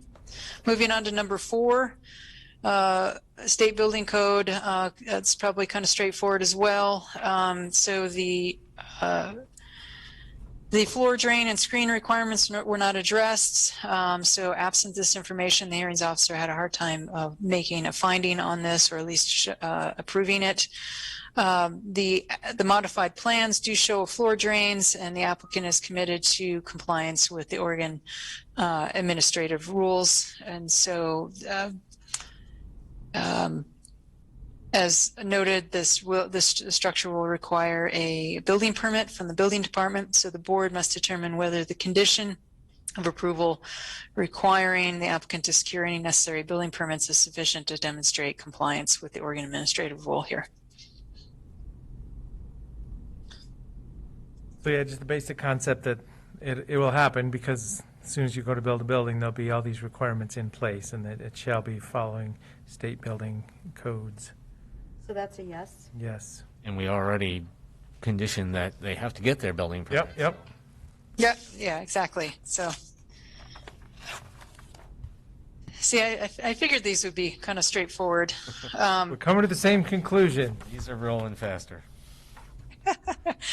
So moving on here, we've got, oh gosh, this is just plans and specifications, the design, the plans, the plan format and sequence. So the hearings officer found that the two sets of construction plans and specifications met the plan and format sequence guidelines for this Oregon administrative rule. However, because the shower was not there, along with other facilities like the laboratory, she was unable to make a clear finding on this of compliance. So we know that the applicant, with their third modification, provided the shower, the lavatory, among other things. Opponents did not have any comments on this, so it's before the board to determine whether the revised site plan illustrating the shower and the lavatory facilities complies with this criteria. And if it's been satisfied. Yeah, so you can see that this is kind of just that matrix of decisions that need to be made once you start to go down the path of the OARs here. So I support that, yes, the board, we could support the findings of compliance. Yes, it's a yes. Yes. Okay. And right below that is screening, and this is for any outer openings that open out into an outer area, such as for toilet and shower facilities.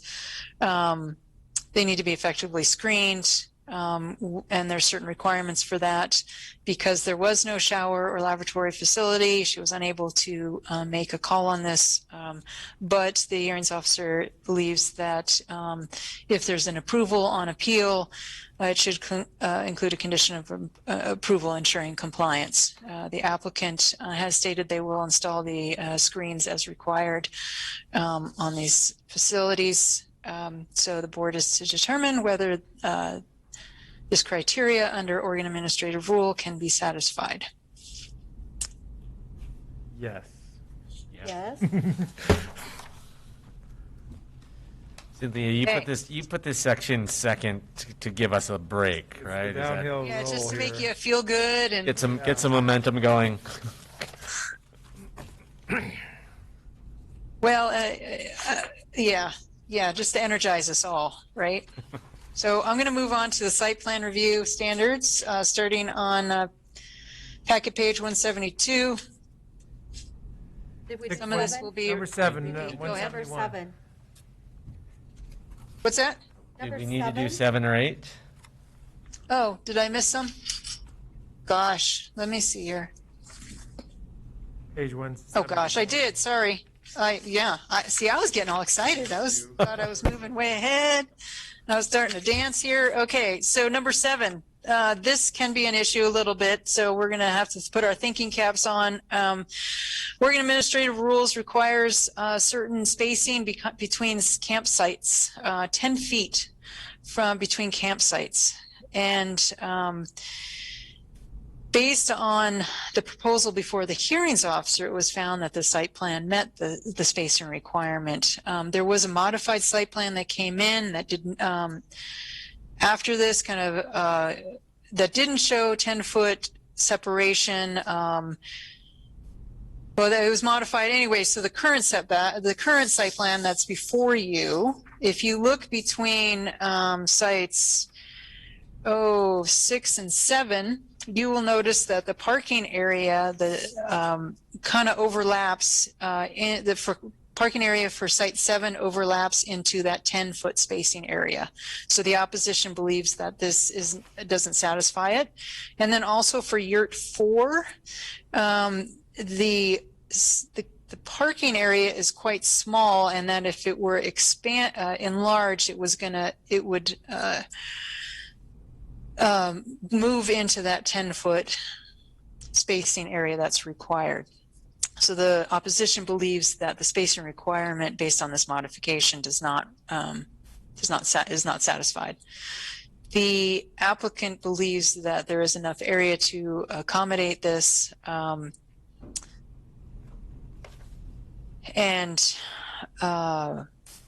it's written in here, the boundaries of the individual spaces have no impact in and of themselves as long as they are within the proposed setbacks, and additional screening will be installed to imposed by the that was imposed by the hearings officer, or for, in this case, the board. They also conclude that the hearings officer found that this could be met. Now, sorry, I was about to say something that I decided not to.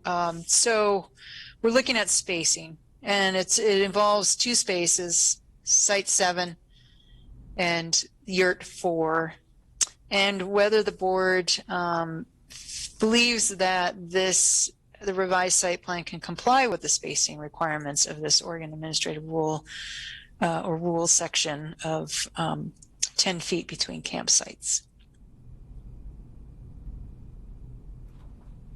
So this gets down to the fact that, this is a proposed, for me, a campsite layout proposed, and it's pretty, probably pretty accurate relative to scale, but something could be slid over a little bit too, possibly. I mean, so can you help me, from the planning and documentation point of view, is this a hard stop relative to the map they provided, or do we just say, yes, you shall have 10 feet, and we acknowledge that the campsite layout you provided might change a little bit? You could acknowledge that there is the room as provided by the applicant, that they state there's ample room that can be accommodated, and that the board wants to see Site 7 and Yurt 4 to appropriately, well, Site 7, the parking area would need to move over in order to satisfy that, submitting a revised site plan. And then Yurt 4, you would have to make a finding that you agree with the opposition that that parking area is not big enough, and that it would need to be adjusted, and a revised site plan would need to be submitted. The question is whether or not we are going to be making a discretionary,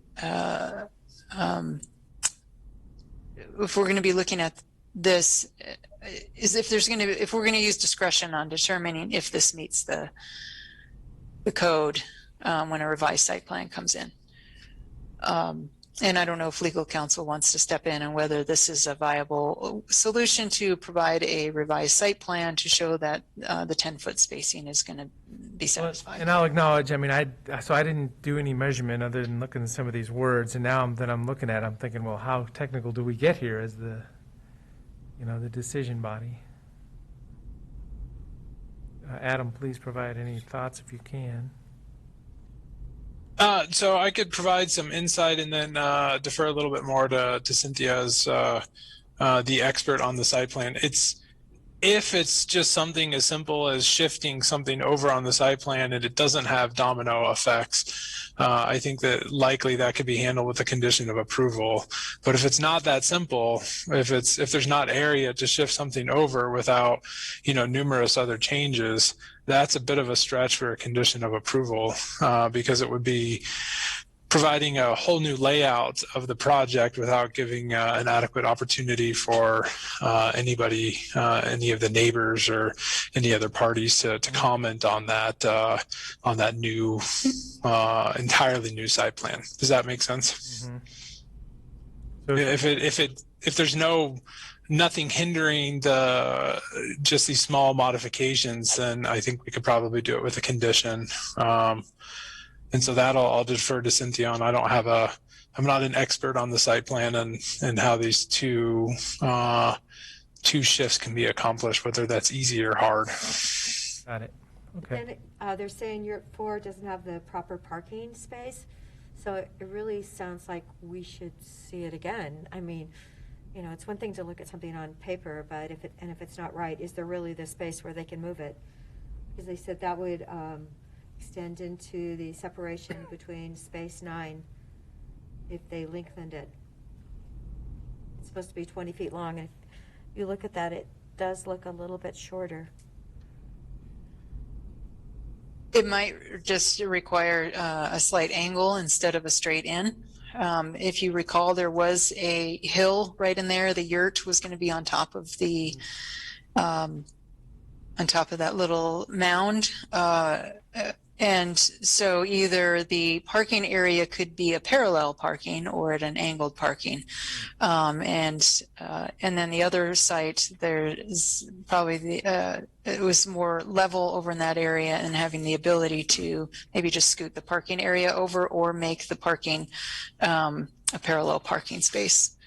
It seems, especially according to the applicant, who verifies that there's adequate room to accommodate all this, that it could be as simple as revising those parking spaces. And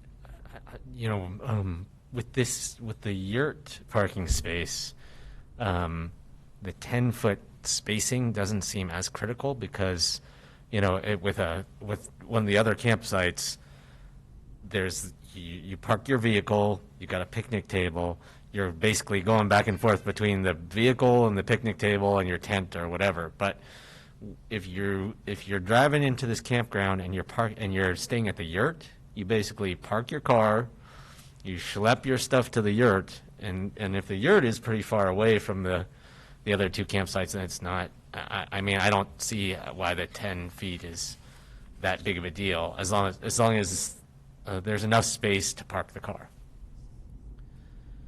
So the hearings officer had put in something saying that can be met with conditions, and the applicant's saying that we have another 38% more developable area to move things around. So yeah, I'm comfortable with proceeding, not really needing another site plan document. So, and I come to that conclusion because could be trees and elevation issues that we're not seeing on this map.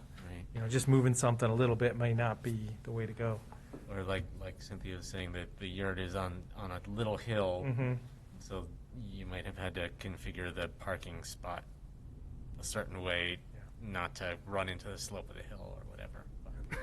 So I would support approvable with conditions, suggested conditions of. So there is a condition then?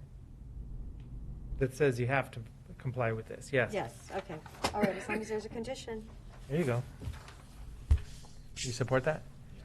Okay, we're all set. Okay, number 8. Hopefully there's another simple one regarding toilet facilities.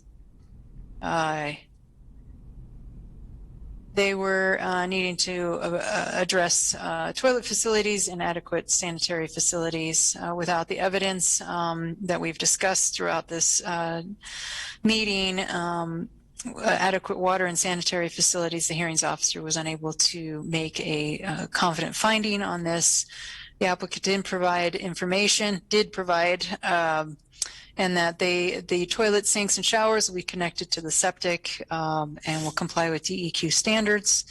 They're proposing a 2-stall shower facility, 2-stall restaurant facility, basically. And then the opponents didn't have anything to comment on regarding this, and so the board needs to determine whether the criteria under this Oregon administrative rule has been satisfied as modified. So it sounds like a yes. Satisfied as modified. Yep. So 3 yeses. Okay, I think now we're through the Oregon administrative rules. That's it. Sorry for that quick jump through. Okay, moving on to the site plan review standards. Okay, this is on page 172 of your packet. Site plan review, this is always a big one, whether the proposed development shall relate harmoniously to the natural environment and existing development, minimize visual impacts, and preserve natural features, including views and topographical features. So the hearings officer relied on a previous board interpretation of Father's House, and I make reference to the file numbers there, and concludes that the proposed small-scale development does not create a more disharmony than other uses permitted outright or conditionally in the MUA 10 zone. However, because not all the aspects of the campground were proposed, such as showers and lavatories, the hearings officer was not able to make a confident determination here. As indicated, the applicant has provided or modified. They put in a shower facility, lavatories, and that they believe this has been designed to avoid and minimize impacts that would negatively impact the natural landscape.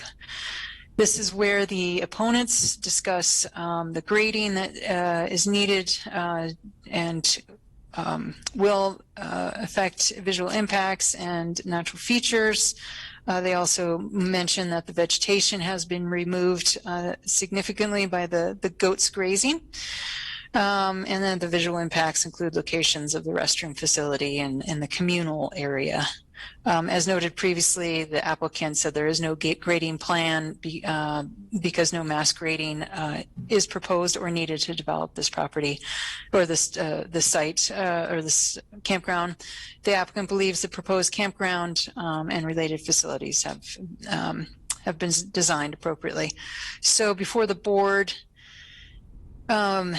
is whether this criteria has been satisfied. Specifically, the board should determine if the location of the toilet, showers, communal area, and campsites are harmonious to the subject property. This kind of ties in a little bit with fencing and screening. Just thought I'd mention that because it talks about relaying harmoniously. So if yes, the board can adopt the findings of compliance or modify most of the hearings officer's findings, and then we could adjust, or you can deny the application if you find otherwise.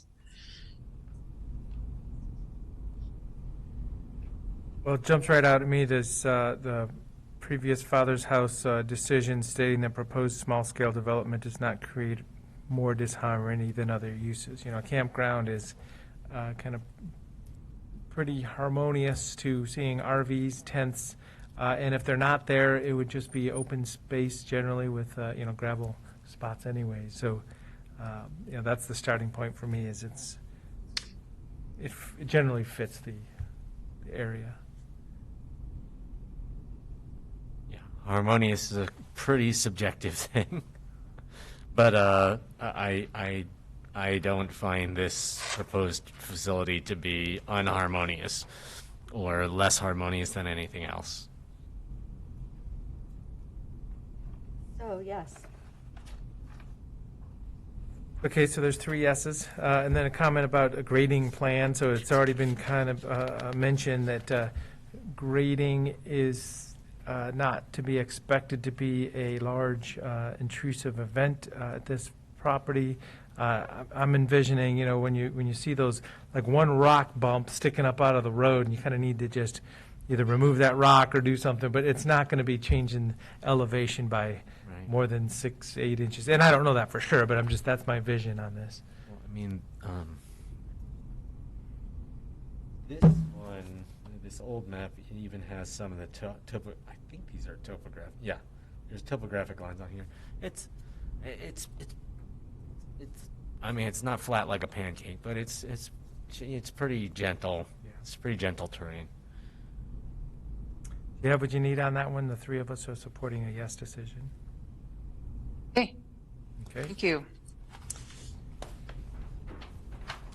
Moving on, this is the section of the site plan is designed to provide a safe environment. So we want to make sure that that site plan is a safe environment. So hearings officer found that the proposal provides adequate separation of vehicles and pedestrian, bicycle walkway, or vehicles, bicycles, and pedestrians.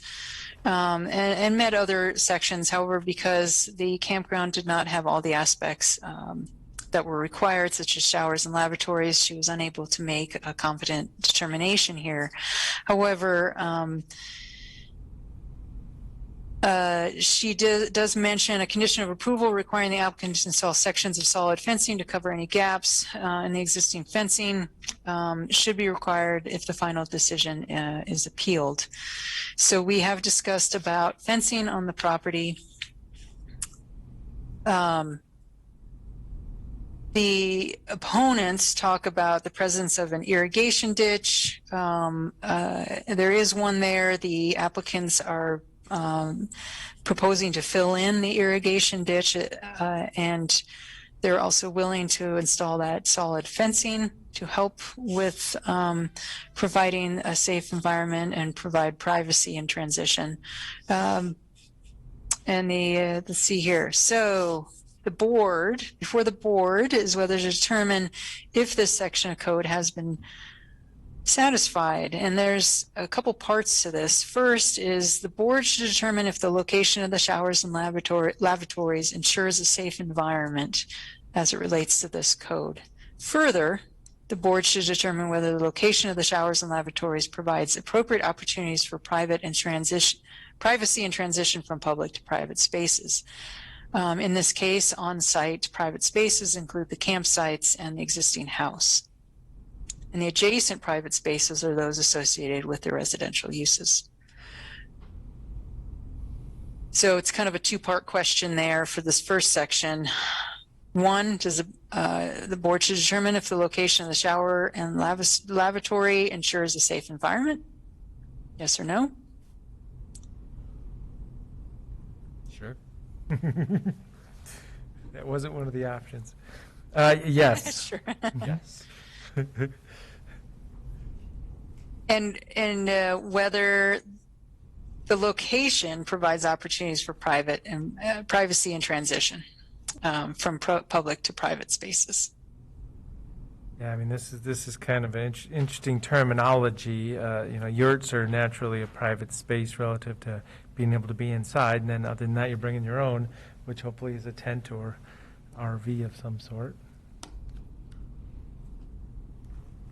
Commissioner Dare, any thoughts? Well, yes, I don't know. It's interesting. Ensure a safe environment. So you're going down. You're up here at 1, and you're going way down here to have a shower. And who's guarding the door? Anyway, I guess I'm sure it is.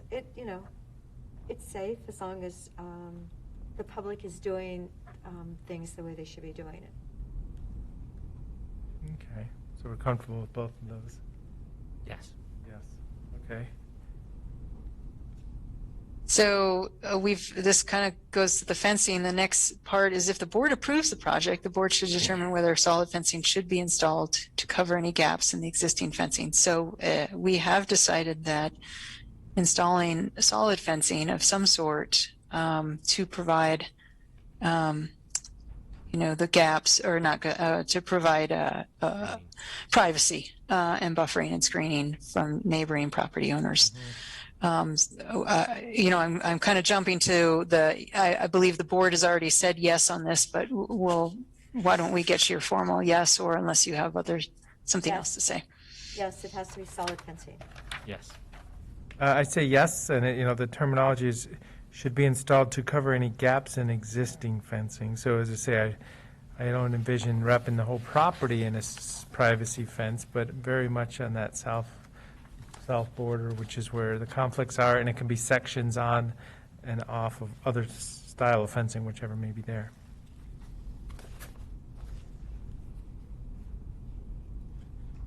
Okay, moving on to number 3.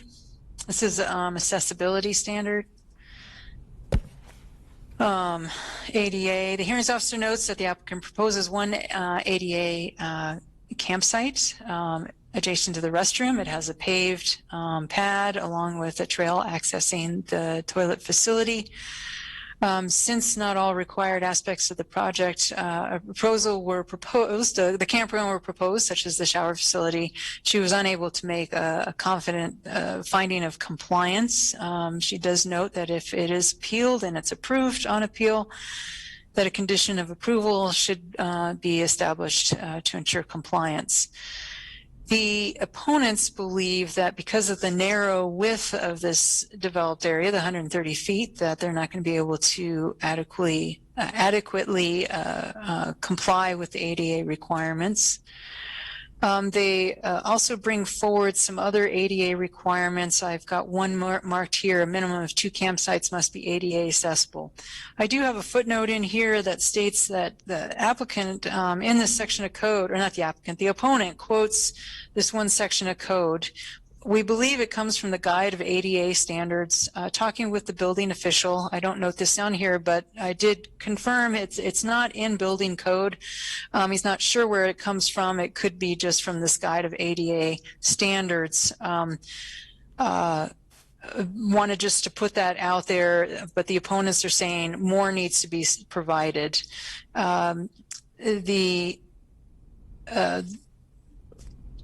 The applicant believes that the ADA compliance is a part of the building permit process and will be satisfied as conditioned, and they take the accessibility pretty seriously.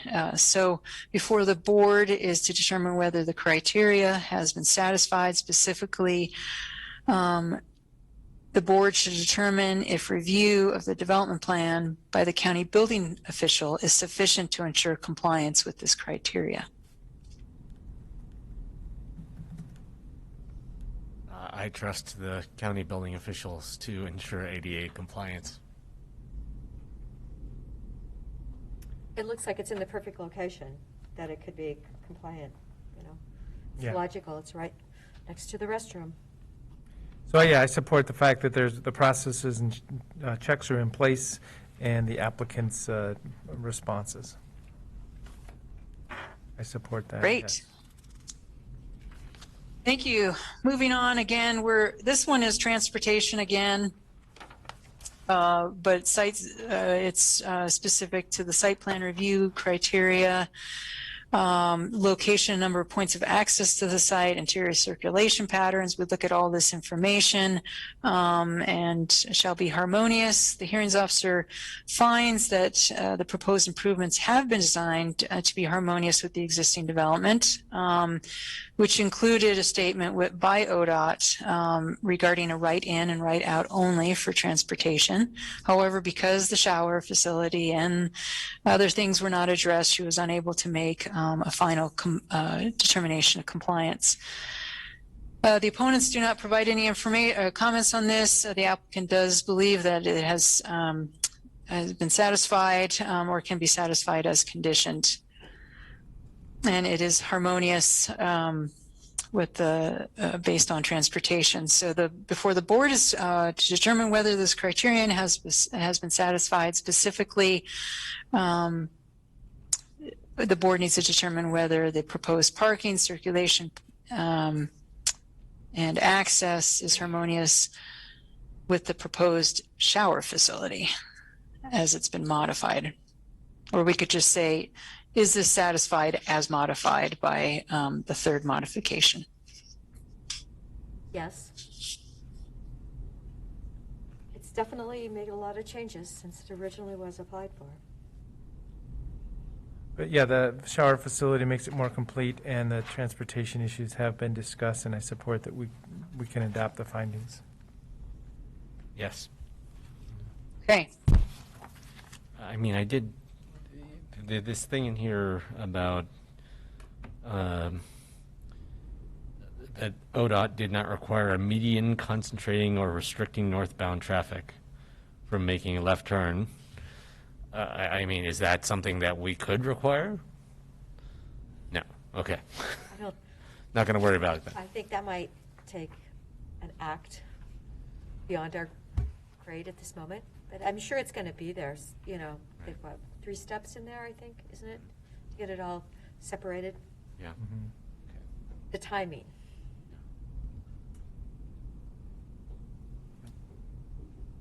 Okay, moving on.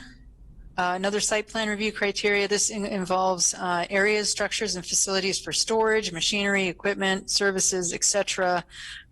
Structure shall be designed, located, and buffered or screened to minimize adverse impacts on the site and neighboring properties. So the hearings officer found that most of this was satisfied. However, because the shower was not provided, among other things, she was unable to make a final determination of compliance. The opponents believe that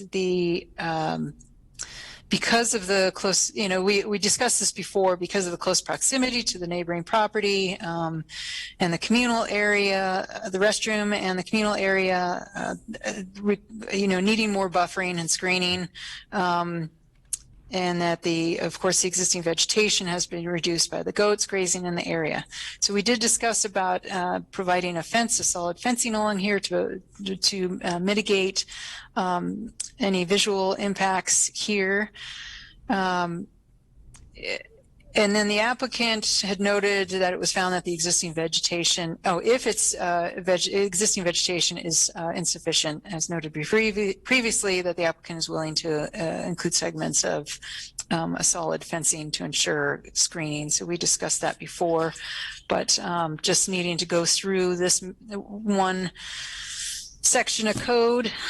So the board needs to determine whether this criterion has been satisfied. Specifically, the board should determine whether the showers, restrooms, campsites, communal gathering areas have been designed and located such that they are buffered and screened within the site and from adjacent properties. We are imposing a condition for the fencing, so we can adjust the findings here, state that it can be in compliance based as conditioned with the fencing, but I'll let you discuss more on this. Okay. Well, this kind of encompasses a lot of stuff we've been talking about already. So. Mm-hmm. Yeah, I support that with the condition of the fencing, we can find this compliant. Okay. Definitely. Yes. There we go. So I'll say yes also. And as I say, from our previous discussions, we can adopt the decision as we've been discussing. Okay. We will work on that. And then moving on, this is another interesting one, the last one for the site plan review criteria, and it's about pedestrian pathways, access and circulation. So pedestrian walkways shall connect buildings, entrances to one another. They should be at least 5 feet in width and paved. The driveway crossings shall be marked. Of course, it needs to be in compliance with the ADA section. So the hearings officer found that construction of hard surface walkways is one but one technique to meet the section. She found that generally, everything is kind of clustered in the center, and with what's common with the campgrounds is pedestrian circulation tends to be on the main road of the campground. The hearings officer agrees that the applicant that these sections are not applicable because there's no new commercial buildings necessarily, as proposed at the lower hearing, and no existing or planned transit facilities are in the area. The hearings officer further finds that the applicant's offer to include striping of any driveway crossings, if there are any, and should be included as a condition of approval.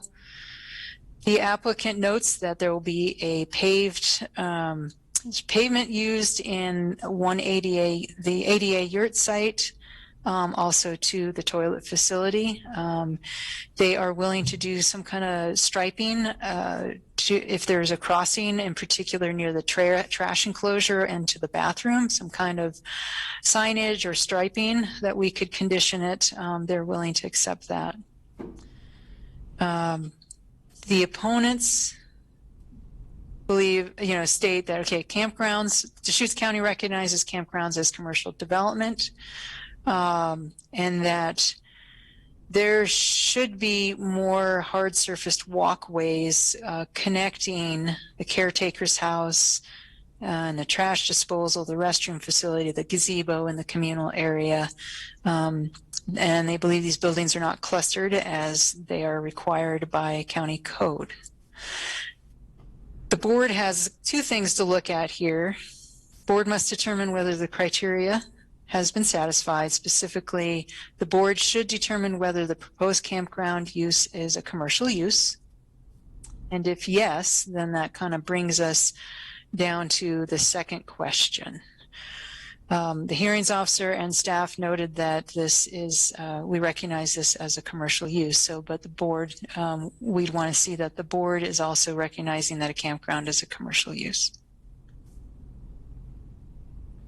So that question of commercial use, is that in this DCC 18-124-070, or that's just the opponent's request to define it as a commercial use?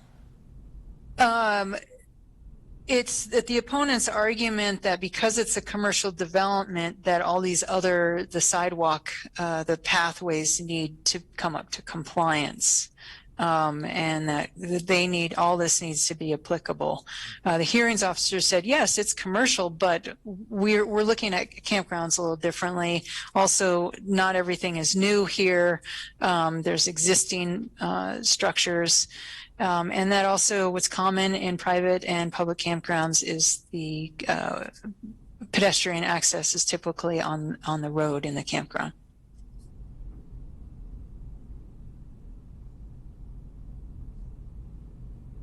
Well, yeah, this is a conditional use for an MUA 10 parcel, and, you know, definition of commercial use is selling or providing a service, I guess. So, yeah, it's, for the terminology, it's commercial use, yeah.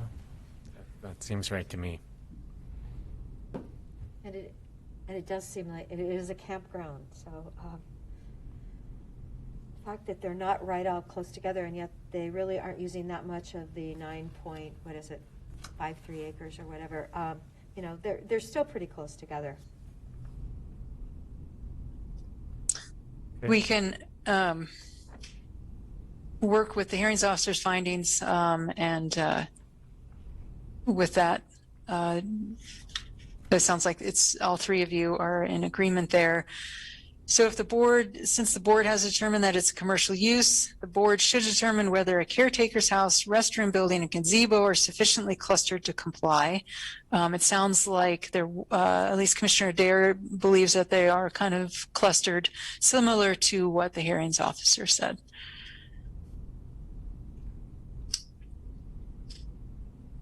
I mean, it's wonderful. You need to walk, you get exercise when you're going, and you're camping. So, yes. It's like they don't have to be right touching each other. Yeah, walking from one end of this campground to the other is really not that far. No. Yeah, so, and as I say, we're taking a campground and we're talking about commercial office and multifamily residential developments through clustering. So I don't see that there's the direct connection from that subsection A would not apply here. If that helps. I'm kind of lost to me. Do you have what you need on that? Because we all kind of went down the same path, I think. Yeah, I think we have enough on that one. We can work with what we have. Okay. Adequate clustering. Well, but it's Yes. not clustered. I mean, that would mean moving something, I'm thinking. But for what it is, a campground, it's Yeah, it is. Yeah. clustered. Yeah, I get it. So we're done? There's one more. Conditions of approval, and hopefully these Amazing. go. The first Yeah. two. How about, let's just take a quick break. We're all just going to stand up and, We can. oh, you're going to get going? Okay, we're not stopping. He's just stretching. Getting close here. Sorry, guys. Got it. Yep, no problem. I have No. a- Moving on. That's all I wanted to do was stand up. These two can go. So we're looking at real quickly at the conditions of approval. These are just two of them are changes. So the first two, this is on your page 178 of the packet. The opponents found 2 errors. The one on the hours of operation, that's letter K, that's number 1 there. The applicant agrees that this should be changed, so it's whether or not the board agrees that this condition should be changed. The quiet hours, not operation hours, but the quiet hours, instead of going from 10 p.m. to 7, it would go from 9 p.m. to 7. Both parties are in agreement on that one. So I'll just acknowledge 10 o'clock in the, the dead center of the summertime. Summer solstice seems like about 4 in the afternoon, just for that couple weeks of the year. It's barely dark. But Yeah. So, but if they're both parties are comfortable with this, that's fine too. I wish the vacation rental next door to me would agree to go to quiet hours starting at 9. There you go, yeah. Sounds fine to me. Okay, we're support. If it keeps the Okay, neighbors happy. okay. Yes. Yeah. And then the next one is setbacks. There was an error in condition N4. It says 100 feet from the highway. It should be 300. The applicant had no objections to this change. So it's whether or not the board agrees with this change. It makes perfect sense. Agreed. Okay, perfect. Okay, so the next 2, the opponents, these are campground rules in general. The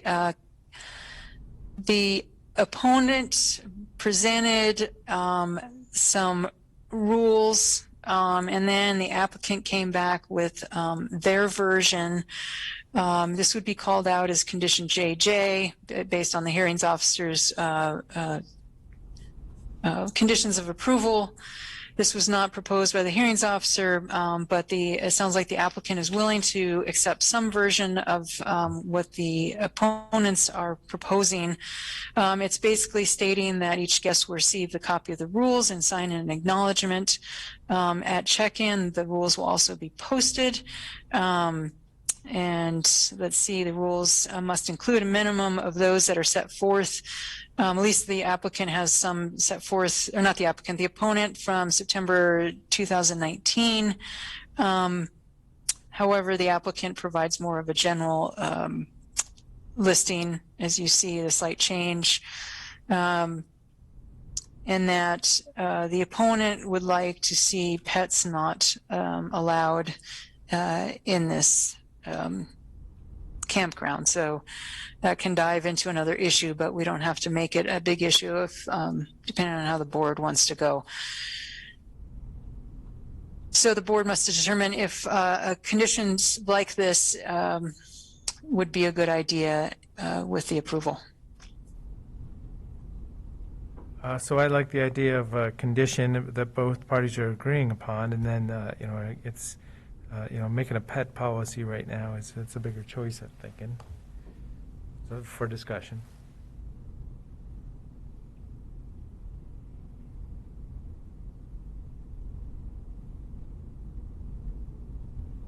Gosh, you're saying that they aren't allowed to bring pets? The neighbors don't want them to bring pets. Yeah, they're concerned that especially dogs will have include the barking, waste, and trespass. And so they were concerned about some of that, possibly with a fencing established that might help. There could also be pets on leash, but that's typical of campgrounds. The pets shall be on leash at all times, even in the campsite, something like that. Yeah, so Go ahead. I would support, as I say, the documenting, and if we put a condition of JJ, just acknowledging that there's an agreement and required for people to sign that, but not put words around the pets.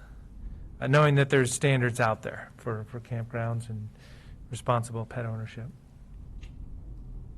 I don't know, somebody just took their chicken to the beach. I thought that was pretty exciting. I kind of, pets on a leash, just because it's so close to 97, what if the pet took off towards the road and, that would be a really sad story. Oh, and I support that, but I don't know that, that's part of the land use decision or not, I don't know. Okay. All right. I'll go with that. The fact that So, we'll leave it up to some the. kind of condition for acknowledgement of rules, kind of similar to what the applicant has proposed, but maybe not get into the nitty gritty of Yep. it. There you go, there's support for that. Okay. I'll write that. Last one. Oh, go ahead. I just said I'll write that, no nitty gritty.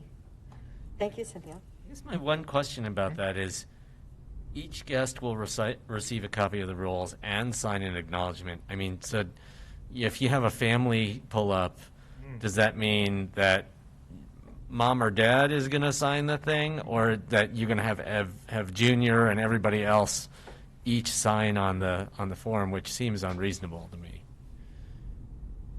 It would probably mean one party, maybe not each individual.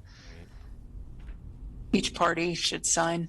We could make it general like that. That's typically when you make a reservation for a campground, for example, you're acknowledging the rules, regardless of how many people are in your party. Yeah. Okay. Just the way that sentence is phrased right now, I mean, I could read that as each guest will sign, but. Mm-hmm. We could change that slightly, and we'll figure out a way to word that. Each family. Party is good, because it could be. So I'm going to Group of move on friends, to the or last who knows? proposed condition by the opponents. You'll see it there. Condition. It's not listed as KK, but the condition would be the applicant shall operate the campground in compliance with the conditions of approval identified in this particular letter that was written by Liz Fancher to staff. And the applicant does not believe this condition makes sense to include based on differing opinions. So I'll let you glance over that, but it's whether or not the board determines that this condition of approval is necessary as proposed by the opponents. I'd say no, another letter and a correspondence outside of this process shouldn't be referenced as a condition of approval. If there's content that's agreed upon, I mean, it could be brought in here, but not as a reference to an external letter. I'm forgetting, was the letter part of the record for this? It was a May 2019. Yeah, it was included. Sorry, I was muted. Yeah, it's in there somewhere. So the letter as part of the record was the correspondence that was the agreement to the conditions in this letter also part of the record?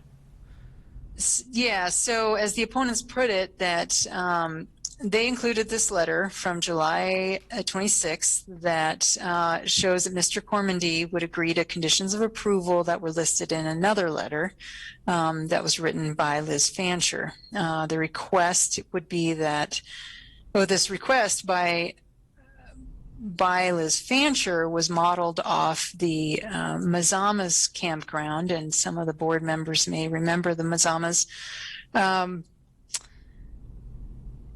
So they were trying to do something similar, and it was presented to Cormandy. They included his correspondence in the record, and so that's what they're trying to get recognized as his acknowledgement of it, and that he should now be bound by it, if I'm wording that right.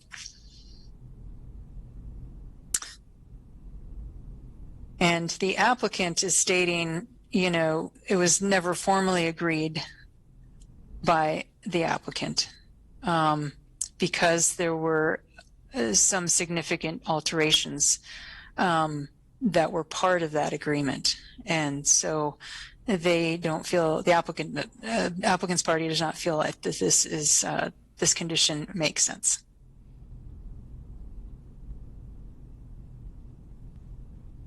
Well, and the Mazama campground was denied, so I mean, there's just, this is just kind of an outside thing from this land use process.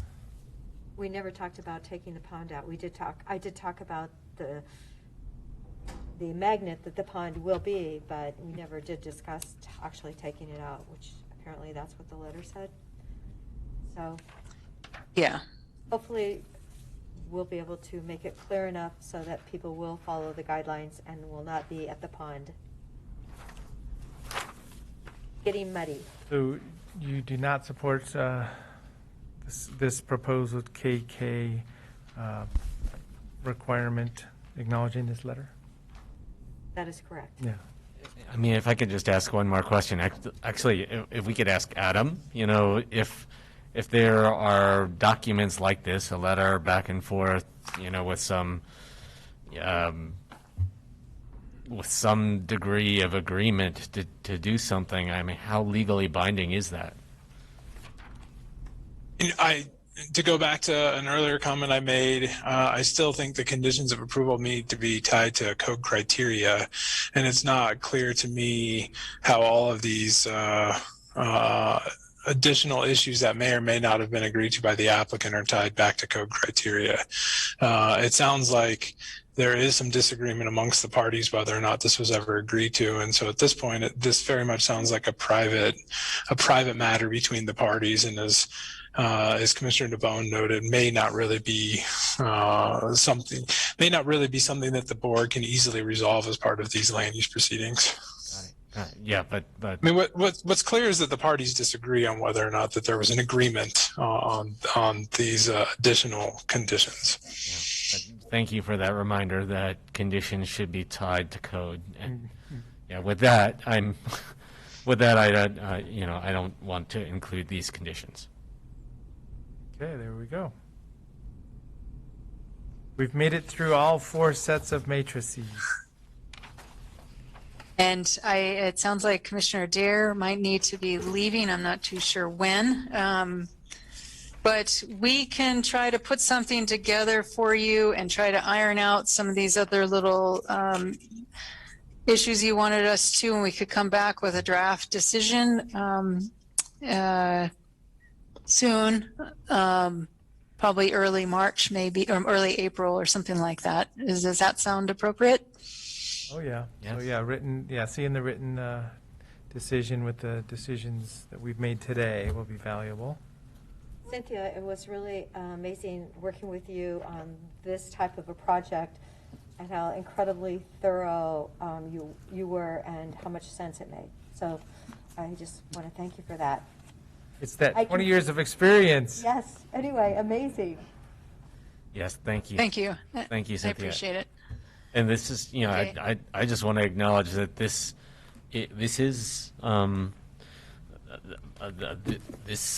was a surprisingly issue because, it is a somewhat narrow lot, which means that the envelope that you have to work with is not that big, and then it really just elevates the importance of things like screening to make this work for both the applicant and the neighbors. So thank you for helping us to navigate this this dynamic.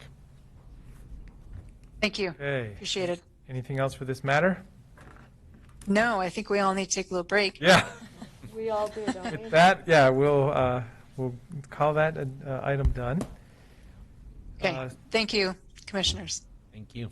So, Commissioner, you're going to roll here pretty quick? I need to roll. Okay. Because I have to make my appointment. Yep. Otherwise, I'm going to have to call somebody to take my shot.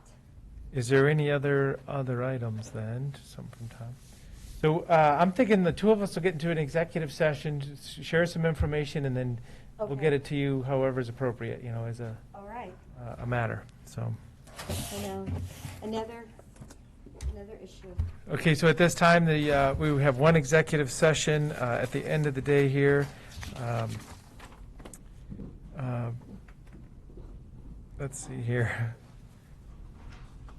Regarding I don't see where I'm supposed to go here. ORS 192-660. It's not personnel issue, it's evaluation of an employee. Sorry, I don't know the number at that point, but this is our one item for the day. We're going to complete our meeting at this time, and thank you very much.